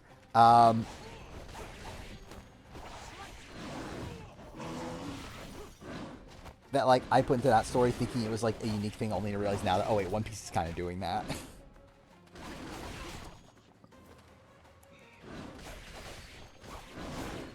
What the fuck is going on? Dude, imagine a pirate fighting a bear. Pretty soon that UK4 got, like, 12 million viewers. Yeah. It's insane how big it is over there.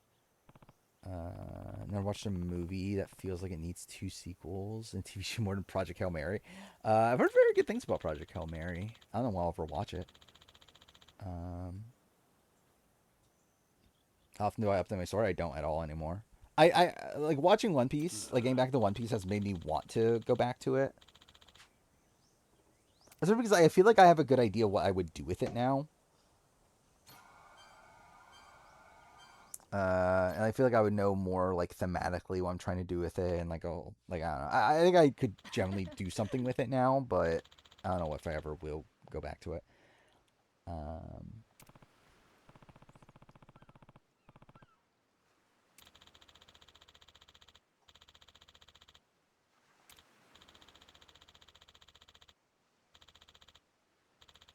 I remember when the Genius games were too complicated for a UK audience. Yeah. It is a shame that Genius UK bombed. Because I thought it was generally a fun season by the end. Like, yeah, it's like, it was frustrating, like, how, like, obviously, like, they weren't as cutthroat. Oh, yeah, I forgot about, well, either way, yeah, finish that thought. Yeah, like, obviously the players weren't as good as the Korean version, but, so I thought it was a fun ride. But also, Dongmin has his own reality show coming up? That's insane. I forgot about that until just now. Yeah, that's the thing, that Dongmin's having his, like, he's creating his own, like, survival show, right? For Netflix. Like, that's insane. That'll be fun to watch. Watch it suck, but yeah, it'll be on Netflix, and it's also he's making it with the person that did Game of Blood, right? Yeah, Bloody Game production. Yeah. It's like it could be good. Debating if I even want to play more. Yeah, I guess I'll go to the next location.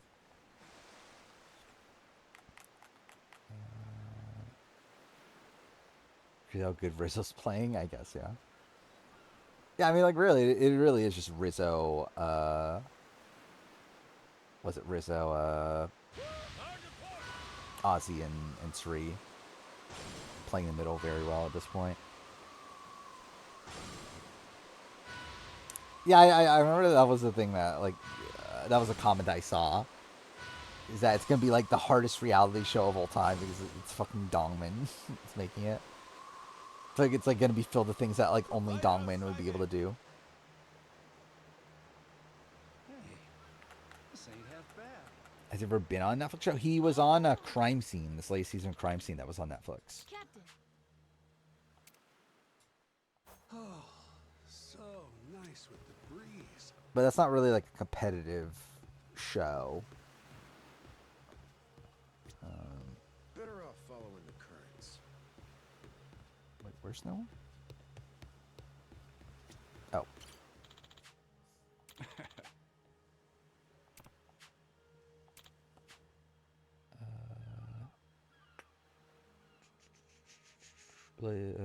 Blood Game 3 just shows how ridiculous of a human being Dongman is, yeah. I still can't believe that, like, opening scene. It's like, I generally don't understand how you got that, but okay. I still need to watch Blade Game Seasons 1 and 2. I meant to. I just never did. Something floating out there? Wait, how do you deal with the... Steady as she goes. The Wait, view no, from that's the not crow's nest is pretty spectacular. It's like a vacation. Wait, who's the person that's low on health, then?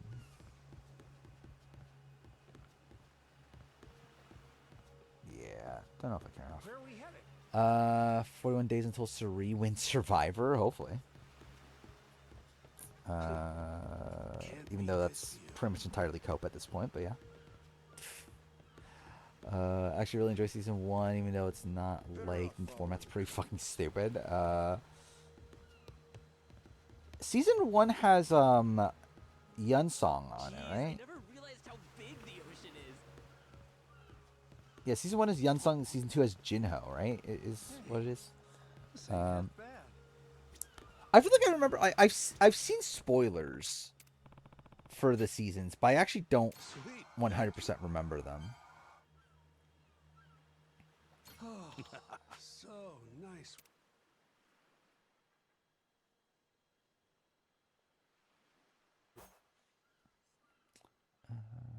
Format's good, but then they do a twist that's awful. I feel like I remember seeing something about it, and I just didn't bother. Like it felt like, yeah, I just didn't bother like really look at it. But I remember I saw something about, like, because there was something about the format that was like different in seasons 2 and 3. Was it that there was like a buyback or something? I feel like it was like something weird in terms of like people that were eliminated came back. Kinda, yeah. Okay, what is the song that's playing?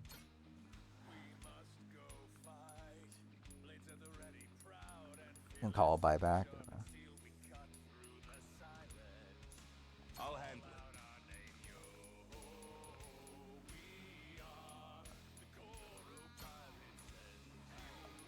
Oh, you're actually like meant to like manage all this shit.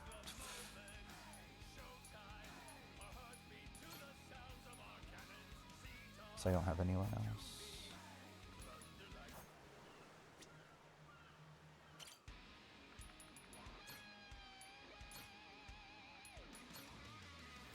Anchors away. This is exactly what the U.S. World Cup song sounds like, is it? You're telling me. No idea where we're going. It's gonna be hard to see what's around us. Be careful. Can't describe without blatantly spoiling it. Yeah, I'll probably eventually watch it. Maybe we'll see. At some point in my life.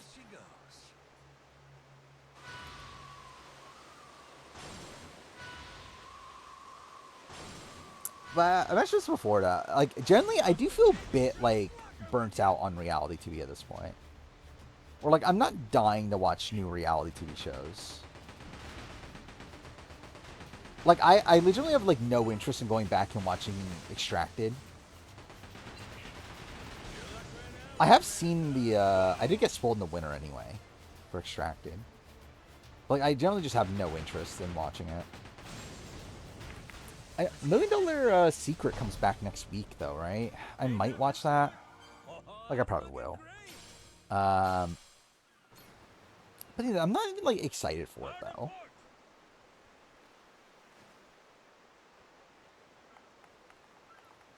That's probably what I would do, is that, yeah, I'll watch... Like, if I were to watch Naruto, I'd definitely watch it without filler. Like, generally, watching One Piece without filler, like, feels miserable. Because, like, even, like, One Piece, even... I feel like even One Piece is, like, not paced well. So, like, imagine, like, this with the actual filler in it. That sounds miserable. Like, there's so many points in even the One Piece version. I'm like, this is dragging on a while. Like, this does not need to be as long as it. And, like, I actually think that's, like, one of the better things about the live action show. Like, I actually think the live action show is paced much better. Even though there's definitely things that are cut out and whatever. But, like, there's never a point in the live action show where I'm like, this is really dragging on. We can do this, Captain. And obviously it's a different media, different, like, different. Okay, dude, I'm hitting on the wrong ones.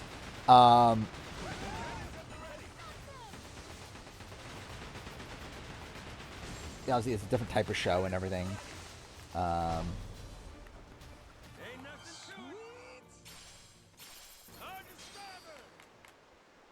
Never got the hype from $1 Million Secret. I enjoyed season 1. That was fun.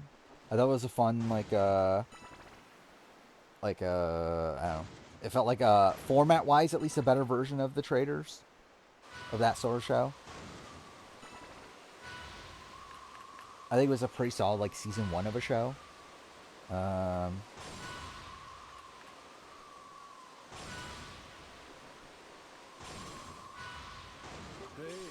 lighthouse. Should we take a break?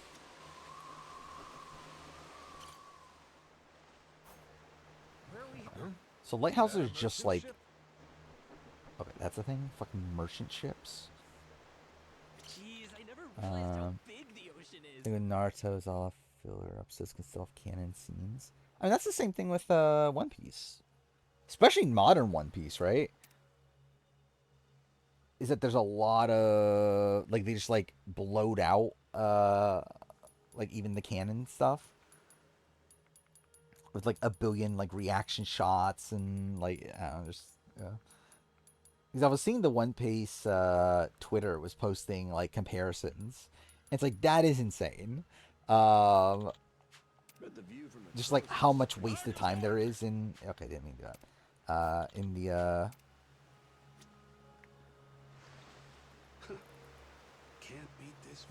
in the original anime at this point. Which, like, eventually I'm going to have to actually watch the original anime. Like, once I get to... Like, obviously, Elbaf, I'll end up watching the actual anime by that point.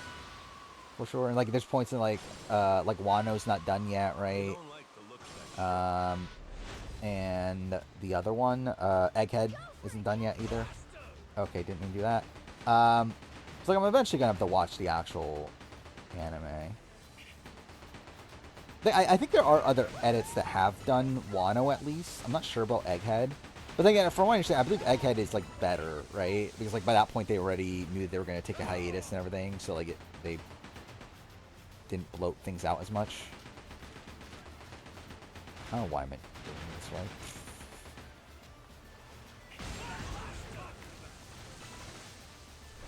Yeah, I've heard bad things about Boruto. 720 episodes, half is filler. That's insane. One guy had to make everyone scream. Okay, I think that was really dumb. Yeah. Like, that's definitely a major knock against it. Which hopefully they learn, like, from that. You have to be getting pretty close now.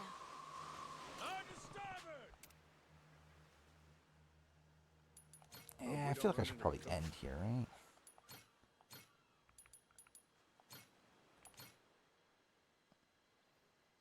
Yeah, I'll probably just end here. Where are we at? We're at 3:30. So yeah, that's one here. I'll be back on Sunday. It's depressing that now I'm fully back to work and I actually have shit to do again. That's so depressing. Early between now and next stream, it's like what? There's gonna be a Australian Survivor episode. We'll probably be down to the final 3 by that point, so that'll be something. I'll just continue working on the removal video. That's really the main thing I'll be doing. I can play that. Like, I am nearing the end. Like, I am fairly close. Before streaming, I just want to say fuck Coach. I mean, yes, but like, oh, he's still a fun character though. Like, I know there's a lot of people that are generally like frustrated with Coach. It's just like, again, I can't take Coach seriously in any way. It's like, no. I can't not look at Coach as funny, to me. But anyway, yeah, again, just we'll be working on a removal video. Hopefully make a decent amount of progress. Again, got less than an hour of raw audio left, so we'll see where I'm at by next stream. Then yeah, House of Villains, but who cares? Probably watch more One Piece. Yeah, that's probably it. So yeah, all right. Yeah, see you guys next time.